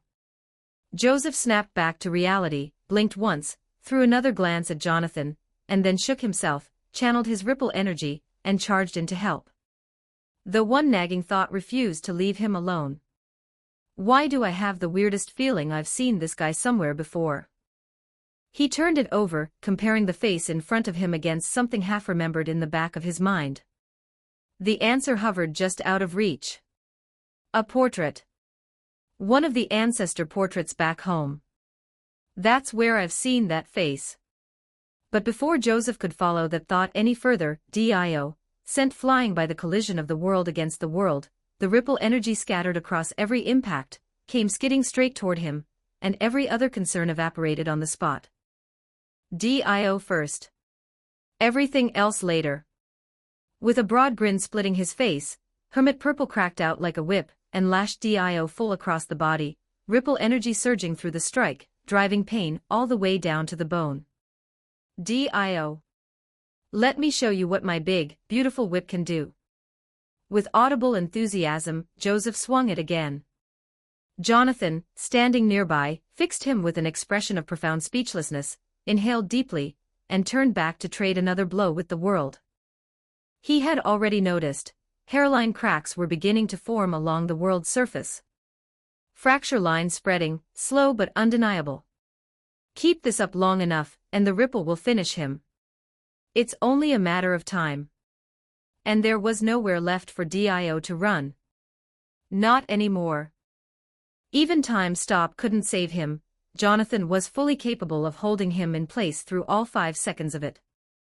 Ha ha ha ha. The corner of Dio's mouth twitched upward.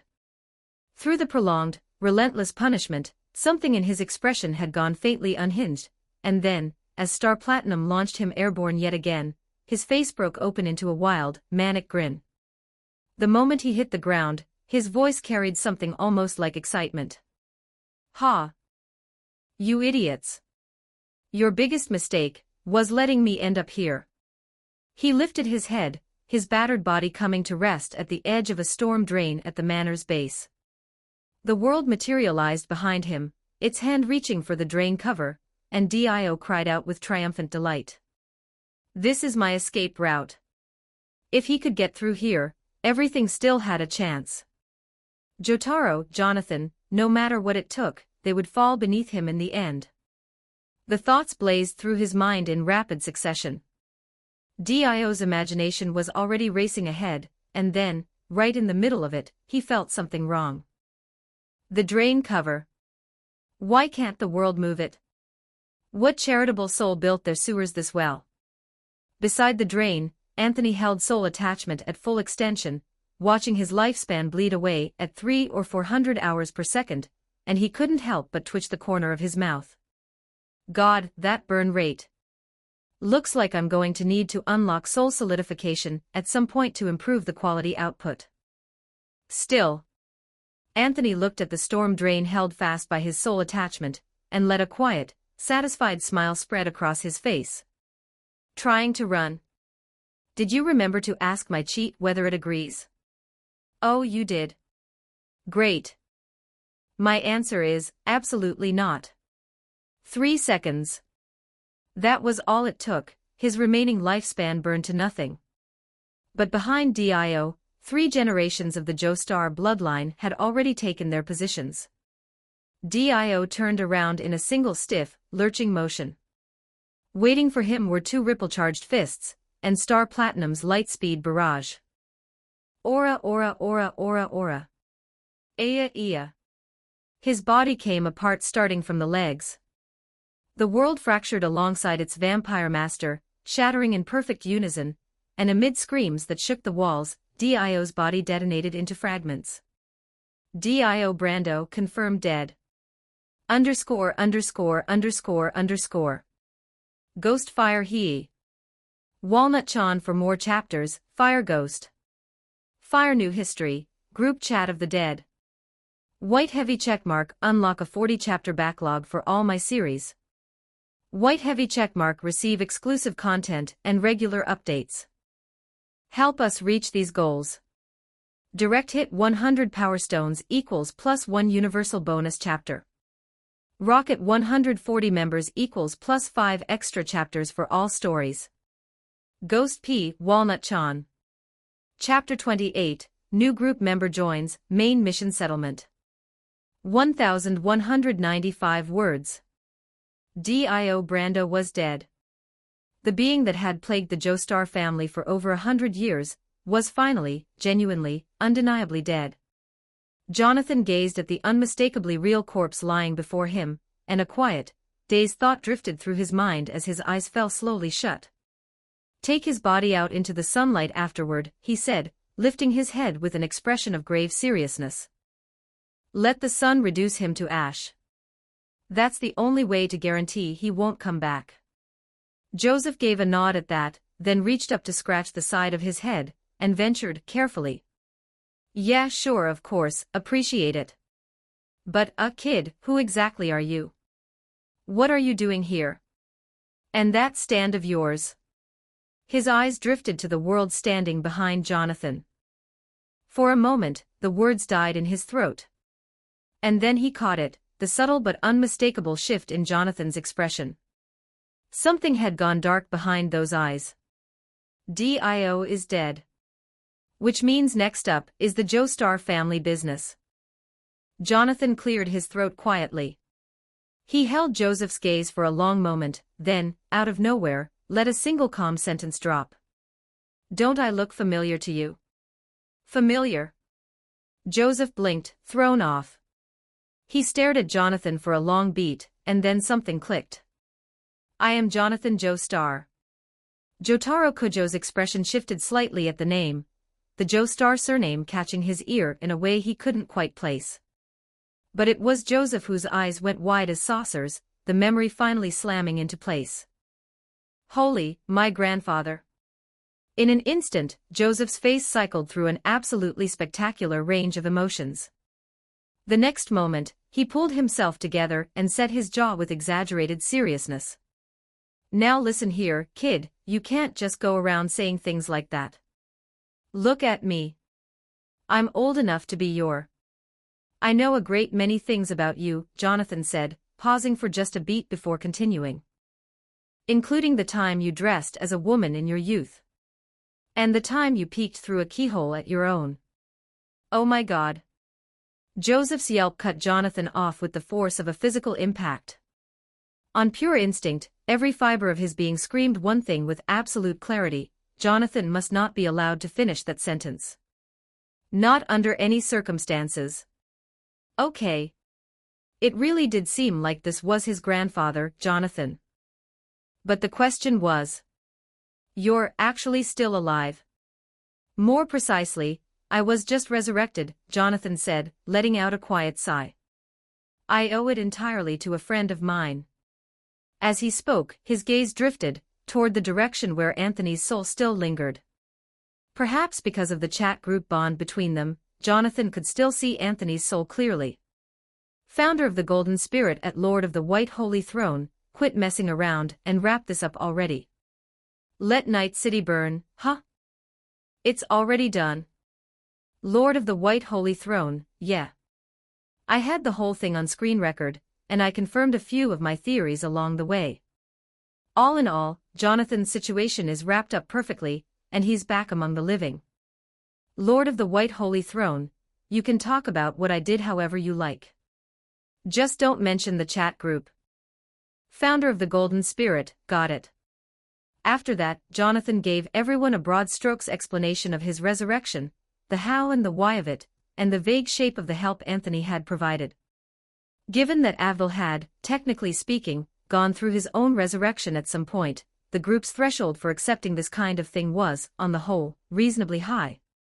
The only one with any real objections was Joseph, the man who had almost had his most embarrassing secrets aired in public. Though in the end, even his objections amounted to nothing. And so, shortly afterward, Dio's body was hauled out into the sunlight, and left there until the job was done. With that, the matter was finally, definitively closed. From that day forward, Dio Brando was gone from the world entirely. It wasn't long, however, before Jonathan received a reminder from Anthony. "Lord of the White Holy Throne at Founder of the Golden Spirit, Dio's dead, but don't let your guard down just yet. Lord of the White Holy Throne, there are still plenty of scattered arrows out there that Jotaro and the others will need to track down. Dio may be gone, but his influence isn't. Lord of the White Holy Throne, bottom line, there's still a lot left to do. Don't fully relax yet. Founder of the Golden Spirit, understood?" I am aware. Reading Jonathan's reply, Anthony let out a quiet breath of relief, and then, without ceremony, pressed the button to return to his world. There's still plenty of work left in the JoJo world. Everyone knows that Dio dying is basically just the start of the JoJo series. If anything, things only pile up from here. One thing after another, and each one bigger than the last. With that thought turning quietly in his mind, Anthony felt the familiar sensation of being clubbed over the back of the head. His vision went dark. When awareness returned, his consciousness had slipped back into the soul foundation, and he blinked, slightly dizzy, at the shimmering, kaleidoscopic surface of the primordial river. Then the mission completion notification box popped up in front of him. Support mission of the resurrection of Lazarus completed. Participants, founder of the Golden Spirit, Lord of the White Holy Throne. Reward received, 10,000 points, plus 1 random ability. Please visit the chat group to claim your random ability. Staring at the 10,000 points that had just materialized in his account, Anthony felt the very genuine urge to burst into tears. Oh, thank God. We're finally solvent again. Sure, if past experience was anything to go by, he'd be completely broke again within a few days, but that was a problem for future Anthony. Today's Anthony was going to enjoy today's windfall. He opened the chat group with a cheerful tap, fully intending to go claim that ability, when a fresh string of notifications blinked into view. Main storyline, 3rd arc support mission, complete. As the main storyline has been completed through its 3rd arc, the next arc will be released in 24 hours. As the main storyline has been completed through its 3rd arc, new members eligible to join the chat group have been detected. Welcome, Warrior of Senseaki Frieren, to the group chat. Welcome, the Demon King's strictest father, to the group chat. 8th update of the day, and we're done. Few votes and follows are very much appreciated.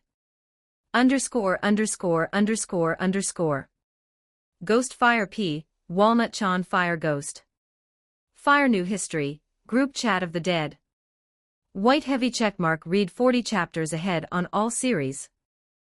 White Heavy Checkmark, get exclusive content and updates. Help us hit our targets. Direct hit 100 Power Stones equals plus 1 free chapter for all.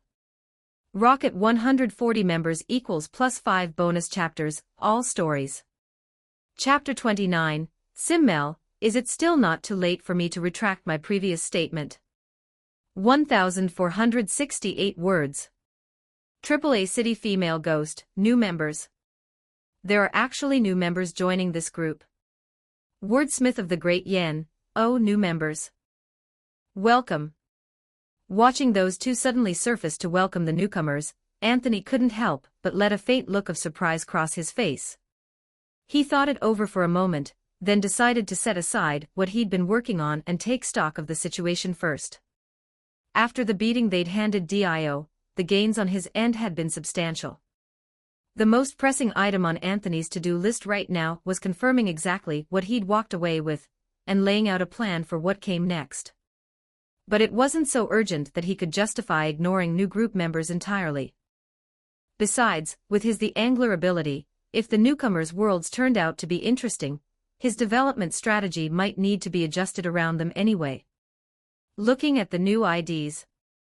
Warrior of Senseaki Frieren. That one had to be from Frieren, beyond Journey's End. Given that it was the departed, well, that was almost certainly Himmel. No question there. As for the other one, the Demon King's strictest father, Anthony thought about it for a moment, and the answer clicked into place. Yorichi Tsujikuni. Had to be. When you thought about it carefully, he was the only one who fit the description. Never mind actually coming back to life, if Yorichi so much as twitched a finger from 6 feet under, Muzan would have a full-blown anxiety attack, and blast himself several kilometers in the opposite direction. Still, these world choices weren't bad at all. Anthony clicked his tongue thoughtfully, then typed. Lord of the White Holy Throne, welcome, both of you. Please read the group rules when you get a chance, appreciate your cooperation.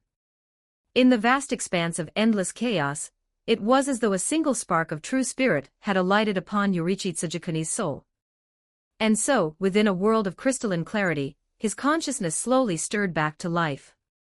But what greeted his eyes was not reincarnation, it was a vivid blue chat group screen, floating before him. After a brief moment of disorientation, Yorichi felt his memories come rushing back like a tide. Decades spent hunting Muzan. Decades without result. Even in his final moments, he had failed to fully erase the plague upon humanity from the face of the earth. In his twilight years, already ancient and worn, he had ultimately been unable to give his elder brother, the one who had fallen into demonhood, the dignified end of a blade. His last memory was the moment he swung that final strike at Kokushibo. He had been too old. He could manage only that one slash, and precisely because he was too old, the blow had been enough to grievously wound but not to kill. Whenever Yorichi looked back on those memories, he always felt the same thing, as though there were so many things he had left unfinished. If he were asked to sum up his entire life in a single word, the first one that rose to the surface of his heart was this: regret. Regret for everything he had set out to accomplish, and ultimately never seen through to the end. And it was in that very moment of reflection that Yorichi noticed the words appearing on the chat group panel, typed by Lord of the White Holy Throne. Lord of the White Holy Throne, welcome, both of you. Please read the group rules when you get a chance, appreciate your cooperation. Group rules. Yorichi blinked, then searched the interface with some unfamiliarity, and after a long while, finally found the so-called rules pinned at the top of the announcements. A chat group that captures wandering souls from across infinite dimensions. Something like this actually exists. Numerous functions, and the ultimate goal is to resurrect all group members. Yorichi murmured under his breath, and then, as his eyes reached the final line of the group rules, they went wide. Resurrection. The Demon King's strictest father, is everything written in the group rules actually true? Founder of the Golden Spirit, you're asking about the resurrection part, I take it. That much you can certainly believe, I'm living proof of it. In that instant, even Yorichi, a man of ordinarily serene composure, felt wave after wave of emotion surge through him. Could something like returning from the dead actually be real? If so, then the unfinished business he had left behind, perhaps it could still reach its conclusion. Founder of the Golden Spirit, for more details, you can ask Mr. Anthony at Lord of the White Holy Throne. He's knowledgeable about everyone's worlds, and I'm sure he could explain things more clearly than I could. Lord of the White Holy Throne, ahem, I'm here. You're Yorichi Tsujikuni, correct? Out on the primordial river, Anthony had been sitting on the toilet, and feeling that he really couldn't keep lurking in silence any longer, he stepped forward to speak. Lord of the White Holy Throne, as you've already seen, the situation with our group is essentially this: we're working toward a perfect ending where every member gets to be resurrected. Everyone who ends up here has, broadly speaking, some desire to come back to life. Lord of the White Holy Throne, you want to finish things with Muzan, am I right? The Demon King's strictest father, as you say. That source of all evil, no matter what it takes, it must be exterminated. Lord of the White Holy Throne, all right then. I'll send you 2 files, one is a summary I put together on the group's current situation, and the other covers the story of your world as I know it. Have a read through them first. Lord of the White Holy Throne, once you're done, check the group's ability enhancement function to see what conditions are required for your resurrection, then let everyone know, that way we can start figuring out how to help you. The Demon King's strictest father, understood. With that, Anthony sent the 2 files to Yorichi, and then watched as Yorichi promptly went offline, clearly diving straight into digesting the information. Though of course, there was still one person in the chat group who hadn't said a word. Anthony scrolled through the chat log, waited a while, and then typed. Lord of the White Holy Throne at Warrior of Senseiki Frieren, you've been lurking this whole time. I'm sure Sir Himmel has a fair grasp of things by now, yes. Warrior of Senseiki Frieren, yes, the files were very clearly written, and the group rules answered most of my questions. Without asking Anthony how he'd known his real name, Himmel answered with characteristic straightforwardness. Apparently, while Anthony and Yorichi had been talking, Himmel had already sorted out the full picture on his own. Warrior of Sinseakifrieren, it really is something remarkable, my consciousness simply woke up out of nowhere. I can't feel anything around me, and yet this screen lit up right before my eyes. Warrior of Sinseakifrieren, that said, Mr. Anthony, I don't have any particular urgency to be resurrected. Thank you for the kind thought, though. As expected. Reading Himmel's message, Anthony understood immediately. This fell entirely within his predictions. In fact, if Himmel hadn't said something like this, Anthony would have found it strange. Because in every sense of the word, that was just who Himmel was. It wasn't that he genuinely didn't want to be resurrected, the man's feelings toward Frieren ran far too deep for that. But the reason he'd said what he said came down to one simple thing. Resurrection, on its own, could not fix the root cause of his regret. Fortunately, Anthony knew exactly how to handle this. Lord of the White Holy Throne, there's no need to be in any rush about it. Lord of the White Holy Throne, what if I told you that after you're resurrected, there's a way to completely resolve the lifespan problem? A way to let you, a human, live just as long as an elf. Warrior of Sinseakifrieren.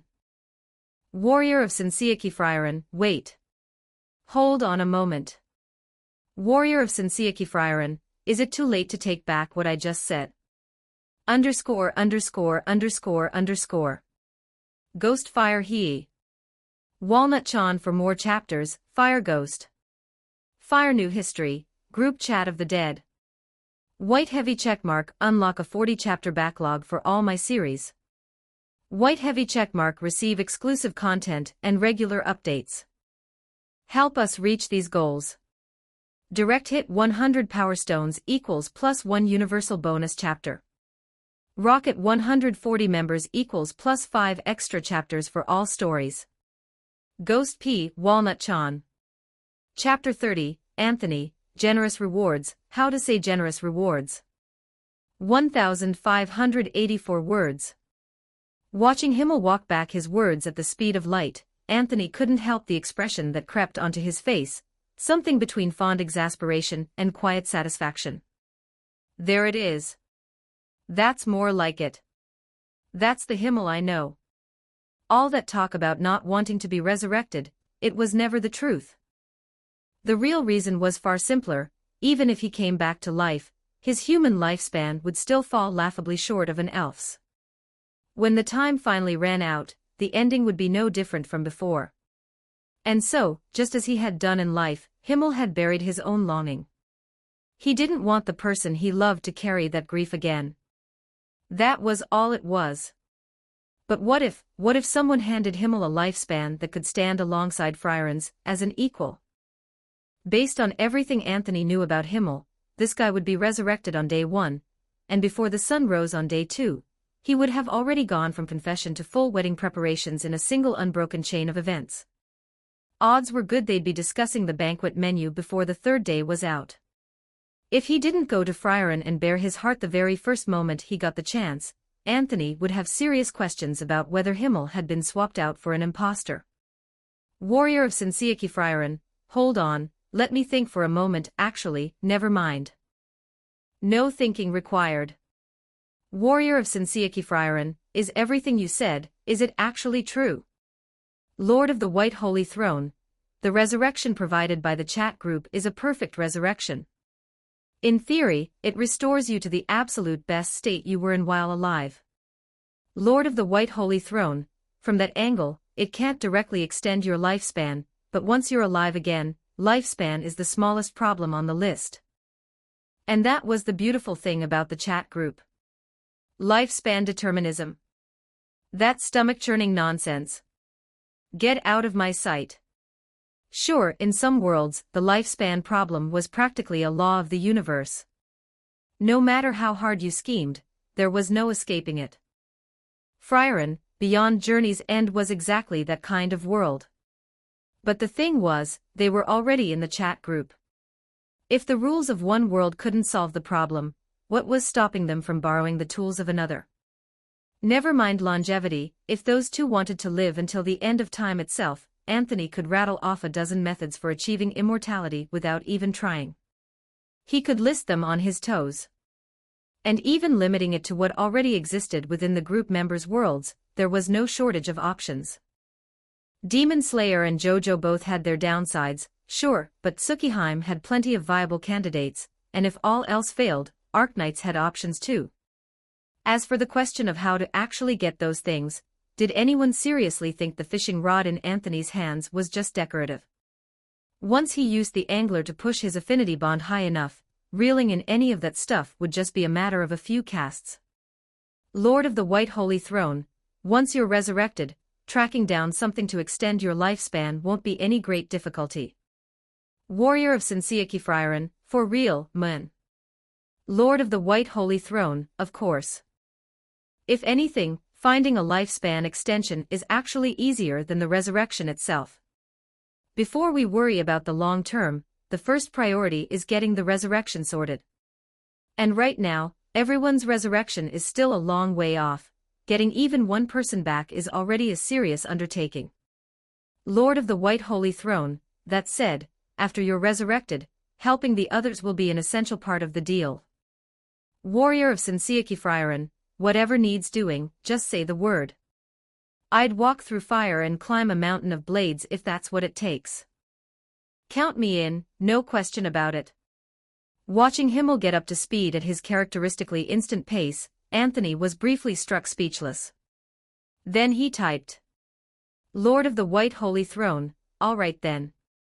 I'll send over what I know about the situation on your end. Lord of the White Holy Throne, after you've read through it, make sure to check the ability enhancement section and send over your resurrection conditions. Fair warning, if your conditions are unclear or particularly difficult to meet, your resurrection will inevitably end up lower on the priority list. Warrior of Senseikifrieren, understood. Will do. Himmel raised no objections to that arrangement. Then again, of course he wouldn't. He genuinely wasn't in any rush. Frieren would always be there, she wasn't going to vanish into thin air. And Himmel could afford to wait a little longer. He had spent an entire lifetime waiting, after all. A bit more time on top of that was hardly going to break him. The one who truly needed to be in a hurry was Yorichi Tsujikuni. Every day he remained dead was another day Muzan had free rein to cause havoc. After reading through the Demon Slayer records, Yorichi had to be feeling the pressure for real. With that thought, Anthony shook his head and finally closed the chat group. It was time to take stock of everything he'd actually gained from this last mission. Now that the new group members had been properly seen to, he finally had a moment to do this. First and foremost, Jonathan's resurrection, and all the ripple effects it had set off in the JoJo world. Jonathan coming back to life was an unambiguous win for the chat group as a whole. It meant they finally had an actual living person in the ranks, someone who could step up as a fighter when things got critical. Beyond that, Jonathan's resurrection had naturally sent shockwaves through the JoJo world itself.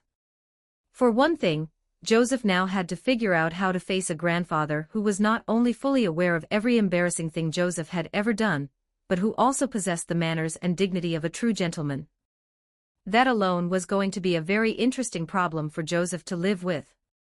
But setting comedy aside, the downstream situation on Jonathan's end was, if anything, genuinely complicated. Dio was thoroughly dead.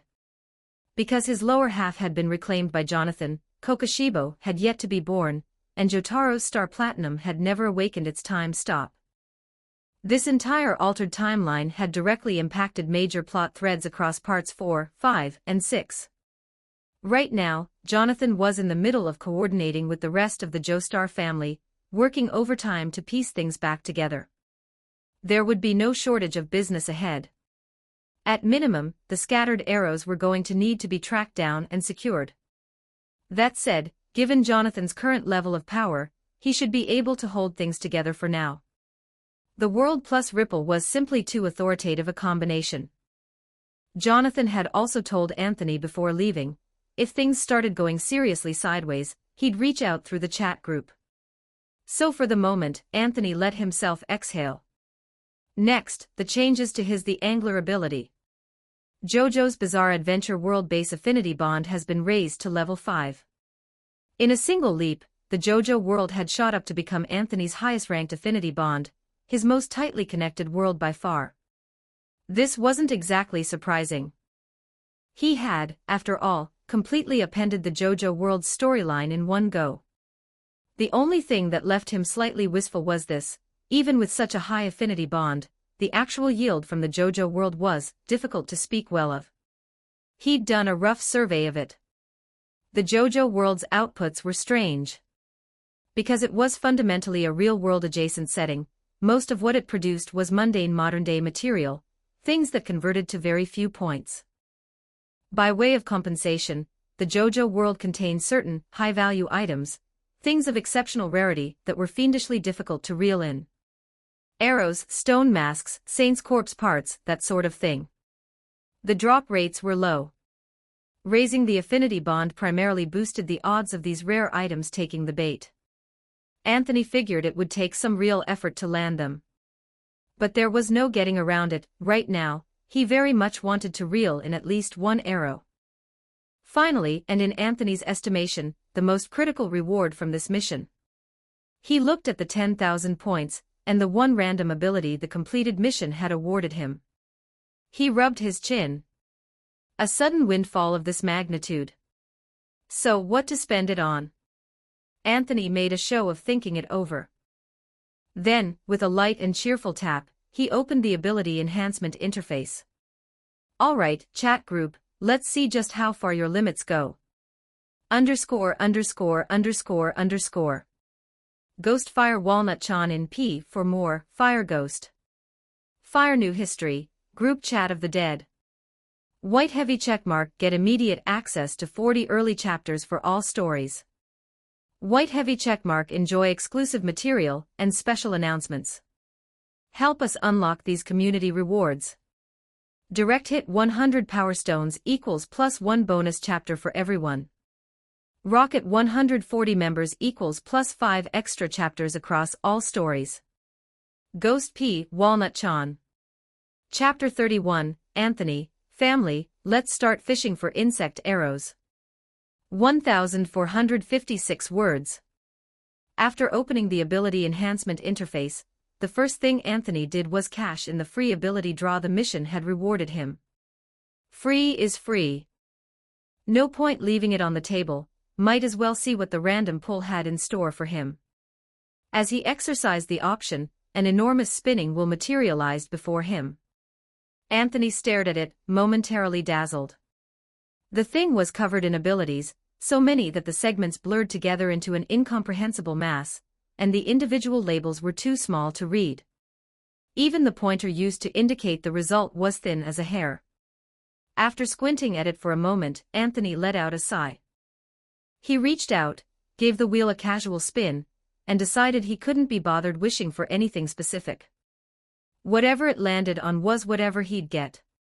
After all, according to the chat group's description of this feature, every ability produced by the wheel was guaranteed to be useful to him at his current stage, the only variable was by how much. The wheel launched into a violent spin. After a long while, it gradually slowed to a stop. The pointer settled on a segment so narrow Anthony could barely make it out, and then the chat group panel lit up before him, informing him of what he'd drawn. Congratulations, you have obtained the ability, Magic Circuit. Based on your personal characteristics, this has been automatically corrected to Soul Circuit. Soul Circuit.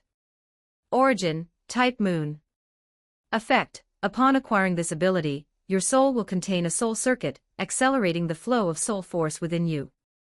You will also be able to absorb ambient soul force that has dispersed into the surrounding environment and store it within the soul circuit. Anthony stared at the result for a moment, blinking. Then, after dutifully reading through the enormous wall of footnote text below the main description, his expression shifted into something between disbelief and mild exasperation. It wasn't that the ability was weak, if anything, its ceiling was high. Very high. With Soul Circuit, he now had a means to passively regenerate soul force on his own. He was well and truly on the path of a mage with an absurdly long blue bar. The problem was that Anthony currently resided in the primordial river. This was a place so desolate that not even birds bothered flying over it, a place where a soul that wandered in would be ground to ash in a matter of seconds.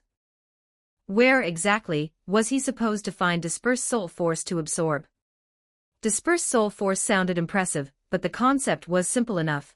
It leaked from living beings in trace amounts during everyday activity, and in massive surges at the moment of death. It existed almost everywhere, with the singular exception of this godforsaken primordial river, where it was absolutely, categorically absent. His first instinct was to write it off as a dud. But after thinking it over more carefully, Anthony realized the ability actually had a fair bit going for it.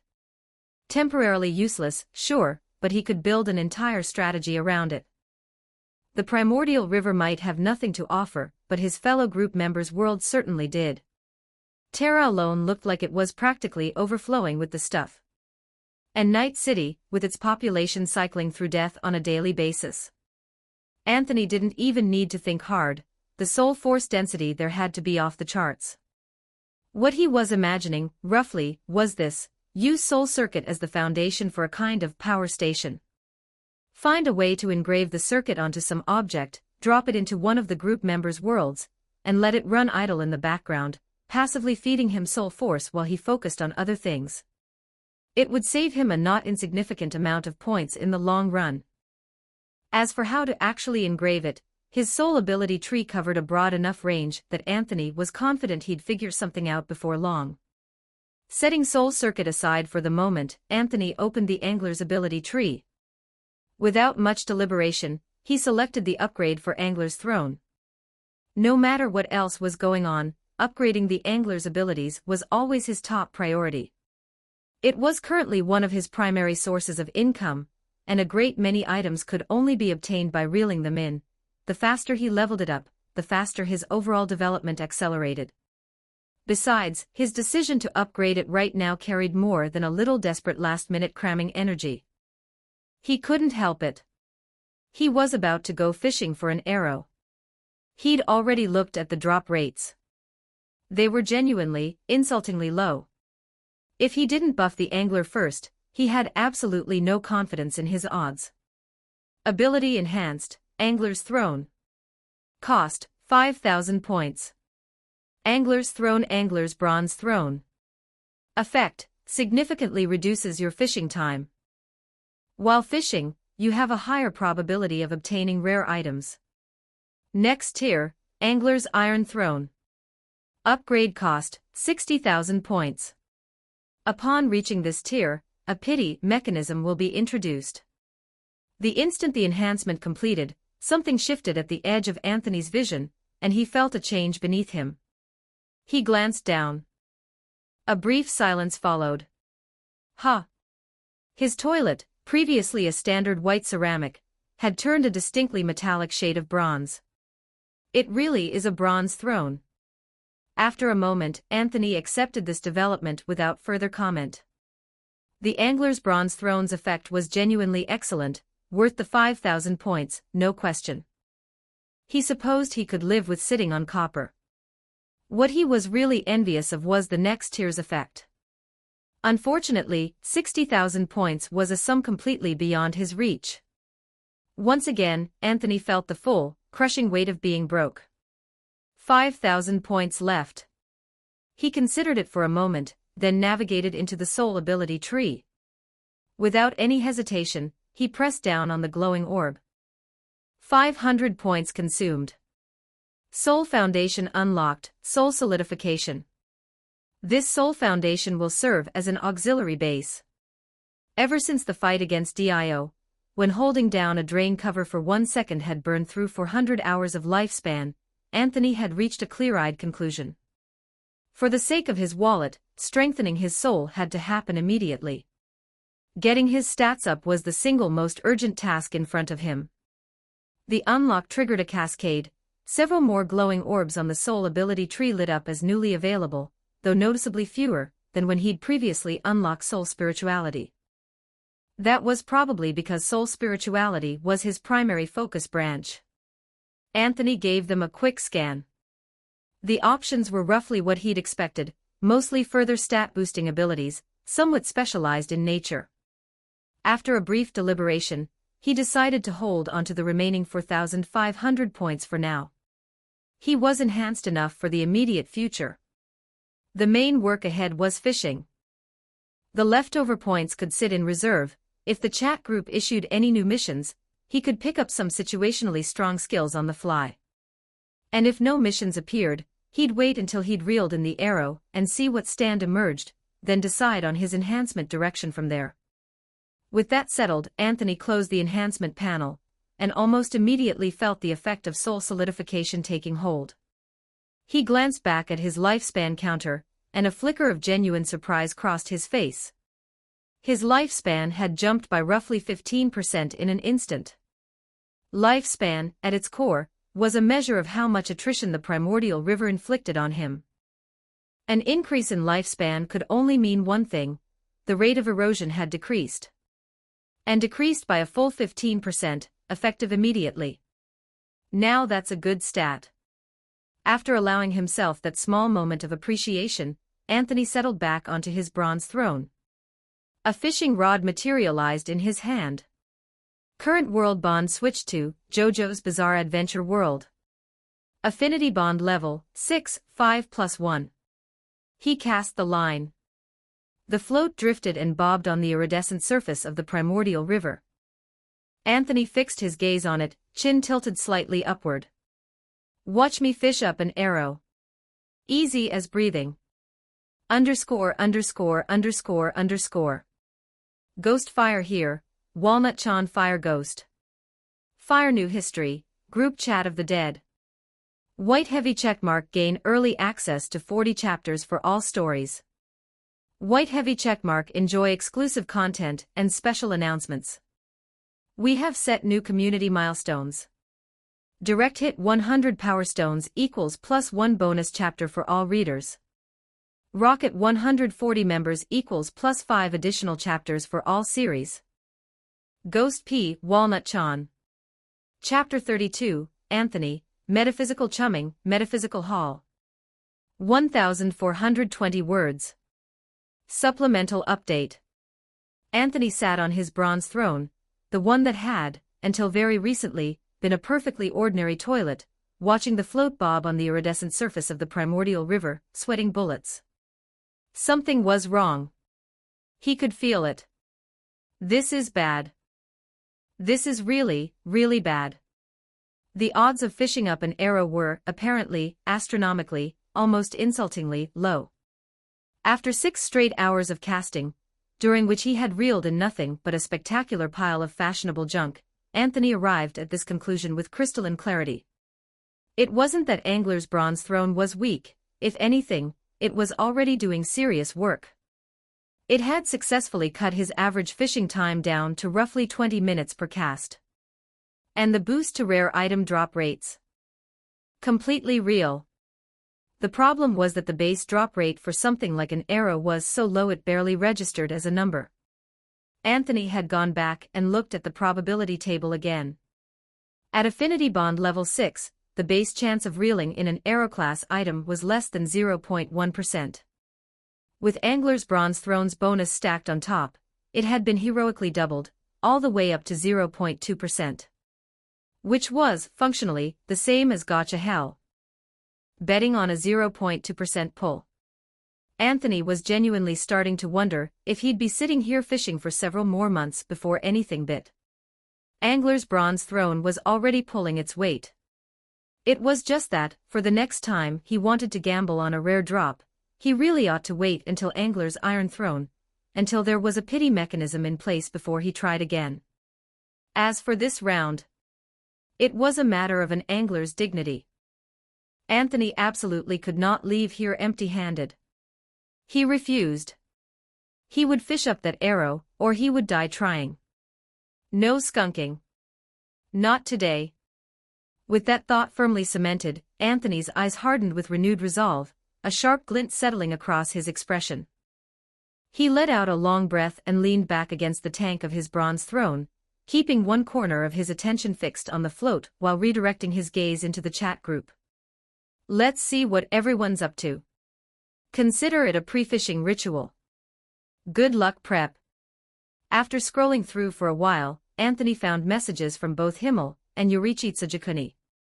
Both of them had finished reading through the files he'd sent, and both had forwarded their resurrection conditions. Anthony gave Himmel's resurrection requirements a quick scan, and immediately arrived at a verdict. Hopeless. Just like his own conditions, and Jie's and Carmen's, Himmel's resurrection requirements were wall-to-wall question marks.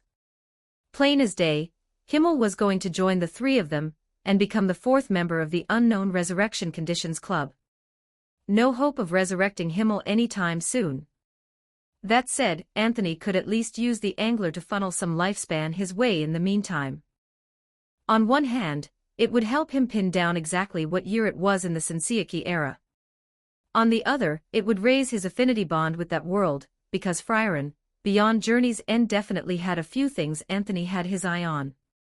Himmel's situation was grim. But Yurichi Tsujikuni's? Yurichi's was looking extremely bright. 50,000 points and one physical body. You won't be cheated, you won't be scammed. Resurrection conditions almost as clean and simple as Jonathan's. Reading them, Anthony couldn't help but feel a genuine wave of appreciation for how reasonable they were. Those requirements were even cheaper, by a meaningful margin, than what David had needed. As for why, probably because Demon Slayer did actually have reincarnation as a concept baked in, which made the whole process comparatively straightforward. Barring any surprises, the next person to be resurrected in the group was very likely going to be Yurichi Tsujikuni. Anthony turned that thought over quietly in his mind, then pinched off a small fragment of soul energy and tossed it into the primordial river, his pre-fishing ritual, such as it was. At the same moment, he noticed a new mention notification blinking in the chat group. Founder of the Golden Spirit at Lord of the White Holy Throne, things on the family side have settled down for now. It took some time, but I managed to get them to accept the fact that I'm back. Lord of the White Holy Throne, good news. What's the plan going forward?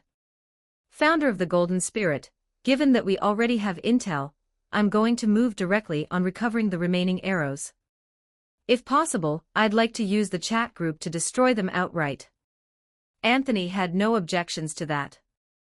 By the time Jonathan finished rounding up the arrows, Anthony would have reeled one in himself, no matter how bad his luck turned out to be. Founder of the Golden Spirit, once the arrows have been collected, I'd like to transfer the points earned to you, as thanks for your assistance. Founder of the Golden Spirit, please don't refuse. Honestly, given the scale of what you did, this reward barely does it justice. Anthony stared at Jonathan's messages for a long moment. After a beat, he let out a slightly resigned sigh and typed out his acceptance. Lord of the White Holy Throne, then I'll gratefully accept. Go handle your business, I'm in the middle of something over here too. AAA City Female Ghost, what are you in the middle of? You've been offline for hours. Carmen's curious voice cut in out of nowhere. Anthony looked at the soul energy fragment he'd just pinched off, and the small amount of it now sinking into the primordial river. He was silent for a moment, then typed. Lord of the White Holy Throne, chumming the water. AAA City Female Ghost. Lord of the White Holy Throne, you wouldn't get it. Just think of it as some kind of mysterious ritual offering. Mysticism saves the unlucky. Let Night City burn, keep at it, Mr. Anthony. Lord of the White Holy Throne, see. David knows how to be supportive. AAA City Female Ghost, sometimes I genuinely don't know what to do with you. AAA City Female Ghost, by the way, the main storyline still hasn't dropped a new mission yet. Lord of the White Holy Throne, should be releasing in a little while. Hang tight. According to the chat group, there should also be some additional new features coming with it. Lord of the White Holy Throne, though the next main mission itself probably won't be related to those new features. AAA City Female Ghost, so that means, we need to figure out how to resurrect another person. Lord of the White Holy Throne, in theory, yes. And looking at the current conditions, the one closest to resurrection is probably Yurichi. Wordsmith of the Great Yen, Let's focus on getting the easier ones back first. Yorichi first, then David next, right? Lord of the White Holy Throne, more or less, hang on, I think something's on the line. Anthony had barely finished typing when, before he could even close the chat group, the fishing rod in his hands erupted into violent, lurching vibration. A kind of violent pull he had never felt before. Not once in 6 hours of casting. Wait, holy shit, does mystical chumming actually work? That is unmistakably a massive bite. For one split second, Anthony's brain went completely blank. Then, before the thought had even finished forming, his body moved on pure angler's instinct, both hands slamming onto the rod, hauling back with everything he had. In that instant, a dazzling streak of chiseled gold light blazed across the white shaft of the fishing rod. And then, when Anthony's eyes landed on what had come up on the hook, its intricate engravings and delicate latticed lacework unmistakable even from a distance, his breath stopped entirely. Holy shit, I got one. I fished up an arrow. I can use a stand now. Underscore. Ghost Fire read more, Walnut Chan Fire Ghost. Fire New History, Group Chat of the Dead. White Heavy Checkmark access up to 40 advanced chapters of all stories. White Heavy Checkmark receive exclusive content and updates. Help us hit our community goals. Direct hit 100 Power Stones equals +1 bonus chapter for everyone. Rocket 140 members equals +5 extra chapters of all stories. Ghost P. Walnut Chan. Chapter 33, Anthony's personal mainline, Stand Awakening and Fusion. 1,404 words. The arrow slipped free of the hook and landed cleanly in Anthony's palm. He turned it over in his hand, studying its intricately wrought structure, and at the same moment, the chat group panel floating before him helpfully displayed its full stat entry. Arrow of the second. Effect: when pierced into a suitable host, this arrow will awaken a stand within the target, transforming them into a stand user. Description: among the 6 arrows in existence, this one is comparatively ordinary.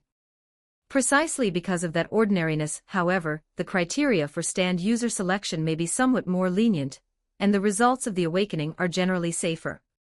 Recycle value, 10,900 points. Anthony skimmed the description with a quick glance, then picked up the arrow, and let out a quiet, heartfelt sigh of relief. He'd been right all along. Metaphysical chumming works. No skunking. Not today. Fishing up something with a base drop rate of 0.2% this quickly was, by any honest measure, something worth being genuinely grateful for. And as for what came next, well, there wasn't any question about that at all. In that same instant, Anthony picked up the arrow without a moment's hesitation, and jabbed it into his own soul state arm. Soul energy immediately began bleeding outward, leaking into the air around him. Anthony, unperturbed, settled back and waited with patient calm. He still needed to confirm one thing, whether or not he even qualified to become a stand user. Not that it worried him overmuch. If the answer turned out to be no, he could always recycle the arrow and pocket 10,000 points for his trouble. That said, Anthony was fairly confident that of all the people in the world who might fail to qualify, he was the single least likely candidate. Yes, his identity had caused him no shortage of headaches over the years. But in moments like this, it was exactly that identity he could fall back on, because he was a Geist of the Primordial River. Geist might sound like a minor title. But location mattered enormously, didn't it? This was the Primordial River, the original river that linked all worlds together, a region of extraordinarily high metaphysical standing. Being a Geist here was roughly analogous to landing a civil service position in one of the country's top-tier cities. The kind of appointment that carried genuine weight. If a Geist of this caliber couldn't awaken a stand, Anthony genuinely could not imagine who could. And sure enough, after the arrow pierced him, accompanied by that faint, leaking sensation of soul energy, Anthony felt something else rise within him.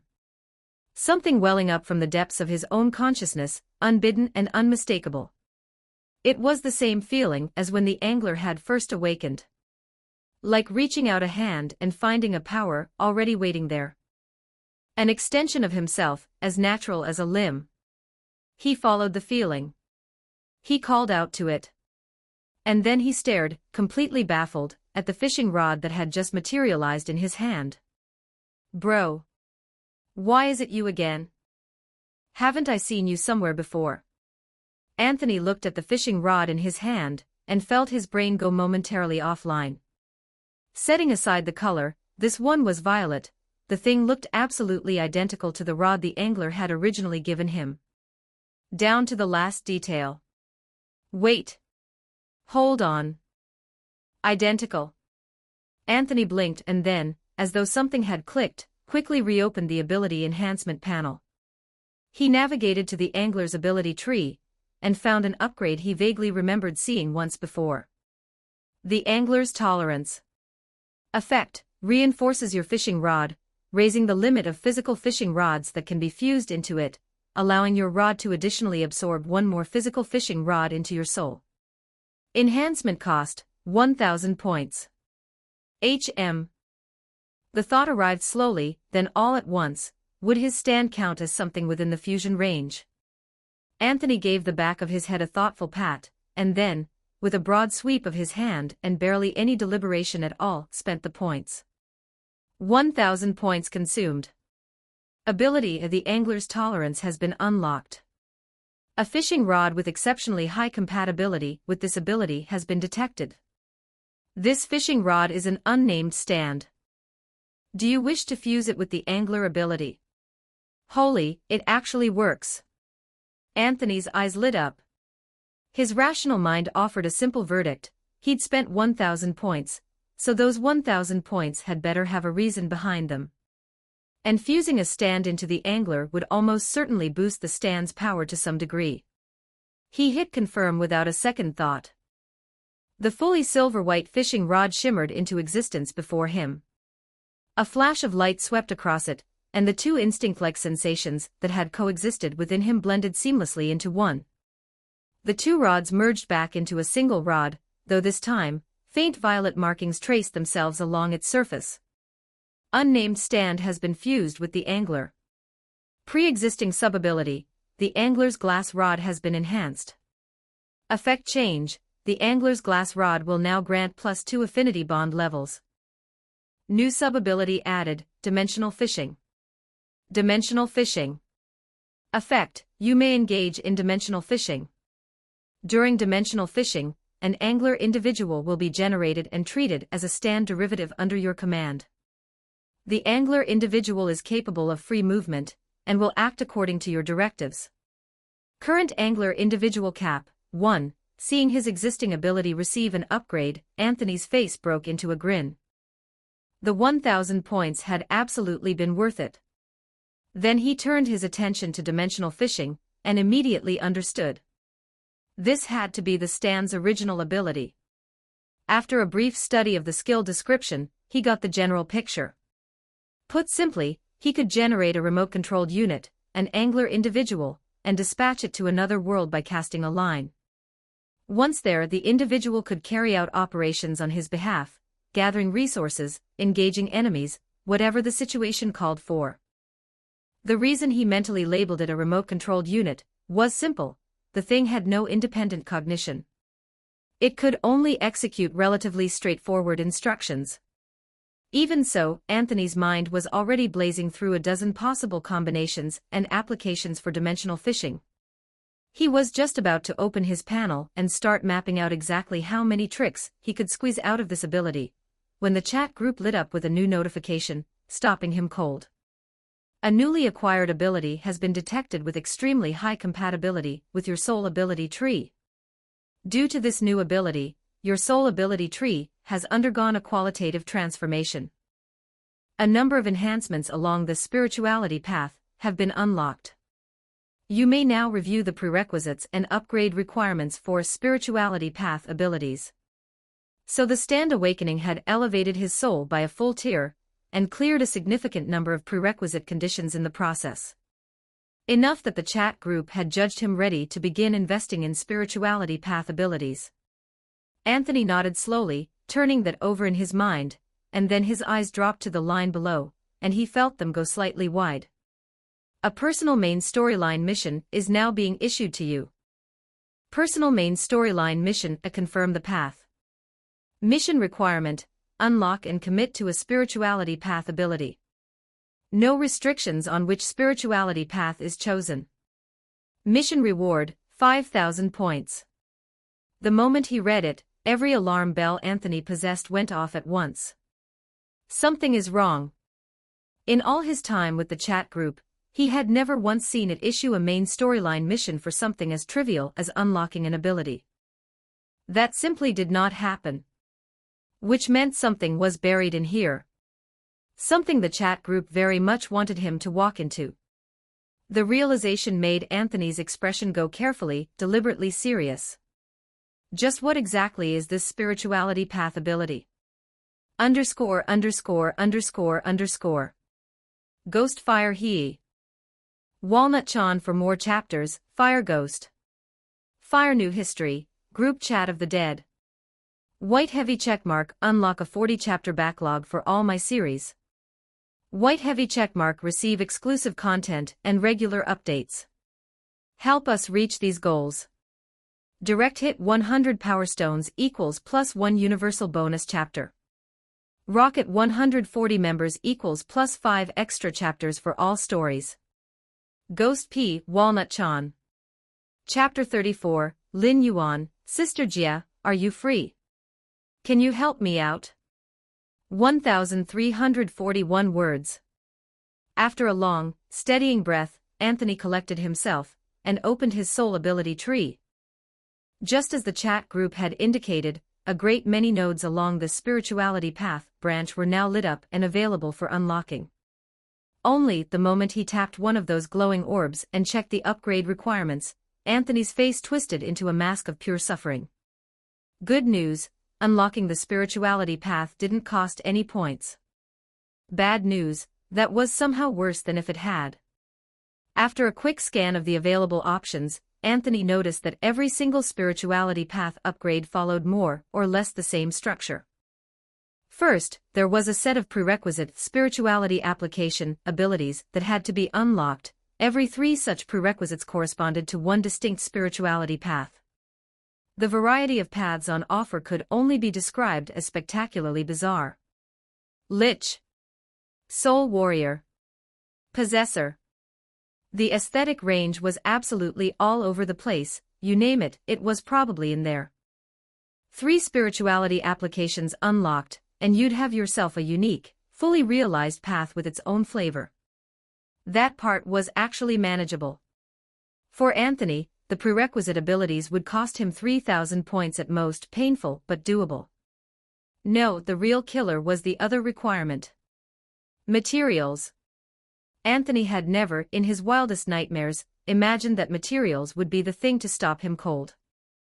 Every spirituality path upgrade demanded that he acquire a specific material corresponding to that path. Material made it sound simple enough, until you actually looked at the rarity tiers of the things being asked for, at which point Anthony's scalp began to crawl. The Lich path wanted a soul vessel. The Soul Warrior path demanded a soul weapon. The Possessor path required a flask of possession potion.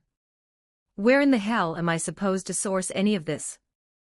Sure enough, just like he'd suspected from the start, there was absolutely no way the chat group was going to hand him a main storyline mission with 0 difficulty. That had never been on the table.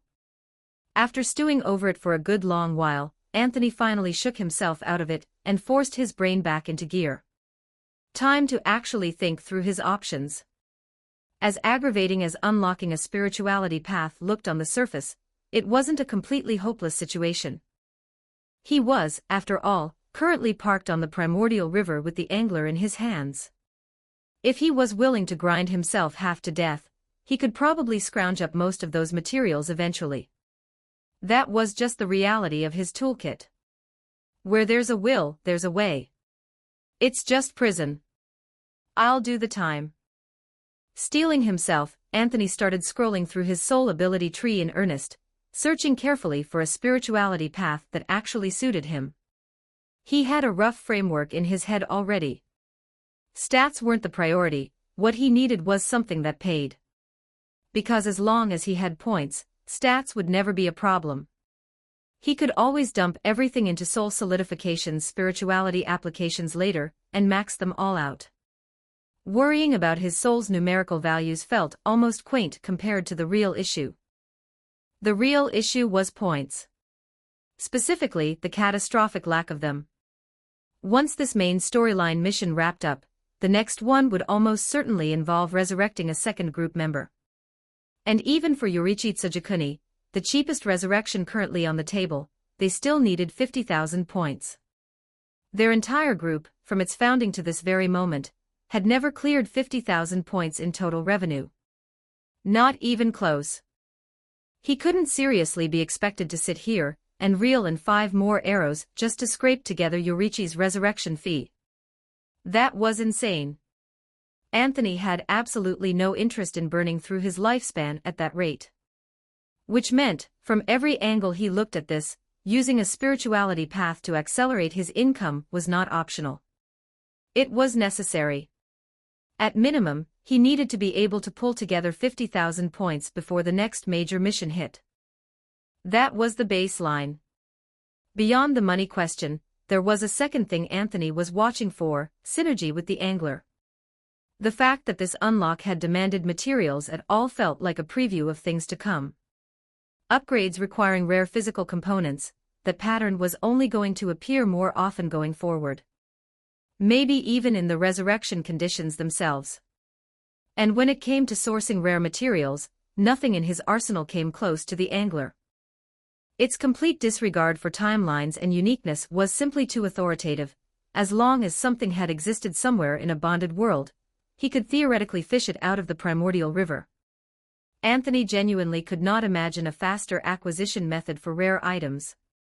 2 goals, then: income generation on one side, material acquisition support on the other. Armed with those 2 criteria, Anthony searched for a good long while, and actually found something that matched his expectations. Spirituality Path of the Artificer. Overview: one who uses their soul as a furnace to forge all things, possessing the intent to craft and evolve matter in all its forms.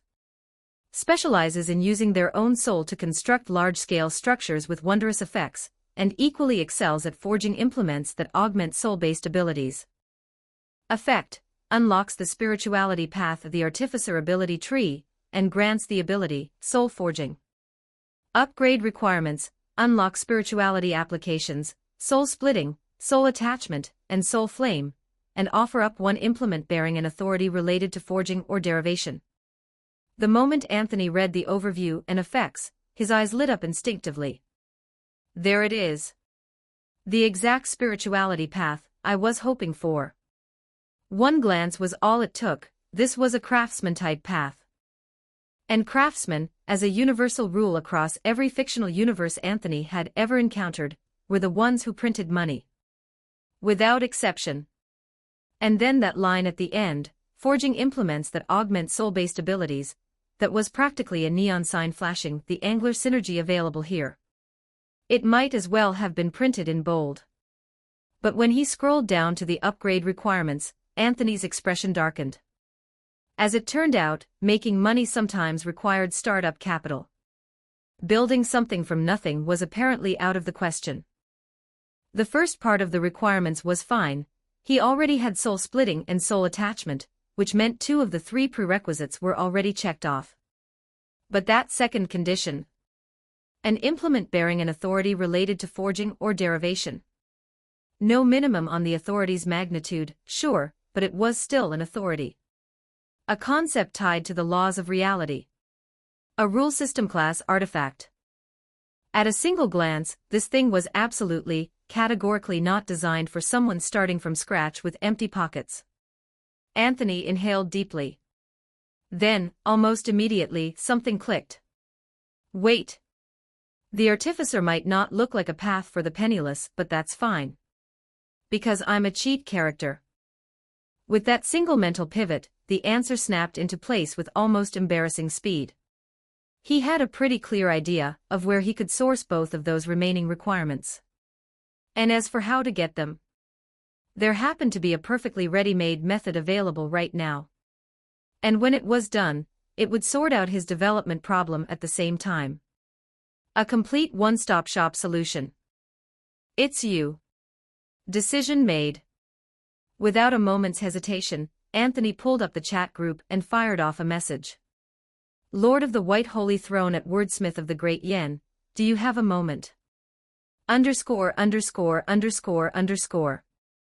Ghost Fire Walnut Chan Fire Ghost. Fire New History, Group Chat of the Dead. White Heavy Checkmark new releases are dropping, plus get exclusive content and updates. White Heavy Checkmark help us unlock community rewards. Direct hit 100 Power Stones equals plus 1 bonus chapter for everyone. Rocket 140 members equals plus 5 extra chapters of all stories. Chapter 35, Where is this Terra dangerous? It looks very prosperous to me. 1,578 words. Wordsmith of the Great Yen, right now. Something must be up. Lord of the White Holy Throne, yeah. I'm thinking of heading over to your side. Wordsmith of the Great Yen, what's the situation specifically? Lord of the White Holy Throne, don't worry, it's not that something went wrong on your end. This is purely personal business on my side. There are some materials I need, and I might have to swing by your place to track them down. Lord of the White Holy Throne, so, while I'm at it, any chance you'd be willing to pass a message along to a few of the elders ahead of time? Let them know I'm coming, that sort of thing. Wordsmith of the Great Yen. 2 simple punctuation marks blinked onto the chat group screen, and Anthony immediately understood. This was going to work out. When Anthony had started turning over the question of an authority related to forging and derivation, he'd given it a few seconds of thought, and then stopped himself. What exactly is there to think about? There's a walking, breathing member of the elder family sitting right in front of you. Where else are you going to look? In the lore of Arknights, the most fundamental authority of the Sarkaz elders was evolution. And among them, there were elders like Nien who specialized in evolution as their core domain. If Anthony remembered correctly, in canon, even Jia's book knife, simply by absorbing her aura over time, had come to carry the power of her authority within it. In other words, if that was true for Jia's blade, then by the same logic, any personal item carried by any elder should be usable as a material for the artificer path. In an instant, the entire world of Terra took on a distinctly rosier hue in Anthony's eyes. Dangerous, treacherous Terra, teetering on the edge of perpetual crisis. This place is a gold mine. An absolute gold mine. The only potential snag was the negotiation with the elders themselves, that might get a little awkward. He was a complete stranger, after all.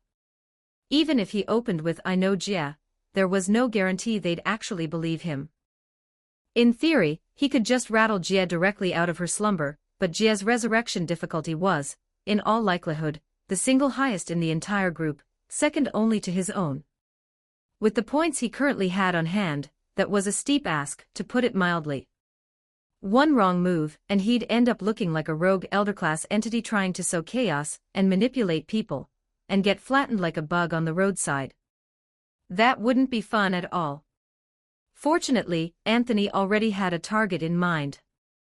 Wang and Nien. Wang was the opening. Nien was the ideal objective.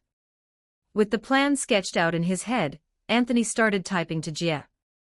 He laid it all out clearly, his personal main storyline mission, his decision to pursue the artificer path, the specific obstacle he'd hit, and the solution he'd come up with. Then he sent it and settled in to wait patiently for her reply. It wasn't like any of this was something he needed to hide. Stating his needs plainly and openly was, frankly, just easier to work with.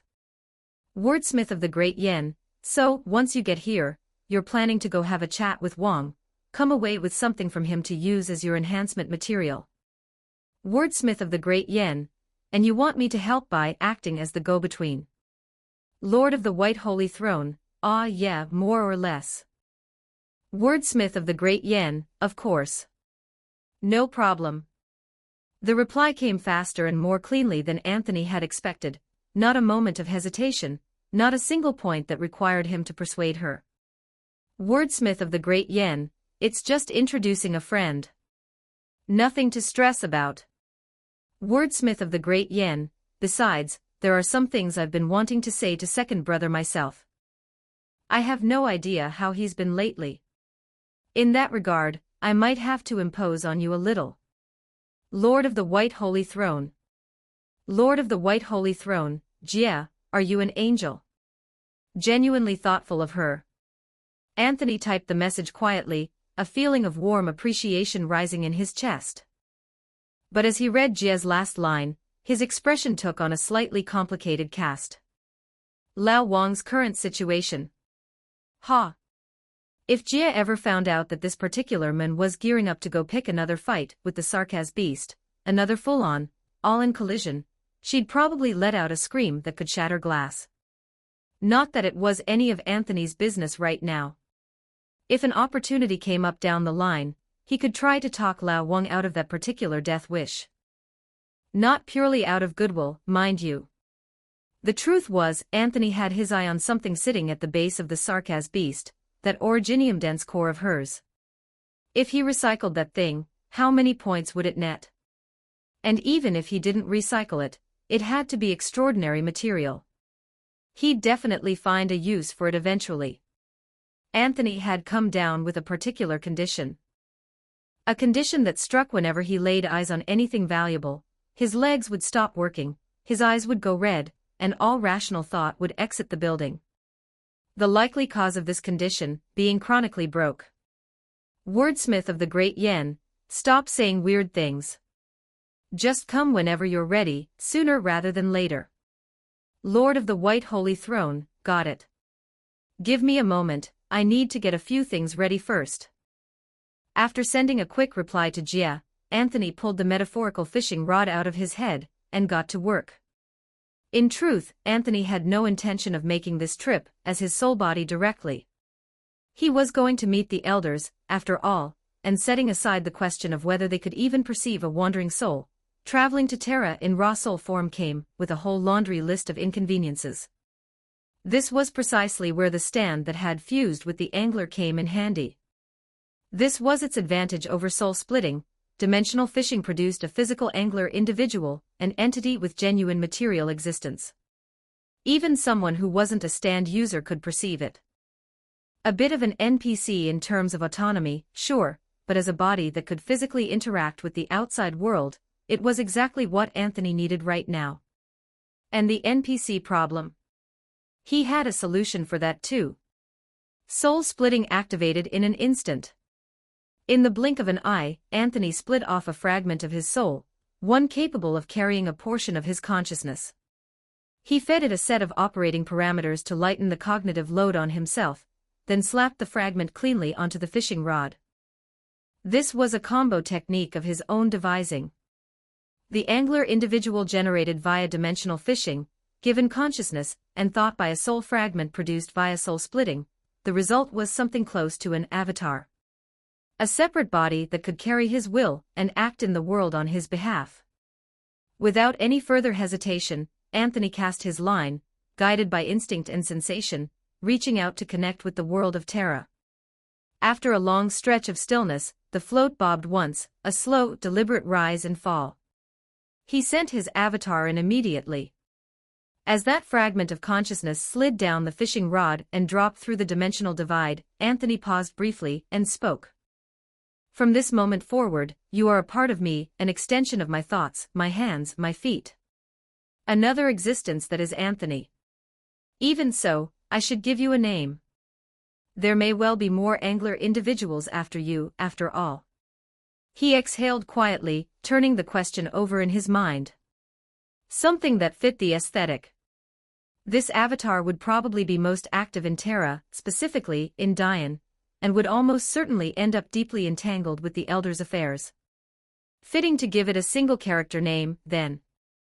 Something that matched the aesthetic of that world. Let's call you Pa. And then, in the very next moment, on the soil of Dian, a person opened his eyes. The form shifted rapidly, settling into an approximation of Anthony's appearance from his living years, with one small set of additions. 2 dragon horns had grown from the crown of his head, and a dragon's tail curved out behind him. Ha, there we go. I've arrived in Terra. Even threw in some local flair. Anthony's awareness descended into the body along the fishing rod's line. He murmured to himself, and then let a slow smile spread across his face. Well then. I'm here, Diane. _______. Ghost Fire P, Walnut Chan Fire Ghost. Fire New History, Group Chat of the Dead. White heavy checkmark, read 40 chapters ahead on all series. White heavy checkmark, get exclusive content and updates. Help us hit our targets. Direct hit 100 Power Stones equals +1 free chapter for all. Rocket 140 members equals +5 bonus chapters, all stories. Chapter 36, Wong, Sui might be deceiving himself. 1,541 words. Inhabiting the body now walking upon solid ground, Anthony quietly took stock of its physical capabilities. Well, how to put this? The dragon bloodline was a nice aesthetic touch, but in truth, it was little more than window dressing. The body's actual strength still depended entirely on Anthony's soul.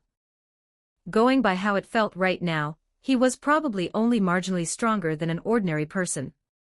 Not that it mattered. It was enough. With that thought settling quietly in his mind, Anthony surveyed his surroundings, swept the area with a pulse of soul energy, and set off in one direction. First order of business, find Wong.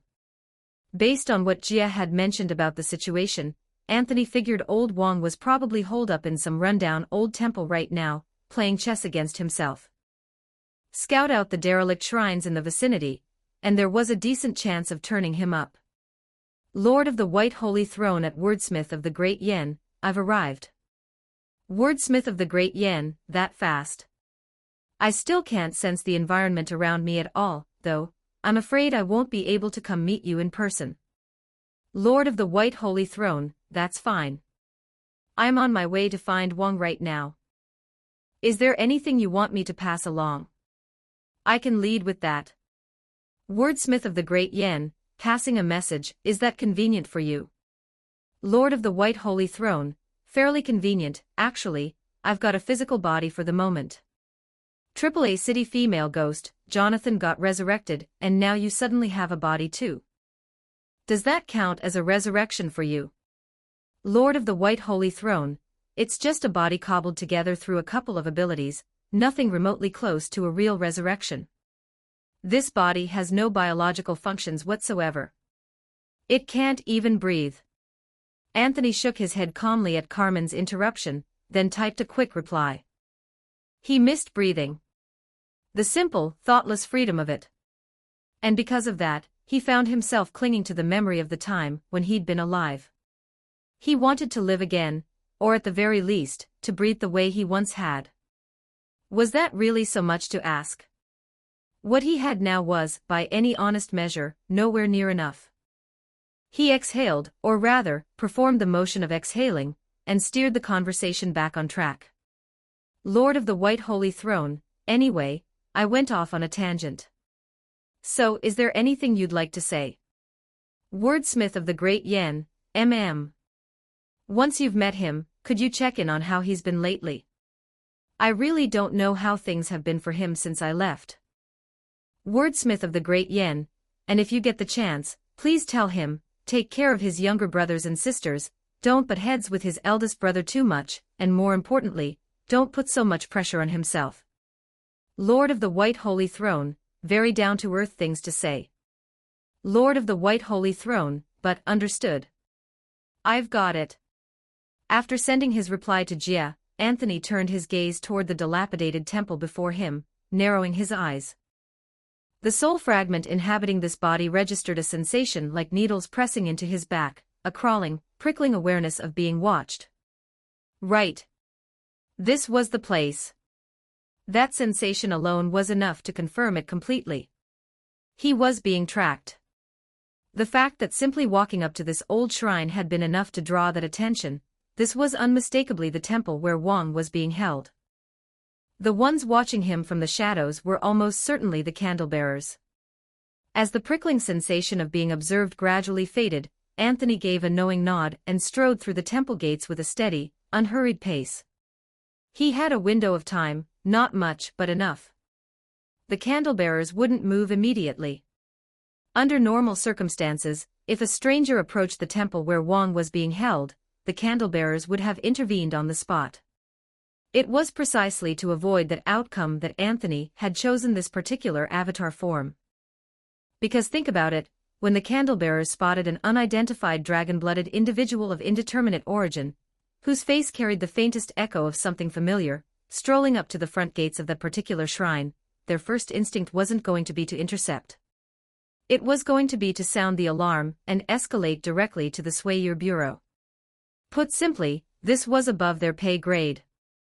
The small fry at the bottom wouldn't touch it with a 10-foot pole, they needed to kick it upstairs and ask for instructions first. That process wouldn't take too long. But by Anthony's own estimate, it was still more than enough. With that thought settled, Anthony pushed open the temple doors and stepped inside. He spotted him immediately. Seated across from a chessboard, a dark-skinned dragon man who radiated an air of quiet, inscrutable mystery. Beneath a curtain of long hair, a pair of yin-yang eyes fixed on the visitor, and a faint furrow creased his brow. The look in those eyes asked a single, wordless question, and you are? From the Suspenseful Bureau. What business do you have here, uninvited? After a beat, Wang finally spoke, his brow still furrowed. You've mistaken me for someone else. I am not from the Suspenseful Bureau. Anthony paused briefly, then decided to cut straight to the point. Sister Jia asked me to deliver a message. In that instant, the air seemed to freeze solid. The moment those words left Anthony's mouth, time in the entire temple appeared to halt. A black chess piece leapt from the board in the next instant, hurtling directly toward him.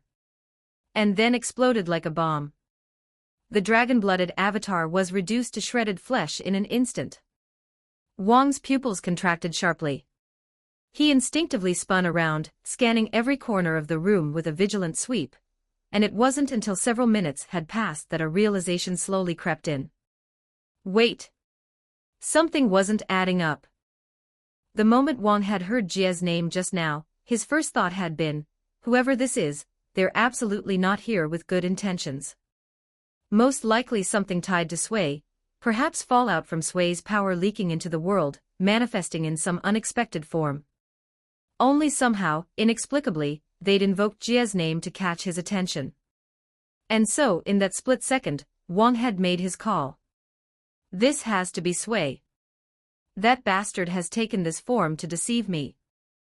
And deliberately used Jia's name to bait me, trying to blind me to what's really going on. Strike first, strike hard. Neutralize the target before they can act. Then drag them up for interrogation and find out exactly how they know anything about Jia. Whatever happens, the situation stays in my control. Except the very first step of that plan had gone off the rails. Wang rose slowly to his feet, wearing a genuinely baffled expression, and took 2 steps toward the spot where the visitor had collapsed. He stared. His mind went blank. How could it possibly be this weak?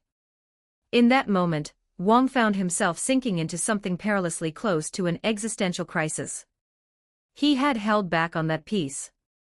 He'd deliberately restrained the force behind it.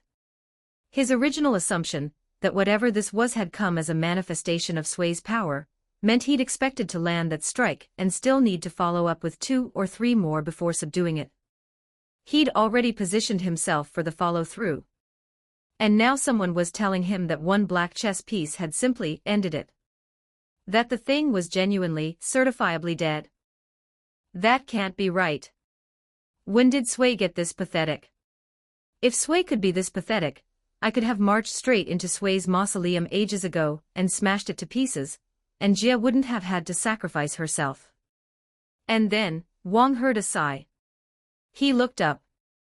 Standing at the entrance to the broken-down temple was the same person as before, walking back in through the doorway. The figure glanced briefly down at the floor, at the corpse that was an exact copy of himself, then looked away with an expression suggesting he'd rather not dwell on it. Then he turned to face Wang directly, and with an air of mild exasperation, said, "Now can you actually listen to what I have to say? Look at me. I can't possibly be something Sui sent to mess with you, right? So then, Mr. Wang, allow me to introduce myself. You can call me Pa. Now, can we have a proper conversation? Underscore. Ghost Fire Walnut Chan Winky Face Fire Ghost. Fire New History, Group Chat of the Dead. White Heavy Checkmark jump 40 chapters ahead of the public release. White Heavy Checkmark get access to special perks and news. Help smash these goals. Direct hit 100 Power Stones equals +1 bonus chapter for everyone. Rocket 140 members equals +5 extra chapters for all stories. Ghost P. Walnut Chan. Chapter 37, Speechless, Can't Get Through to You, Go Talk to Sister Sia. 1,510 words. Wang stared at Anthony walking back through the doorway, then looked down at the slowly dissipating corpse on the floor. For one brief moment, something like bewilderment crossed his face. But it passed quickly. After a long silence, he turned his head and spoke. "What trick is this? Stop staring at it, this body is about as sturdy as the last one. I figured that much would at least prove I'm not something the Sui beast sent after you." Anthony replied, his tone somewhere between weary and resigned, then continued. "I'm something like a spirit medium. I have certain abilities that allow for resurrection of a kind. What you just saw, that's how I came back." There was quite a bit Anthony was keeping from Wang. The chat group, for one. The main reason was simple, even if he brought it up, old Wang wasn't going to believe him. It wasn't like he was Jia. Wang would listen to anything Jia told him, but Anthony was a complete stranger. The chat group itself wasn't something Anthony minded explaining, but the prerequisite was that Wang actually believed him first, so that could wait. He'd leave it for Jia to explain in person, when the time came. As for right now, Anthony still had to figure out how to get Wang to trust him enough to follow along with his plan. The goal was to get things to the point where Jia could come out and speak to Wang herself. He was quite certain Wang still suspected him. And honestly, if Wang didn't suspect him, that would have been the real red flag. Unknown origin. Strange behavior. Unexplained resurrection ability. If not for the fact that he'd presented as genuinely, embarrassingly weak, Wang would have been convinced he was something the Sui beast had dispatched. As for the death just now, that had been part of Anthony's plan from the start. The whole point was to get Wang to lower the probability, in his own mind, that Anthony was connected to the Sui beast, enough that Wang would actually sit down and have a proper conversation about what came next. And the resurrection itself. For Anthony in his current state, it wasn't particularly difficult. The essence of it was simply summoning the avatar again. As long as he consumed a certain amount of soul force, split off another fragment of soul consciousness, and slotted it back into the form, the effect was instantaneous. Which was exactly what had just happened. Though after coming back, Anthony had noticed something rather interesting. The moment he'd announced the avatar's name, every watching gaze in the surrounding area had completely vanished.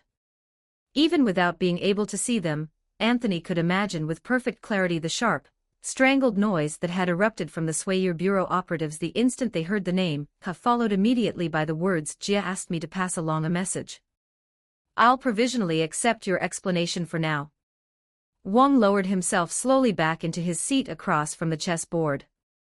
He fixed his gaze on Anthony, and after a long pause, finally spoke again. "Then, Pa, that's what you're called. Tell me. What did she ask you to say?" "She said," Anthony began, "remember to look after your younger brothers and sisters. Don't pick fights with your eldest brother all the time. And most importantly, stop carrying the whole world on your shoulders alone. Those were her exact words. The tone is a fairly convincing imitation. Wang studied Anthony's eyes, his expression utterly unmoved. Unfortunately, regardless of where you learned her name, or who you actually are, or what your true purpose is, you've about reached the limit of how far this is going to get you. Wang, Anthony interrupted him, his voice cutting clean through the sentence. Don't you want to see her one more time? For one instant, it sounded almost as if a chess piece had been clenched hard enough to crack. Wang raised his head and looked at Anthony. But Anthony simply kept talking, without waiting for an answer. You know, Wang, she's still alive. That is impossible. Even knowing in his bones that he refused to accept it, Wang still couldn't deny the reality he'd been forced to acknowledge. Don't rush. I'm not finished. Anthony exhaled and continued. She's still alive in the form of a soul. That's how I know her, we met as souls. The reason I came here to deliver her message is partly because I had my own business to attend to in the first place, and partly because I was doing a favor for a friend. She did die, that much is true. There's no disputing that. But her soul persists, and she's maintained her own consciousness throughout. Anthony kept going for a while, but when he looked up and saw that Wang's expression had not shifted 1 degree from its prior gloom, he let out a sigh and simply said it plainly. Bottom line, do you want to see her soul again or not? What exactly are you trying to say? I can call her soul forth. Let her manifest for a short time. At that point, I think everything resolves itself, whether I'm a spy sent by the sway beast, whether she truly exists the way I say she does. All of it. Anthony said that, then dropped into the seat across from where Jia would be, and added with barely concealed impatience. And after that, maybe then we can have an actual conversation about everything else. Sound good? Can't we do that now? And you'd believe me right now? Anthony shot Wang a flat look. No matter what I say, you're going to suspect I've got ulterior motives. That's just where we are. Wang was silent for a moment. What is this guy's deal? A strange feeling had begun to creep in. The person in front of him, there was a very real chance he actually did know Jia. That blunt, zero-patience tone just now had carried something unsettlingly familiar about it. But the things he was saying. Either way, once you've seen her, all you have to do is make your own judgment. That's fair, isn't it? After talking with her, you'll be able to sort out the truth from the lies. For yourself. Anthony said it calmly, and Wang fell into silence again. When he finally spoke, it was only one question. What do you need from me? Finally. The moment those words left Wang's mouth, Anthony let out a quiet internal sigh of relief, and immediately followed up. Give me something to work with, for instance, those black pieces. Could I have a few of those? Take them. Wang waved a hand with an air of complete indifference.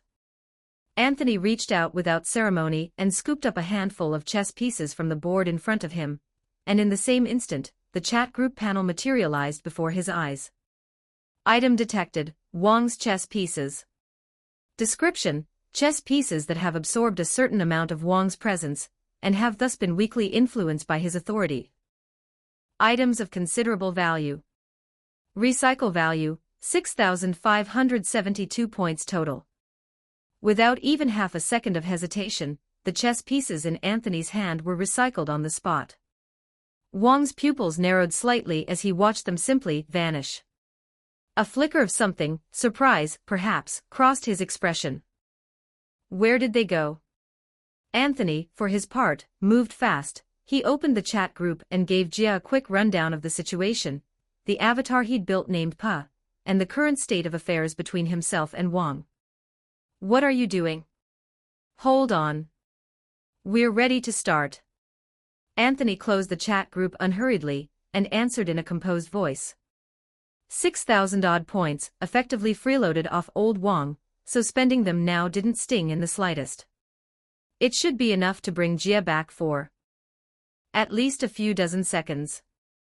With that thought in mind, and a vivid mental image of the Swayer Bureau's collective blood pressure spiking into orbit, the main body of Anthony, far away on the primordial river, swung the fishing rod downward without a moment's pause.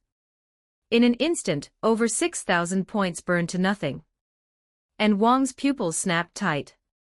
He saw her. Appearing in the space between Anthony and himself, a graceful, refined woman of quiet brilliance, taking shape in the form of a soul, drifting slowly into being in the air between them. Jia. ______. Ghost fire went more, Walnut Chan fire ghost. Fire new history, group chat of the dead. White heavy checkmark read 40 chapters ahead on every series. White heavy checkmark unlock supporter only perks and news. Let's reach these milestones together. Direct hit 100 Power Stones equals +1 free chapter for all readers. Rocket 140 members equals +5 bonus chapters for all series. Ghost Walnut Chan on P. Chapter 38, Xia, second brother, don't you want to be alone with Sway and explode again? 1,573 words. In that moment, as Wang watched Jia gradually materialize before him, her form still slightly translucent, the shape of a soul slowly coalescing into something real, he froze. Then, in the very next instant, acting almost entirely on instinct, he reached out with his senses to examine the existence in front of him. It has to be the Sway beast. That bastard is trying to deceive me, using this form to blind me. That innately wicked creature, then why does the soul in front of me carry absolutely no trace of the Sway beast whatsoever? Wang went completely still. A wave of genuine, unguarded bewilderment washed over him. Through his senses, he could perceive it with perfect clarity. The Jia standing before him had nearly severed her connection to the Sway beast entirely. Not just the absence of the Sway beast's fabrication. This didn't even feel like one of the beast's agents. In an instant, he turned his head toward Anthony, the words leaving his mouth before he'd consciously decided to speak. This is also something you did. You can at least confirm now that this isn't an illusion the Sway beast created for you. Right?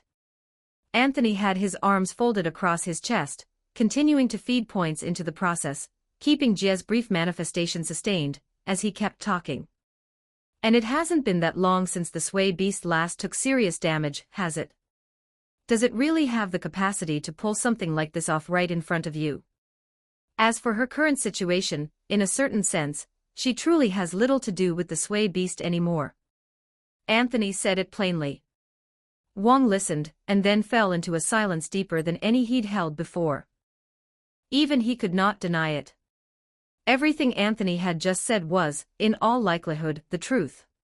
It was the only explanation that held together logically. Which means the soul gathering itself before me right now is genuinely Jia. Watching from where he stood, Anthony saw Wang's expression shift, once, twice, 3 times in rapid succession. He watched it, and quietly let out a breath of relief. Good. We've cleared that hurdle. In truth, Anthony had already formed a hypothesis about this situation some time ago. From the very beginning, he had maintained absolute trust in the chat group. But while he'd been fishing a while back, the thought had surfaced, what exactly was Jia's situation? When an agent died, in principle, their concept returned to the Sway beast, and was gradually forgotten by the world.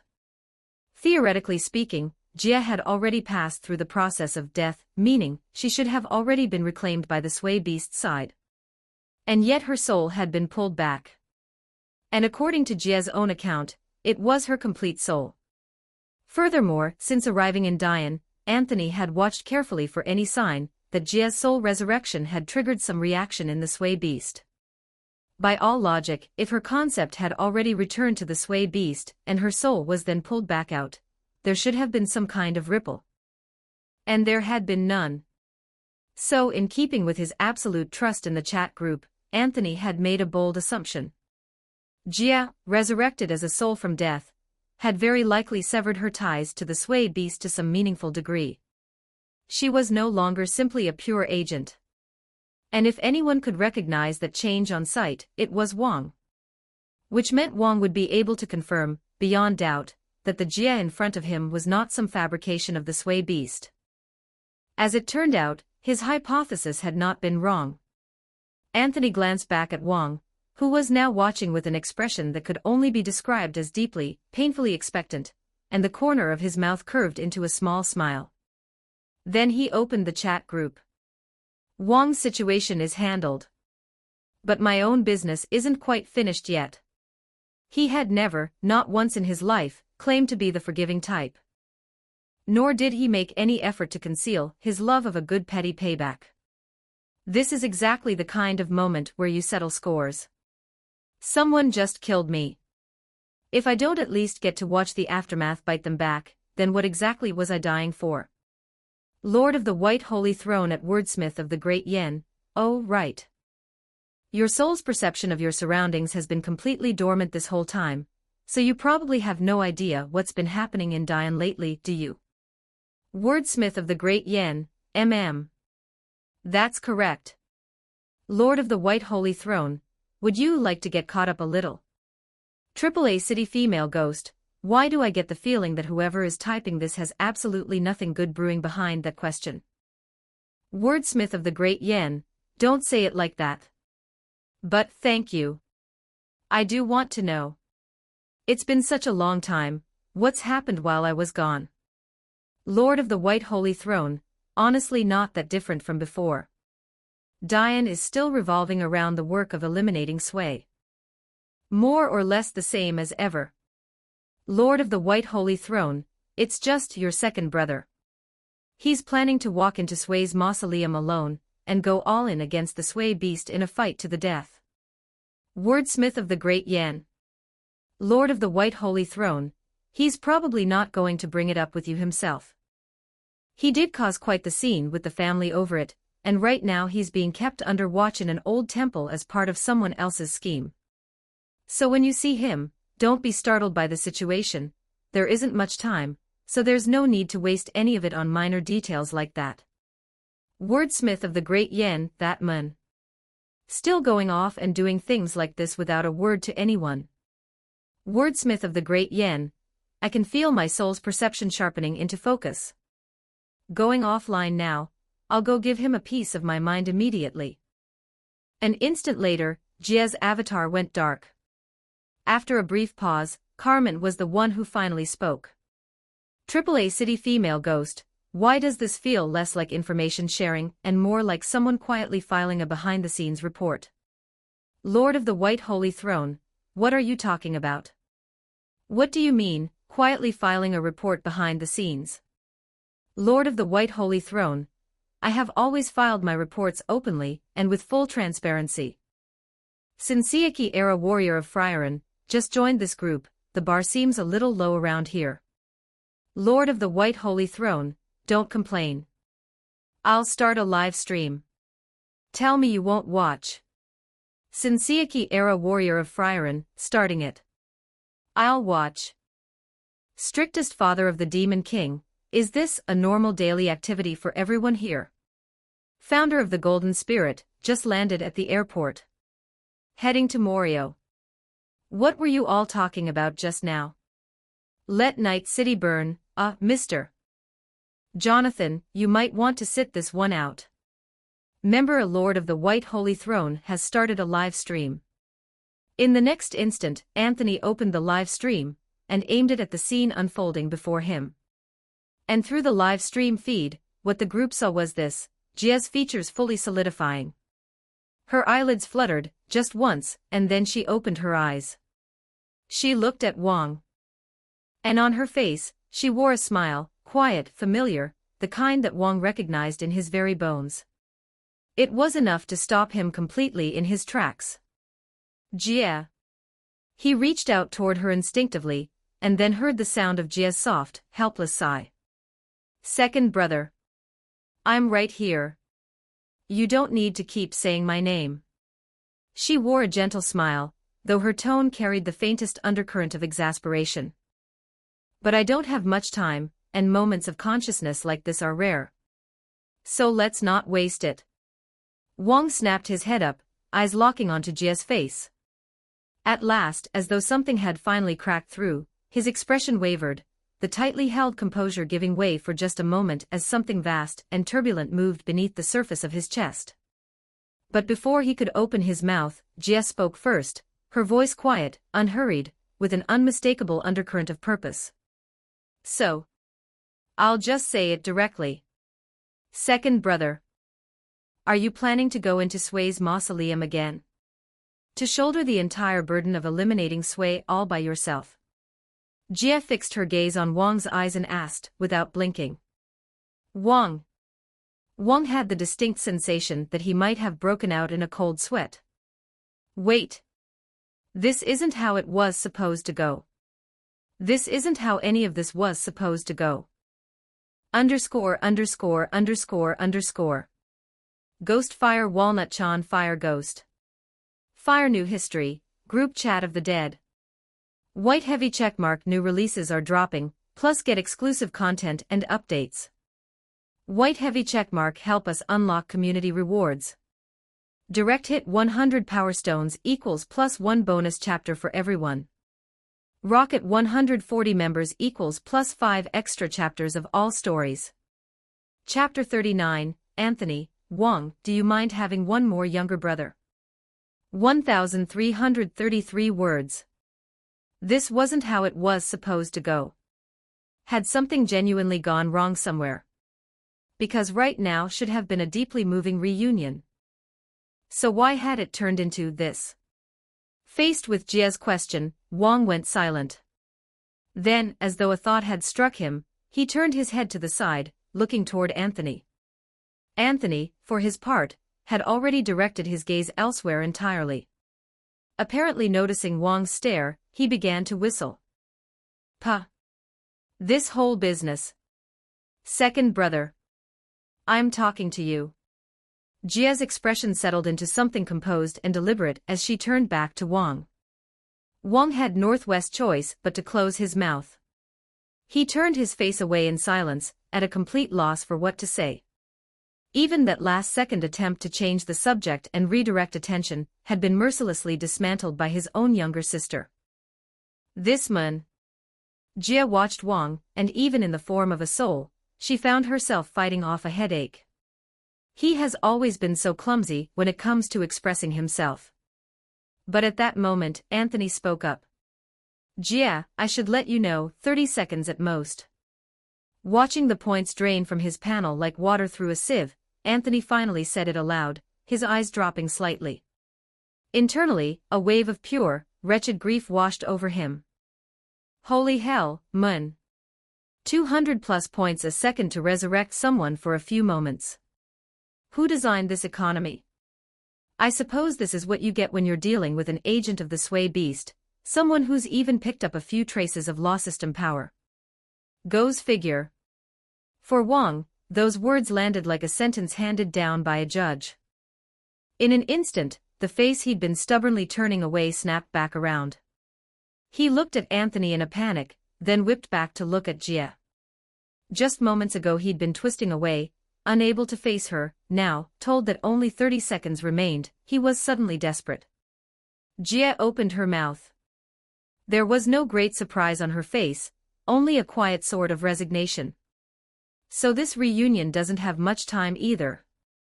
She raised a hand slightly, her voice carrying a hint of helpless exasperation, and then she turned to Wang with a smile.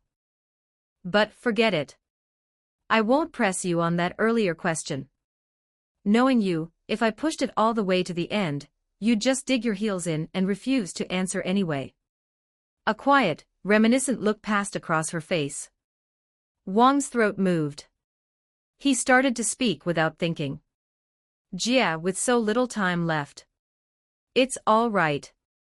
Jia smiled and said, it's not as though we'll never meet again. Look, my soul is still here, isn't it? Intact. One day, we will meet again properly. She said it with that same gentle certainty, as though coaxing a lost soul back toward the light. So, second brother, don't be in such a rush all the time. And the burden of eliminating Sway, stop carrying it alone and hiding it in your chest. Talk to the family more. Let yourself breathe a little. At the very least, shouldn't you wait until I come back, so we can face it together? As she spoke, she blinked and then, in the stillness of Wang's silence and his dazed expression, the soul's palm reached out and patted him softly. It passed straight through his body. Jia looked at that moment with something like sorrow. But in the end, she only said softly, "Anyway, the next time I come back, if I find you're still doing things your way, still at odds with the family, still keeping everyone at arm's length, I'm going to call an eldest brother to sort you out." 30 seconds. In the next instant, Jia's soul perception gradually receded, drawing back into its usual dormant quiet. Wang stood there, staring, frozen, until at last he bowed his head and said, low and quiet, "Yeah. I understand." Wordsmith of the Great Yen has entered the live stream. Wordsmith of the Great Yen, how did it end? What was his reaction after he heard that? Lord of the White Holy Throne, report, he stopped being stubborn after you left. Wordsmith of the Great Yen, good. Then I'll consider him to have passed. AAA City Female Ghost, honestly looks like pure tsundere behavior from where I'm standing. Wordsmith of the Great Yen, I suppose that's not entirely wrong as a way to describe second brother. Anthony had been happily scrolling through the live stream chat when he felt a gaze settle on him. He reeled his thoughts back in, looked up, and met Wang's eyes. Wang started, a note of hesitation in his voice, and then Anthony cut him off. You could tell, couldn't you? That was the real her. Completely genuine. Wang nodded in silence. Then, suddenly, urgently, "Can I see her again?" "Of course. Her soul hasn't dispersed, what you just saw was simply the borrowed energy running out. I told you, this is my ability, calling souls back to the living." For a moment, Wang sat back down in front of the chessboard. He stared at it blankly. And then, after a long stretch of silence, he suddenly burst out laughing. Anthony watched. Wang laughed and laughed, like a man teetering on the edge of something vast and slightly unhinged, until at long last he raised his head. Before Wang could say a word, Anthony spoke first. "I know what you want to say. Yes, your chess pieces, or anything else of equivalent value, can bring her back for a brief moment. Each time. But..." Anthony tilted his head, genuinely puzzled. "Even if you exhausted every material thing under heaven, how long could you really keep her alive that way?" "What do you mean?" "I'm simply asking, do you want her to truly come back? A real resurrection? Permanent?" Anthony enunciated the last two words with deliberate weight, watching Wang's pupils contract sharply. He pressed on, "It will happen, sooner or later. And it won't take long. A few years at most, if that. What do you need?" After the words landed, Wang's expression moved through several changes, and then he settled on that single question. And just like that, everything had come full circle to the core of it. "What exactly is it that you want?" Only this time, the question carried something it hadn't before, a measure of willingness. A measure of trust. Feeling that shift in the air between them, Anthony let a quiet smile cross his face, and continued. "Let me reintroduce myself. My name is Pa. I have nothing to do with Sway, though I am, in a certain sense, some kind of avatar. I came here to acquire power, and once I've gathered enough of it, I'll have the means to resurrect Jia. Don't ask me why, I told you, I'm an old friend of hers. You can verify that with her yourself in time." Anthony pressed a hand lightly to his chest, his tone measured and calm. "I genuinely do need something from you. Specifically, I need you to help connect me with some of the other agents. Though." He paused. "Not right now." Aware of the gazes that had begun gathering again at the edges of the room, surveillance resuming, the watchers returning, Anthony considered for a moment. Then he took a single step forward, closing the distance between himself and Wang. He lowered his voice. "Would you mind?" he said quietly, taking on another little brother. Question mark. Underscore underscore underscore underscore. Ghost Fire Walnut Chan in P for more, Fire Ghost. Fire New History, Group Chat of the Dead. Help us unlock these community rewards. Direct hit 100 Power Stones equals +1 bonus chapter for everyone. Ghost P Walnut Chan. Chapter 40, Audience with the True Dragon, Sia's Shock, Sway Family's Old 13. 1,677 words. 5 minutes later. As he followed along with the Swayer Bureau's escort out of the old temple, Wong couldn't help turning his head to look at Anthony, or rather, at Pa walking beside him. And in that moment, the same primordial, unshakable conclusion rose in his heart, as it always did in the end. This guy really is a dog. Wong tucked that quietly liberating thought away, and let himself be at peace with it. The truth was, he had been perfectly aware the moment the Swayer Bureau arrived. What he hadn't anticipated was that the so-called avatar in front of him would march up and demand his protection with such breathtaking, shameless confidence. Demanding protection was one thing, the problem was the sheer volume of conditions that came attached. Still, given that Wong himself had something he needed from him, he had ultimately agreed. In fact, if not for Anthony's long and chaotic list of requests, Wong would not have been walking out of the temple alongside the Bureau's escort at all. Even the candlebearers currently handling the escort, the ones who had just realized they were now, technically, escorting Wong, could feel cold sweat running steadily down their backs. The situation, in brief, was this.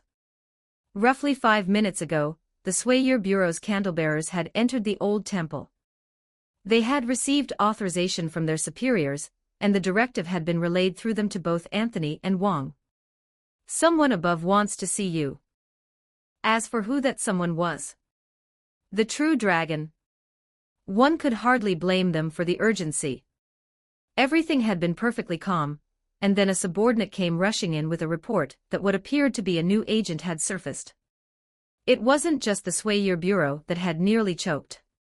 Even the true dragon had come close to losing composure entirely. These things don't just appear out of nowhere whenever they feel like it. And so, with almost no deliberation at all, the true dragon ordered the Swayer Bureau to first send someone to sound out the situation, and if things seemed manageable, to bring them in for a direct audience. The moment Anthony heard that the true dragon intended a personal meeting, he understood immediately what was running through the monarch's mind, and he recognized, at once, that this was an opportunity. A household registration under the Swayer Bureau. Now that's what I'm talking about. If this works out, my whole black market identity problem just sorts itself out on its own, doesn't it? He wasted no time. Almost immediately, Anthony signaled to Wong, asking him to play along as his older brother, to vouch for him personally, and to accompany him to meet the true dragon. If Wong was willing to acknowledge him as family, then even if everyone knew perfectly well that his Sway Beast registration was a fiction, it could be made official anyway. And once that foundation was laid, Anthony's next phase of plans could begin to unfold. Wong, faced with the request, had been silent for a moment. It wasn't exactly a comfortable ask, but in the end, he agreed. After all, Anthony had made his own position clear. He intended to find a way to resurrect Jia, and beyond that, he held his own hopes regarding the Sway Beast. Going forward, they were allies on the same boat. Giving him a name and a place within the family, for now, at least, wasn't really a significant concession. And so, Anthony had acquired a household registration. From this day forward, I am the 13th of the Sway family. And just like that, the two of them walked through the maze of structures and cookfires, past the stern-faced guards, led by the candlebearers into the vast and sprawling palace complex. Anthony found himself quietly marveling at the sheer scale of the place as he followed along, head turning to take it all in. Until, at last, all the candlebearers stopped before the palace gates, turned around, and gestured toward the entrance. This way, please, both of you. His Majesty awaits inside. The candlebearer kept his voice steady, but beneath the surface, there was no mistaking the tension. Wong glanced at him sideways, then paid him no further attention, and walked straight through the palace doors. Anthony fell into step behind Wang and followed him in. Inside the hall, the air was vast and full of a quiet, commanding weight. Anthony looked around, and then raised his head, and through the gauze curtain he could just make out the figure of the true dragon seated behind it. He followed Wang's lead and offered a bow toward the sovereign. "Wang, in the presence of your majesty." Anthony, taking his cue, added in an even voice. "Pa, in the presence of your majesty." "Pa. Pa." The true dragon was quiet for a moment, then repeated the name twice before speaking again. "You are the newly emerged agent." Anthony nodded calmly. Behind the curtain, the true dragon couldn't help but furrow their brow.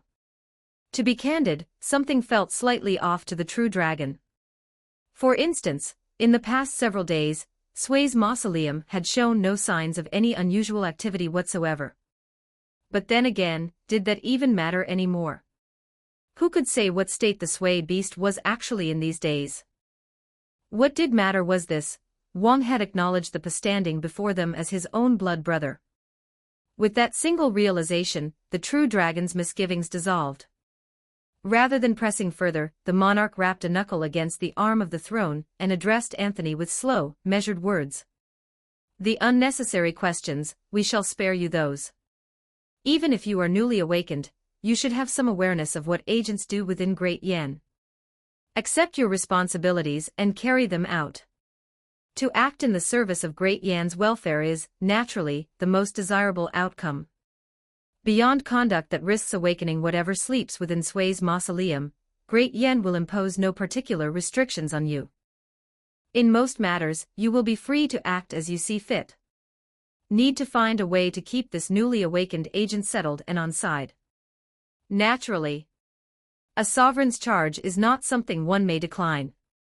Anthony composed his expression into one of gravity and said it with complete seriousness. The true dragon gave a slow nod and seemed to take some small comfort in how accommodating Anthony was being. "However, there is one matter I would humbly request." "Speak freely."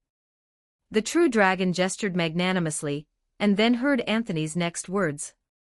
"Before I take up my duties, I would like to meet with my elder sister Nyen, just once. After that, I will carry out my responsibilities without complaint." Cough, cough. In an instant, the true dragon coughed sharply and waved a hand in dismissal. "That, and only that, is one matter we cannot permit." "What reason do you have to meet with her?"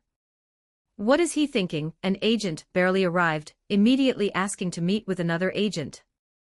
There is absolutely no way that request gets approved.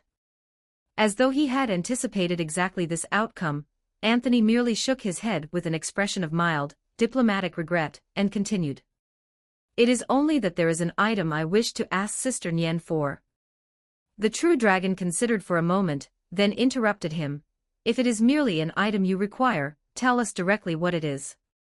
We will have it delivered to you. Until then, you need only wait in a quiet room. As for meeting with the other agents, that conversation can wait until you have settled in. If that is so, then I shall accept your generous consideration, Your Majesty." Anthony bowed in acknowledgement, and watched as the true dragon waved a hand. Attendants stepped forward from both sides to lead him and Wang away. "Think nothing of it. Once the item has been delivered, the Swayer Bureau will send a candlebearer to you. At that time, we trust you will carry out your duties as expected. Sometimes, when you ask to open a window, no one will let you. But if you say you intend to tear off the roof, suddenly, the window becomes negotiable." The thought flashed through Anthony's mind, and then he looked over at Wang, and felt a familiar, exhausted wave of speechlessness wash over him. Good grief. Wang. You absolute slacker. I brought you here to back me up, and you couldn't manage to say a single word on my behalf. You spent the entire audience staring off into space from beginning to end. Wang, apparently sensing Anthony's stare, let out a dismissive snort and said nothing more. And so the two of them were led by palace attendants to a quiet room on the side of the traveling palace, and separated into two different chambers. According to the attendants, the true dragon had already dispatched someone to make contact with Nyen. Anthony had to admit, the efficiency really was something. He let that thought drift through his mind with mild appreciation, then, out of sheer boredom, opened the chat group and decided to chat for a while. After a brief pause, he started typing. Lord of the White Holy Throne at Wordsmith of the Great Yen, Jia. Jia. AAA City Female Ghost. What's going on? Has Anthony finally lost his mind? Wordsmith of the Great Yen, why? All of a sudden like this? Lord of the White Holy Throne, nothing, just getting used to it. Lord of the White Holy Throne, after all, in a certain sense, it looks like I'll actually have to call you that from now on.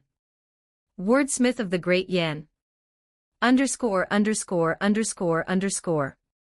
Ghostfire Walnut Chan Fire Ghost. Fire New History, Group Chat of the Dead. Direct hit 100 Power Stones equals +1 bonus chapter for everyone. Chapter 41, Wong, Anthony, what are you going to do to my home? 1,753 words. Watching Jia's momentarily stunned expression through the chat group screen, Anthony couldn't help letting out a couple of quiet laughs, then went back to typing. AAA City Female Ghost, what do you mean? Did anything new happen after you cut the live stream? Wordsmith of the Great Yen, what exactly have you all been up to while I was gone? Let Night City burn, Mr. Anthony always manages to do something inexplicably bizarre. Lord of the White Holy Throne, ahem. Well, how to put it, the Swayer Bureau came knocking. Lord of the White Holy Throne, since this body still needs to operate in this world going forward, I figured I might as well have Wong help out and get this identity registered as a newly awakened agent. He agreed. Just finished the audience with the True Dragon, so that's how things stand now. Wordsmith of the Great Yen, so. You've become the 13th agent of the Sway family. Lord of the White Holy Throne, yep. Wordsmith of the Great Yen, alright, I think I more or less follow. Not that it's a problem, really, it just feels a little surreal. Wordsmith of the Great Yen, anyway, I've got the gist of it. Next time I'm back, I'll have a word with second brother, agreeing to things this casually isn't great. The friends in this group are fine, and you had your reasons, but with people on the outside, he still needs to be careful. Reading Jia's string of messages, Anthony felt as though he could already see, with perfect clarity, the future that awaited Wong after Jia's resurrection. A wave of barely contained second-hand suffering washed over him. He found himself offering Wong a sincere, heartfelt moment of silence. Except the moment of silence slowly, inevitably gave way to a mournful, helpless laugh. Ahem, rein it in. It took a good while, but Anthony finally managed to wrestle the corners of his mouth back under control. Wordsmith of the Great Yen, oh by the way, one more thing. At Lord of the White Holy Throne.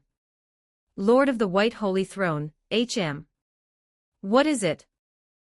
Wordsmith of the Great Yen, the resurrection conditions on my end, what was a full row of question marks has changed. One of the lines is now visible. Lord of the White Holy Throne, oh. There's actually been progress. Lord of the White Holy Throne, what does it say specifically? Wordsmith of the Great Yen, it requires me to have my image restored to the memories of the people. You might want to check your own resurrection conditions, they may have updated too. Reading Jia's message, Anthony rubbed his chin, and turned the thought over in his mind. Restored to the memories of the people. That made sense, honestly. When Jia died, her concept had returned to the Sway beast, and people's memories of her had gradually faded into nothing. For her image to be restored was, at its core, simply a matter of making the world remember her again. But what about himself? With mild curiosity, Anthony opened his own soul ability tree, and looked at the resurrection conditions listed at the very top. And then his vision went dark. Not that there hadn't been progress, there had, in fact, been progress. But the progress itself, just looking at it made Anthony feel helpless. Currently revealed resurrection condition, 1 cause the memes associated with your concept to spread across the myriad worlds, thereby fulfilling the memory condition required for perfect resurrection. I give up. In a sense, his resurrection condition was broadly the same type as Jie's, but the gap in difficulty was absolutely astronomical. Come on, then. Someone tell me, how exactly am I supposed to spread my memes across the myriad worlds? What am I supposed to turn myself into some kind of Hakimi music edit? He sighed. His own resurrection really was a horizon that kept receding. Still, at least one condition had been unlocked. No matter what, he had to find a way to come back, and going forward, he supposed he'd have to look into collecting a few alternative resurrection methods as backup options. Always good to have contingencies. Anthony shook his head, slumped back against the couch, and settled into wait. Before long, he heard a knock at the door from outside. Then the door opened and a figure robed in black walked in. Anthony spotted the insignia marking them as a member of the Swayer Bureau, and in their hands, they carried a hammer. A candlebearer, clearly. It has been retrieved as you requested. The candlebearer said so, and Anthony nodded, reaching out to take the hammer from them. As he did, a small slip of paper fell from it. He picked it up with mild surprise and gave it a once-over. Second brother tells me we've somehow gained another little brother out of nowhere. I don't really understand the details of it all. But since they say I should give a greeting gift, I'll give you this craftsman's hammer. Come film a movie with us sometime when you're free. So Nian had heard about the situation, and left this note specifically for him. Which also meant, Wang had actually gone ahead and told his brothers and sisters that he, Anthony, was genuinely part of the Sui family. Acting all standoffish on the surface, but still going out of his way to handle the matter seriously. Anthony really did owe Wang some gratitude for that. Thinking it over with a quiet sense of appreciation, Anthony set the note off to one side without another glance at it. Ahem. As for what the note actually said, that could stay right where it was. Anthony had absolutely no intention of going to film some movie, and destroying his entire spotless reputation in one go. Because Nian's movies, anyone who knew, knew. A 100% bad film rate was just the upper bound of probability. It was nowhere near the upper bound of what Nian herself was capable of. What does Mr. Pa need this object for? Consider it a simple verification of my authority. You can step outside for now. Once I've finished, I'll fulfill my responsibilities according to my own authority. Anthony waved a hand. The candlebearer seemed to hesitate for a moment, but ultimately did as told, giving a brief nod before walking out of the room. With that, Anthony fished out of his pocket the few black chess pieces he had swiped from Wang before leaving, and looked again at the craftsman's hammer Nian had sent. He fell into quiet contemplation. Then the chat group panel materialized before him. 1,000 points spent. You have unlocked Spirit Application Soul Flame. Anthony glanced over the Soul Flame description and moved on. The ability was straightforward enough: expend a certain amount of soul energy, convert it into a soul flame capable of soul forging and dealing damage. Simple. The real main event was still ahead. He looked at the black chess pieces and the craftsman's hammer in his hands, and a thought began to turn in his mind. The artificer's spirit application only required one item as a catalyst. But what if he used two? The idea flashed through his head in an instant, and he decided to try it. He pressed the submit button. In the next second, a cascade of text began streaming across the chat group panel. Prerequisites detected as fulfilled. Prerequisites detected as exceeded. You have unlocked Spirit Application of the Artificer. Additional unlock: Crafting Blueprint Shrine of Offerings. Artificer Ability Tree unlocked. Ability unlocked: Soul Forging. Soul Forging. Effect: You may use soul power to perform soul forging. Based on existing crafting blueprints, by providing a sufficient number of points and materials, you can forge the corresponding item. Available crafting blueprint: Shrine of Offerings. Oh. New content, just as expected. Anthony gave a satisfied nod, then went to browse the Artificer Ability tree. The tree was filled with crafting blueprints of all kinds. The points required to unlock them were nothing to sneeze at, starting in the thousands, with some going up into the hundreds of thousands.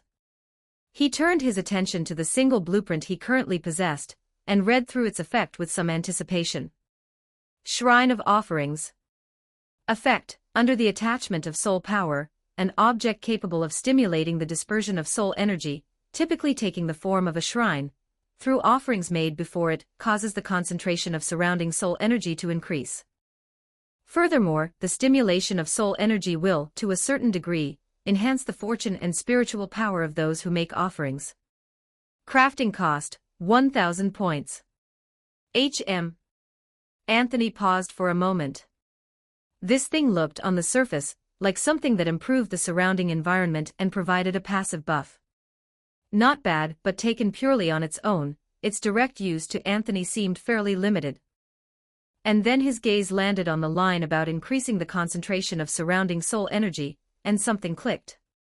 He looked toward another ability he had unlocked a little while back and promptly shelved in storage to gather dust. Soul Circuit. Effect: upon acquiring this ability, your soul will contain a soul circuit, accelerating the flow of soul power within you, and enabling you to absorb dispersed soul energy present in the surrounding environment, storing it within the soul circuit. Oh! After carefully comparing the two abilities side by side, Anthony immediately got to his feet, and walked out the door. He knew, now, what his authority was supposed to be. He'd just figured it out. Without a moment's hesitation, he pushed through the door in front of him, found the candlebearer standing guard at the entrance, and spoke immediately. "Would you mind taking me to see second brother? The two of us meeting, that should be all right, shouldn't it? The hell do you want?" A short while later, after having the surrounding candlebearers stand down, Wong listened as Anthony laid out his plan. When Anthony finished speaking, Wong's eyes narrowed and he spoke with a guarded edge in his voice. "What exactly are you planning to do to my family? _______. Ghost Fire P, Walnut Chan Fire Ghost. Fire New History, Group Chat of the Dead. Help us hit our targets. Direct hit 100 Power Stones equals +1 free chapter for all. Chapter 42, Forger Upgrade, Sia's Resurrection Plan. 18 words. The Old Temple. In a certain sense, Wong had imprisoned himself here. This place served as penance, as training, and as a quiet corner where he could lay out his plans without interruption. Before he knew it, several decades had passed inside these crumbling walls. Decades of playing chess against himself, day after day, enough time that Wong had developed a faint, reluctant fondness for this dilapidated old shrine. After all, the family home held memories he no longer had the heart to revisit. And then, just as he was on the verge of genuinely growing attached to the place, some absolute dog of a person walked up and said, "Hey, old man. Mind if I borrow your house for a bit? I want to park a ghost fire here." What would an old man feel in that moment? Wong had no idea. What he could say was that right now, his mind had gone completely blank. He stared at Anthony standing before him. After a long silence, he finally opened his mouth. "You had better give me a thorough explanation. What exactly are you trying to pull?" Put simply, that old temple is just sitting there doing nothing. I figured we might as well put it to use." Anthony paused in thought, then continued.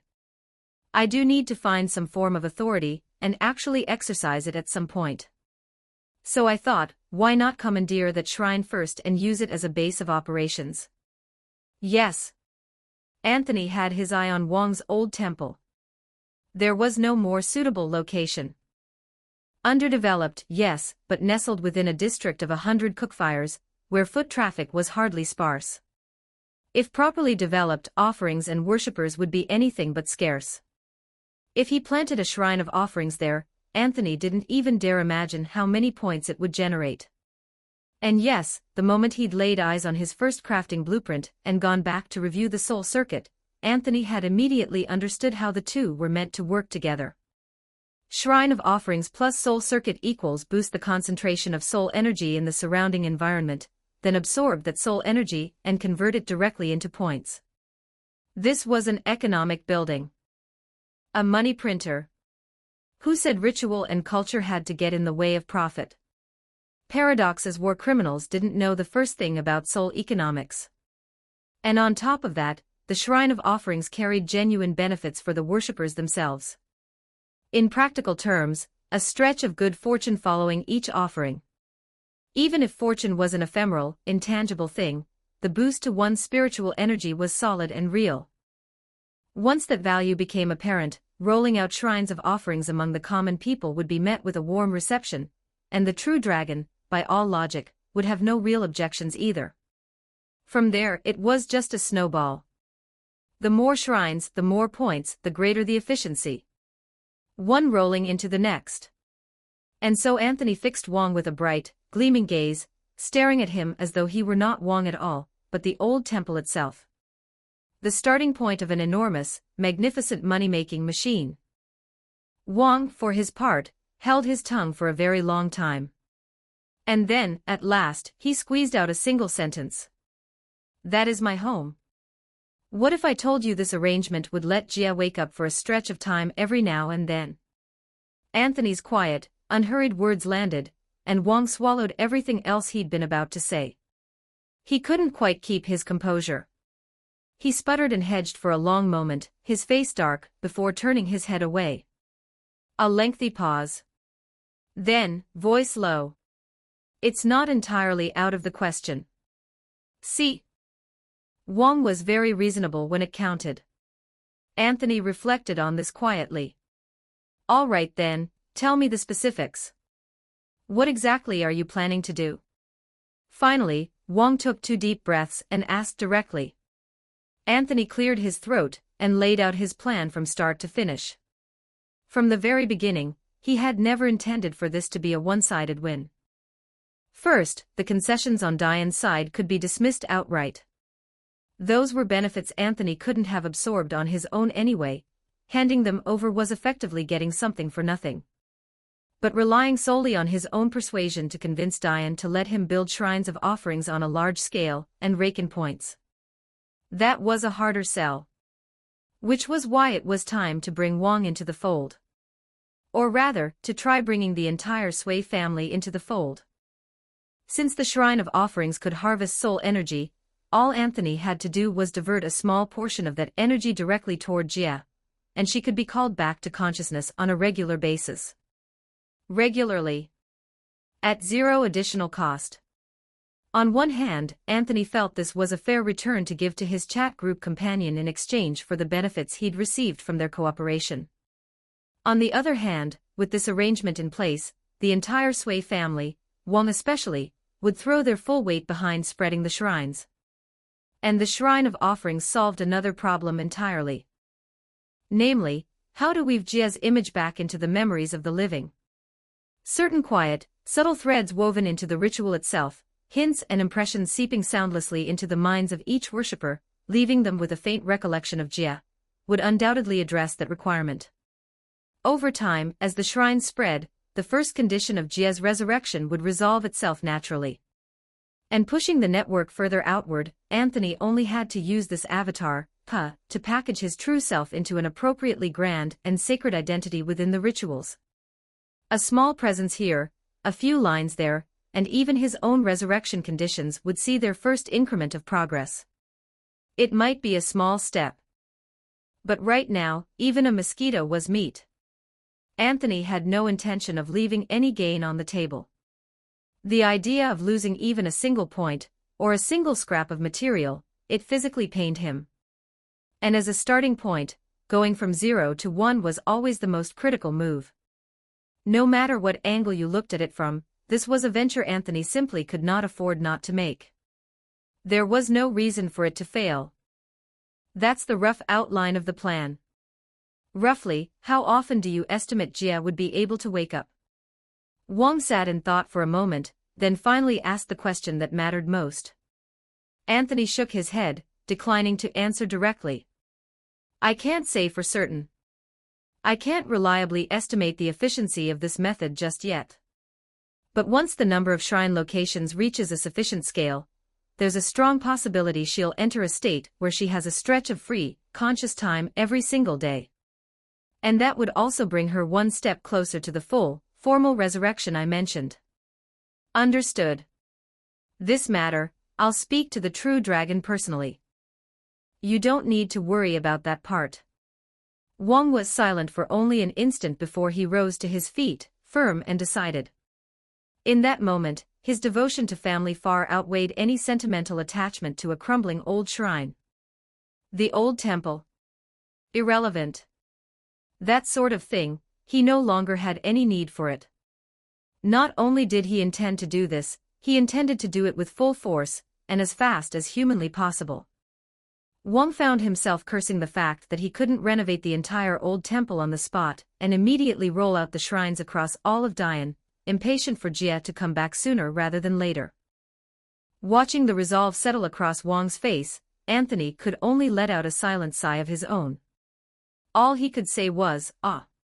Family men." One more thing, in the near term, can Jia still move around and manifest the way she did before? Wang asked again, suddenly, a note of barely concealed nervousness in his voice. If she can, I may bring my younger brothers and sisters by to see her sometime soon. Anthony understood immediately. He looked at Wang and gave a single nod. Of course. Good. Thank you. Once I've spoken with the true dragon about this, I'll reach out to the others. What about the Swayer Bureau? Should we worry about them? Anthony tilted his head and asked. Wang replied with calm simplicity, "It's fine. The Swayer Bureau will adapt. Besides, so long as only one comes at a time, it will be perfectly manageable." The corner of Anthony's eye twitched. The Swayer Bureau's blood pressure was going to detonate.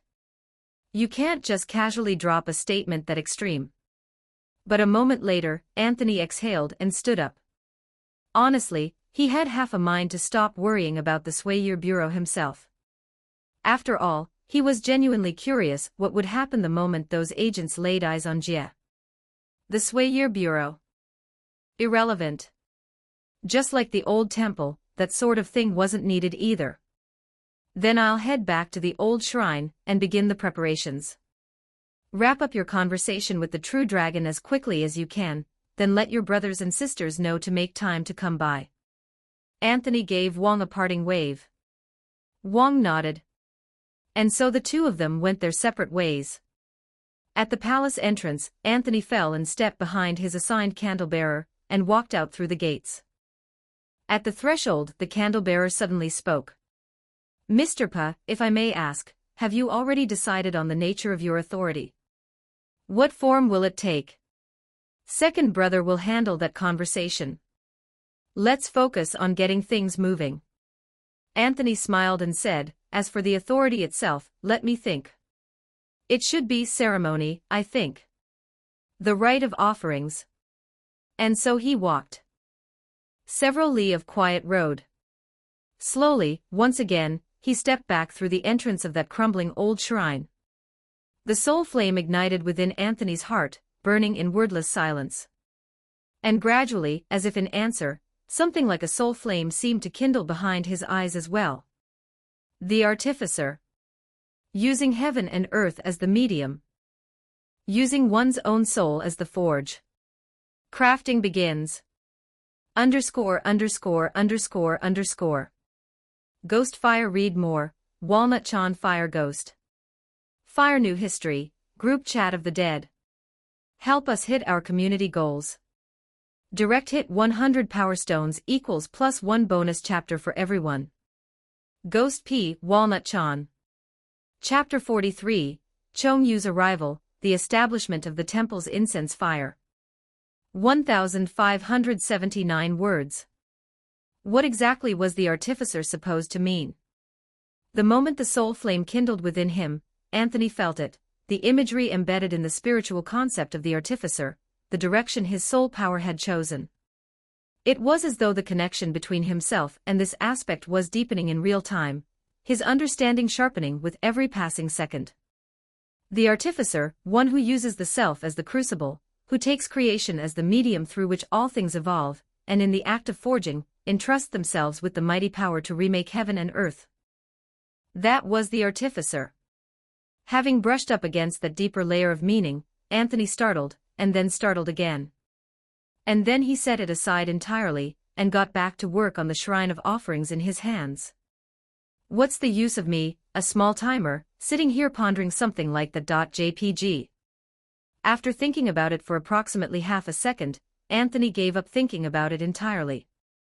The immediate priority right now was robbery, income generation. And so, within the scorching blaze of the soul flame, countless points converted at a furious pace, carried on the current of soul power, flowing into Anthony's palm, and slowly, gradually, condensing into something with physical substance. Reborn through forging. Born again within the soul flame. In the corner of the old temple, the candlebearer sat with both eyes closed, making no effort to watch what Anthony was doing. After all, this scene was not entirely unlike an agent exercising their authority, and as a candlebearer, it was hardly his place to interfere. And so time flew. 20 minutes later, the forging was complete. Anthony opened his hand, and a brand new shrine materialized in the center of the old temple. He gave a single wave, and soul splitting activated. Within Anthony's soul, the soul circuit existed everywhere at once, that had been a given the moment he acquired the ability. And now, by attaching a fragment of his soul to the shrine before him, the soul circuit was anchored to it as well. From here on out, the soul circuit would continuously absorb the ambient soul energy overflowing from the area, and convert it into points, funneling them back to Anthony. That's sorted, then. Anthony tilted his head slightly downward. On the primordial river, his main body swung the fishing rod in a smooth arc, and diverted a portion of the point conversion directly toward Jia. He was just about to move on to the next step when the temple doors swung open. He turned and saw Wang walking in. The true dragon has agreed. Wang spotted Anthony and spoke immediately. This old temple will be granted to you. If it proves effective, the majority of future shrine rituals will be tied to you. Furthermore, starting soon, this temple will be publicized. Give it a little time, and the worshippers should start rolling in. Couldn't ask for more. Anthony nodded. Wang turned, and his gaze landed on the shrine. He stopped. You've already finished it. And once the worshippers start coming, second brother, you'll probably need to find somewhere else to stay. Anthony gave Wang a brief once-over and said, that face of yours is going to traumatize small children. I'll find another place to confine myself. Wang was silent for a very long time. When he finally spoke, his expression was thunderous. Anthony let out a quiet laugh, then reached out and touched the shrine, blinking slowly. Although while we're basically done, there's still one last step. Oh? Obviously. Anthony smiled, gaze dropping to the shrine. Deciding what, exactly, we're going to enshrine in it. Naturally, he had already given that considerable thought. The following day.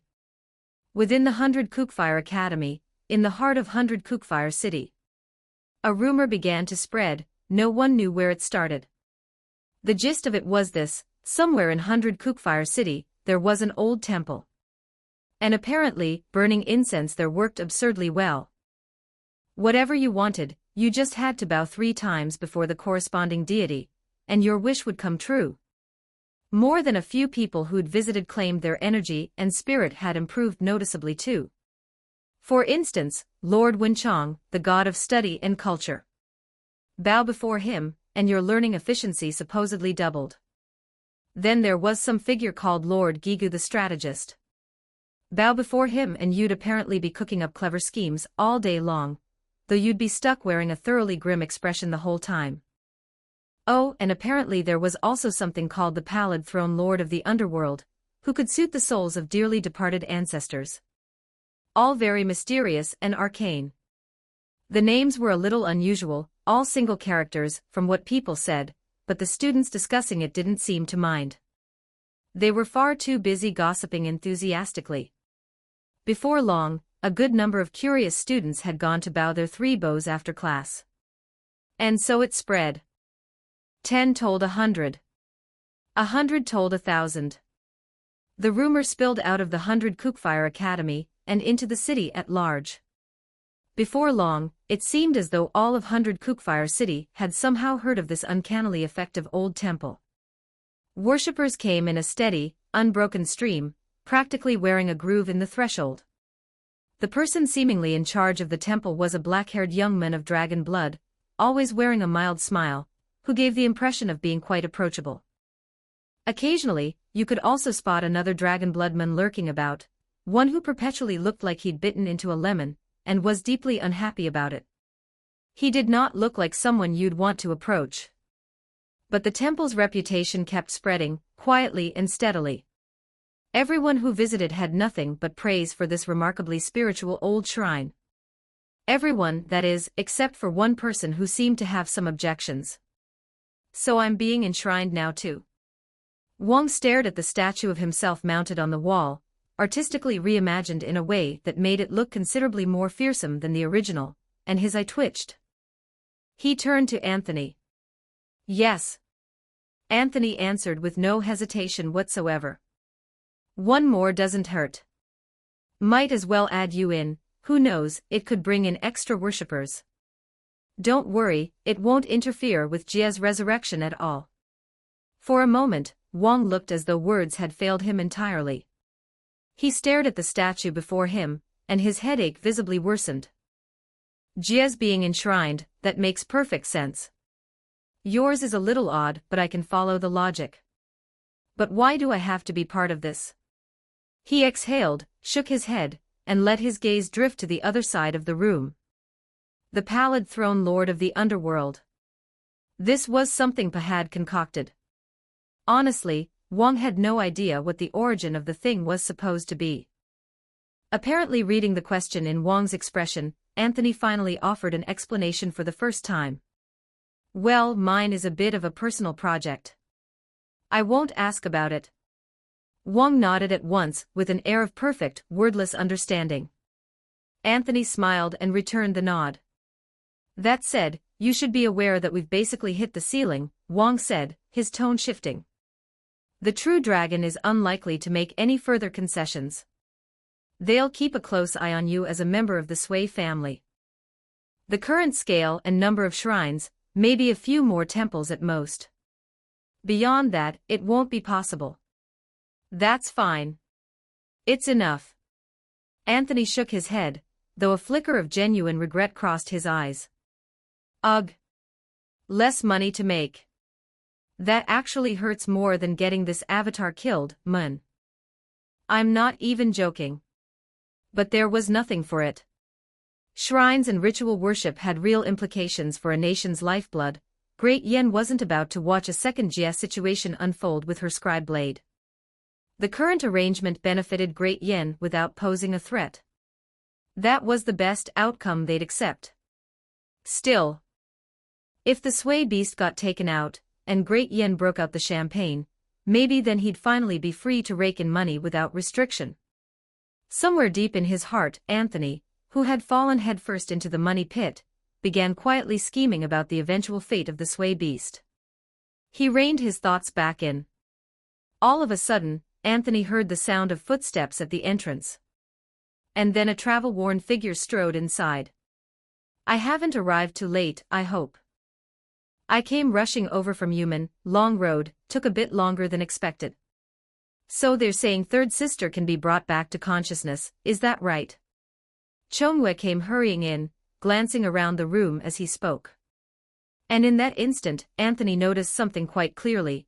Wang seemed to instinctively take a small step backward, as if trying, on some level, to put distance between himself and Chongwei. Now that was interesting. An expression of barely concealed amusement crept across Anthony's face. _______. Ghost Fire Walnut Chan Fire Ghost. Fire New History, Group Chat of the Dead. Direct hit 100 Power Stones equals +1 bonus chapter for everyone. Chapter 44, Advancing Jie's Resurrection Progress Bar, The Chusui Plan. 1,675 words. Watching Chongyue stride in through the temple doors, road weary and travel-dusted, Anthony quickly pieced together the situation. Second brother had made his move. Wang had said as much earlier, that he intended to call everyone back to see Jie, now that a resurrection was on the table. Chongyue was probably just the first to arrive. That said, Chongyue was a special case. He was, by a wide margin, one of the few people alive who could actually bring the Suiyer Bureau's collective blood pressure down a notch, a genuine agent who existed entirely outside the Sui beast's influence. When it came to meeting with the other agents, he was essentially the only one who posed no real risk. Because otherwise, having 3 agents crammed into one tiny old temple. Anthony wouldn't just expect the Suiyer Bureau to emit a piercing shriek. He'd half believe the whole organization would spontaneously dissolve into water on the spot. Still, the fact that Wang had called Chongyue back first, that was something Anthony hadn't anticipated. He was still turning that thought over when Chongyue's voice cut through his reverie. So this is Little 13. Goes by Pa, is that right? Anthony looked up and found himself staring, completely blank-faced, as Chongyue reached out and ruffled his hair.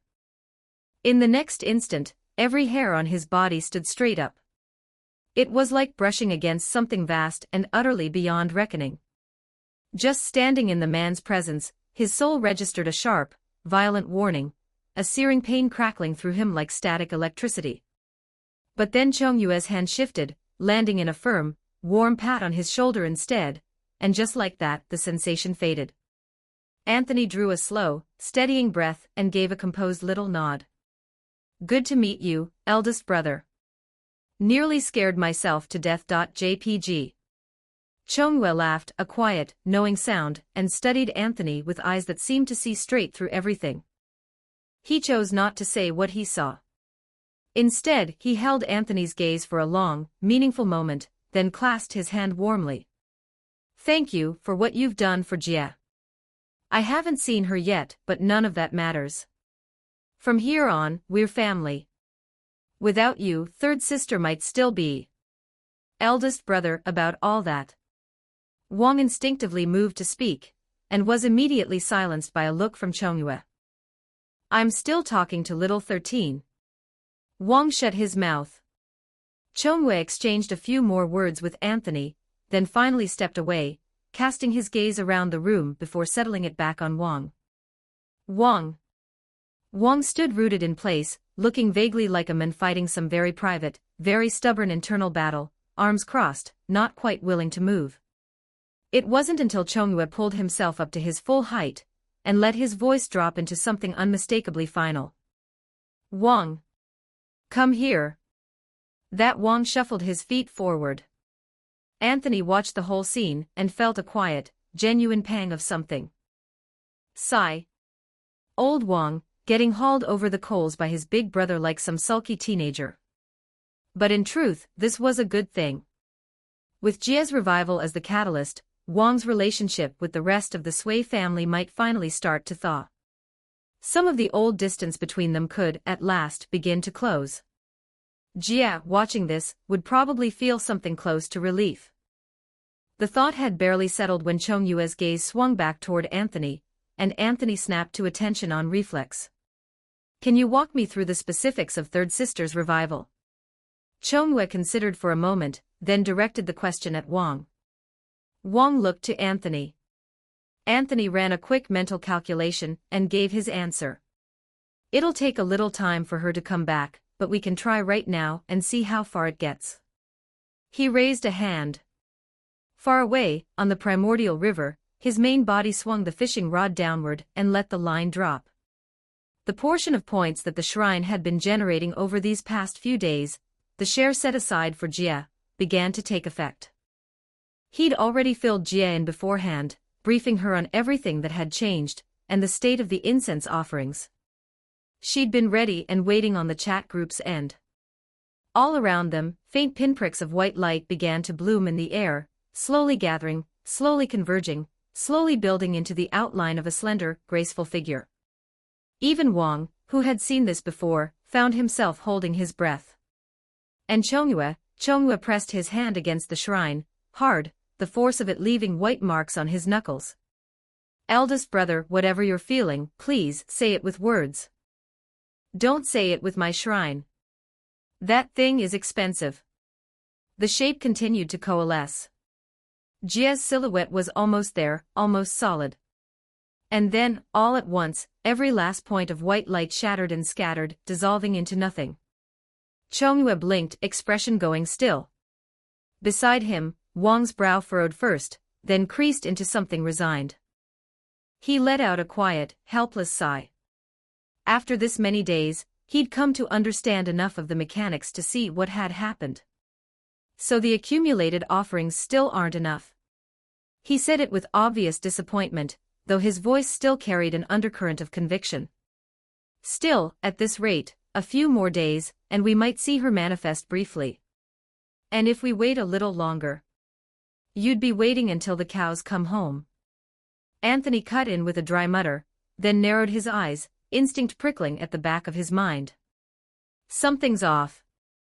With the current rate of offerings, the shrine was running at capacity. Anthony took his daily cut of 500 points, the remaining 400 or so went to Jia. The shrine had been running for about 3 days, which meant the attempt just now had drawn on at least 1,200 points. By his earlier estimates, 1,200 points should have been more than enough to keep Jia manifested for 5 seconds at minimum. But what had just happened? Anthony turned immediately to the chat group. Wordsmith of the Great Yen at Lord of the White Holy Throne, it doesn't look like a full revival on my end, but it feels like an improvement. Something's changed. Lord of the White Holy Throne, tell me more.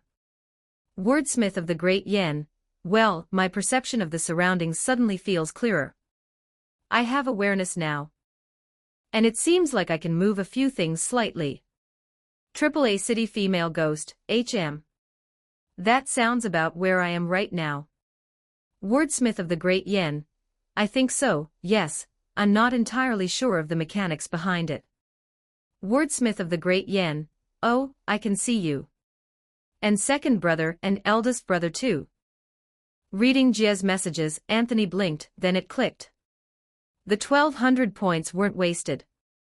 They hadn't brought Jia back in full, but they had pushed her one step further down the road. And suddenly, Anthony recognized exactly what he was looking at. This is a bound spirit. Of all things, this he knew. He could not possibly have misread it. The primordial river had been chasing a bound spirit across multiple worlds for ages. Understanding this particular phenomenon was basically a core life skill at this point. 1,200 points, compounded with the memes he'd already woven around Jia, compounded with the steady stream of offerings flowing through the shrine, all of it together had finally nudged Jia's resurrection progress bar. And as he continued feeding points in, Jia had become the shrine's own bound spirit. Which meant, don't panic, this isn't a total failure. Anthony steadied himself, stepped forward quickly, and bent down to peer into the body of the shrine, voice low. Something in here. Was that always there? Something. Wang blinked, then followed his gaze downward.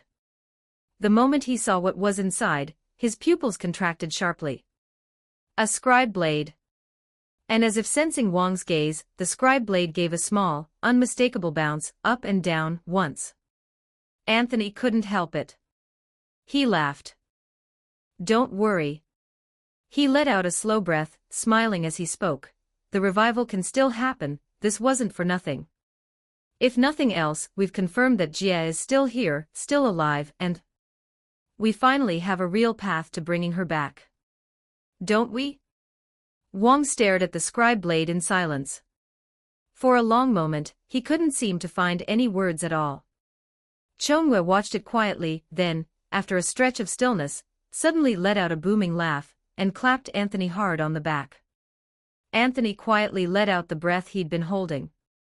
All right. With that, the Dian side of things is finally wrapped up. All that remained were a few loose ends to tie off. He glanced at his completed main quest entry, noted the 5,000 points now sitting in his account, and let out a long, deeply satisfied exhale, his eyes sharpening with resolve. Time to make money. Alive or dead, a man's got to earn. Before he could so much as open his mouth, Chongyue's voice rolled in from beside him. Oh, right. Since you happen to be here, shall we talk about eliminating the sway beast? Now's as good a time as any. Anthony nearly lost his footing. His pupils jolted wide.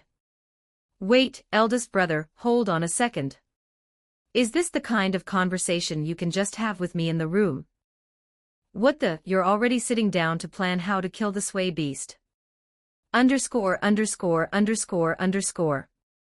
Ghost Fire Seek, Walnut Chan Fire Ghost. Fire New History, Group Chat of the Dead. Let's hit these goals. Direct hit 100 Power Stones equals 1 extra chapter for the public. Ghost P. Walnut Chan. Chapter 45, what is it called when 3 generations of the Zhou family beat Kira Yoshikage together? 1,708 words. After listening to Chongyue's words, Wang turned his head away, but said nothing more. Since third sister already has a path forward, we ought to find a solution for the remaining younger brothers and sisters as well.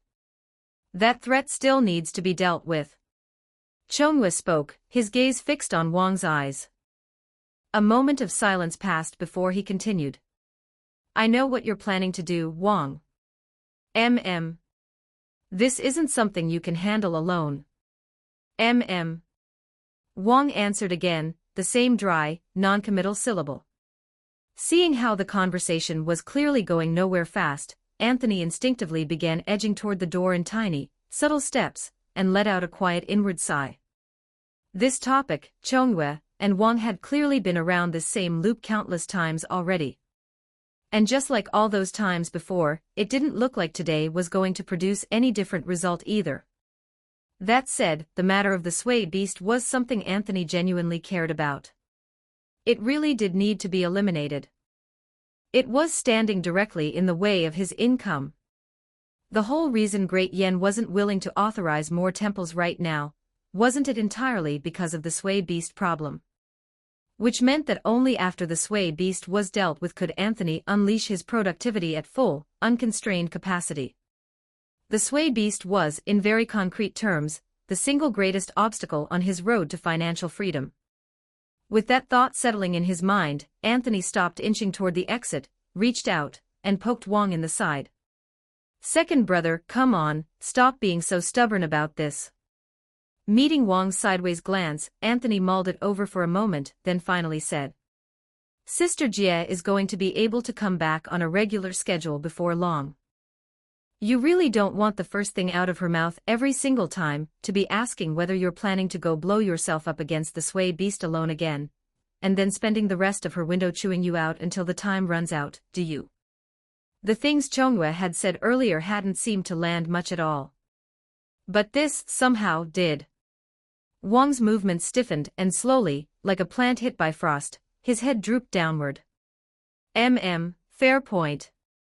In the end, Wang managed that much, a little dry, a little reluctant. Chongyue raised an eyebrow and shot a sidelong look at Anthony. And besides, Anthony continued, once Sister Jia is back, things might look a little different.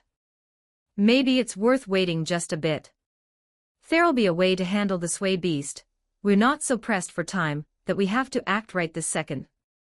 At those words, Wang turned his head and looked at Anthony for the first time, something flickering in his eyes that looked almost like surprise. He didn't know about other people. But this one, this Pa.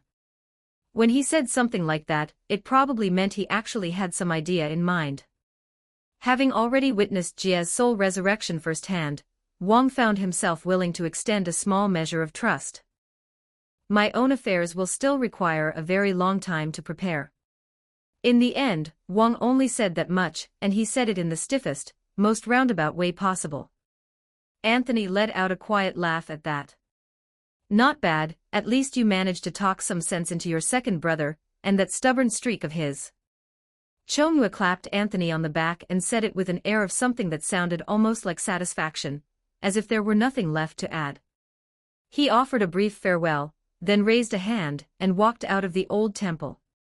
Anthony and Wang saw Chonghua off, then turned back to the work at hand. A single temple, that was never going to be enough, and neither Wang nor Anthony were the type to settle for limited efficiency. And so, after a considerable amount of running around and negotiating, Wang managed to extract the most the true dragon was willing to concede given the current circumstances: 3 temples. And it was on the strength of those 3 temples that Anthony's point generation efficiency reached heights it had never seen before. From each temple, Anthony diverted a share toward Jia's soul revival, and everything else went straight into his own pocket. By his calculations, on average, each temple was netting him 500 points per day. 3 temples. A grand total of 1,500 points, every single day. When he let himself imagine a future where these temples had been rolled out across all of Great Yen, Anthony couldn't help but feel a wave of pure, intoxicated longing wash over him. All things considered, eliminating the sway beast was an obligation he would shoulder without hesitation. A matter of the highest personal duty. And so, as the avatar known as Pa gradually found his footing in Great Yan soil, and began generating a steady positive return, Anthony, perched on the toilet aboard the primordial river, reeled in his gaze from the distance, and turned it back toward the river stretching before him, quietly running the numbers in his head. The Pa situation was handled for now. All he had to do was leave it on autopilot, and let the points roll in on their own. With Terra secured as a solid base of operations, the pressure Anthony had been quietly carrying around in his chest eased up just a little. But almost immediately, his mind was already turning over the next phase of his plans. First, the completion of his personal main quest had also paid out 5,000 points. Combined with the temple output from the past few days, he was sitting on roughly 10,000 points in hand. Going forward, a minimum of 1,500 points would flow in every day from the temples. And at his current fishing pace, fishing alone was generating somewhere around 2,000 or so additional points per day. Together, that came out to roughly 4,000 points per day. Now that he had points coming in, it was time to think about how to spend them. At the moment, Anthony had 2 things he needed to put points toward. The first was his own Artificer ability tree. Staring out at the primordial river, Anthony's thoughts drifted in a dozen directions at once. Over the past few days, he'd been running the avatar Paragid on the Terra side building temples, while on the primordial river itself, he'd been reviewing the specifics of the Artificer. And before long, he'd stumbled across something that genuinely baffled him. This class could apparently just drop buildings directly onto the primordial river. After a quick scan, he'd also found a whole suite of complementary blueprints that had unlocked specifically because of his the angler ability. Pricey, every single one of them, but there was no doubt that each one, once built, would accelerate his economic efficiency. For instance, there was one blueprint he'd already set his sights on. Angler's Companion Throne. Effect: through continuous absorption of life force or energy, the Angler's Companion Throne will, via your angler ability, perform autonomous fishing toward a designated world. The world affinity level applied will be your current world affinity level -2, minimum of 1. Forge cap, 1. Unlock cost, 8,000 points. Forge cost, 2,000 points. A fully automatic fishing machine. The moment Anthony laid eyes on it, he was immediately, desperately, achingly covetous. Unfortunately, 10,000 points was, by any measure, an eye-watering price. And this was actually on the cheaper end of what the Artificer had on offer. Not that he could say he was surprised. Wherever you went, crafting was a profession that burned money as fast as it made it. High earning, high spending. But the cost wasn't the only reason Anthony wasn't rushing to unlock it. He also needed to hold points in reserve for Kakyoin's resurrection. Now that his personal main quest was complete, the chat group would almost certainly be posting the next main quest soon, likely requiring the resurrection of another group member. Which meant Anthony needed to find a way to stockpile the 50,000 points required for Kakyoin's revival first. In the end, it always comes back to not having enough money. He let out a sigh, gazing out at the primordial river in front of him. He desperately wanted to use the artificer to blanket the entire primordial river in infrastructure.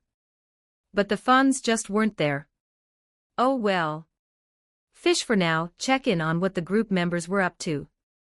With that thought, Anthony opened the chat group and promptly blinked. Founder of the Golden Spirit, I've arrived in Morio. Scenery's not bad. Founder of the Golden Spirit, things have gone reasonably smoothly. Right now I'm with Joseph and Jotaro tracking down this Yoshikage Kira. Shouldn't take too long to find him. Lord of the White Holy Throne. Lord of the White Holy Throne, wait, the three of you. Together? Founder of the Golden Spirit, yeah, that's right. And you happen to be around too. We'll go retrieve the arrow shortly. Once we have it, we'll hand it over to you for recycling. Lord of the White Holy Throne, I'm scared. Lord of the White Holy Throne, I have a feeling a certain office worker is about to have a very bad day. Let Night City burn, that sounds like something terrifying is about to happen. Lord of the White Holy Throne, honestly, Jonathan, why don't you start a live stream? Lord of the White Holy Throne, I genuinely want to see this one. AAA City Female Ghost, +1. Sinseaki Era Warrior of Frieren, +1. Strictest Father of the Demon King, I find myself rather curious to witness it as well. Founder of the Golden Spirit, well, alright, I suppose. Let me figure out how to start a live stream. Don't forget to like and subscribe so you never miss a story.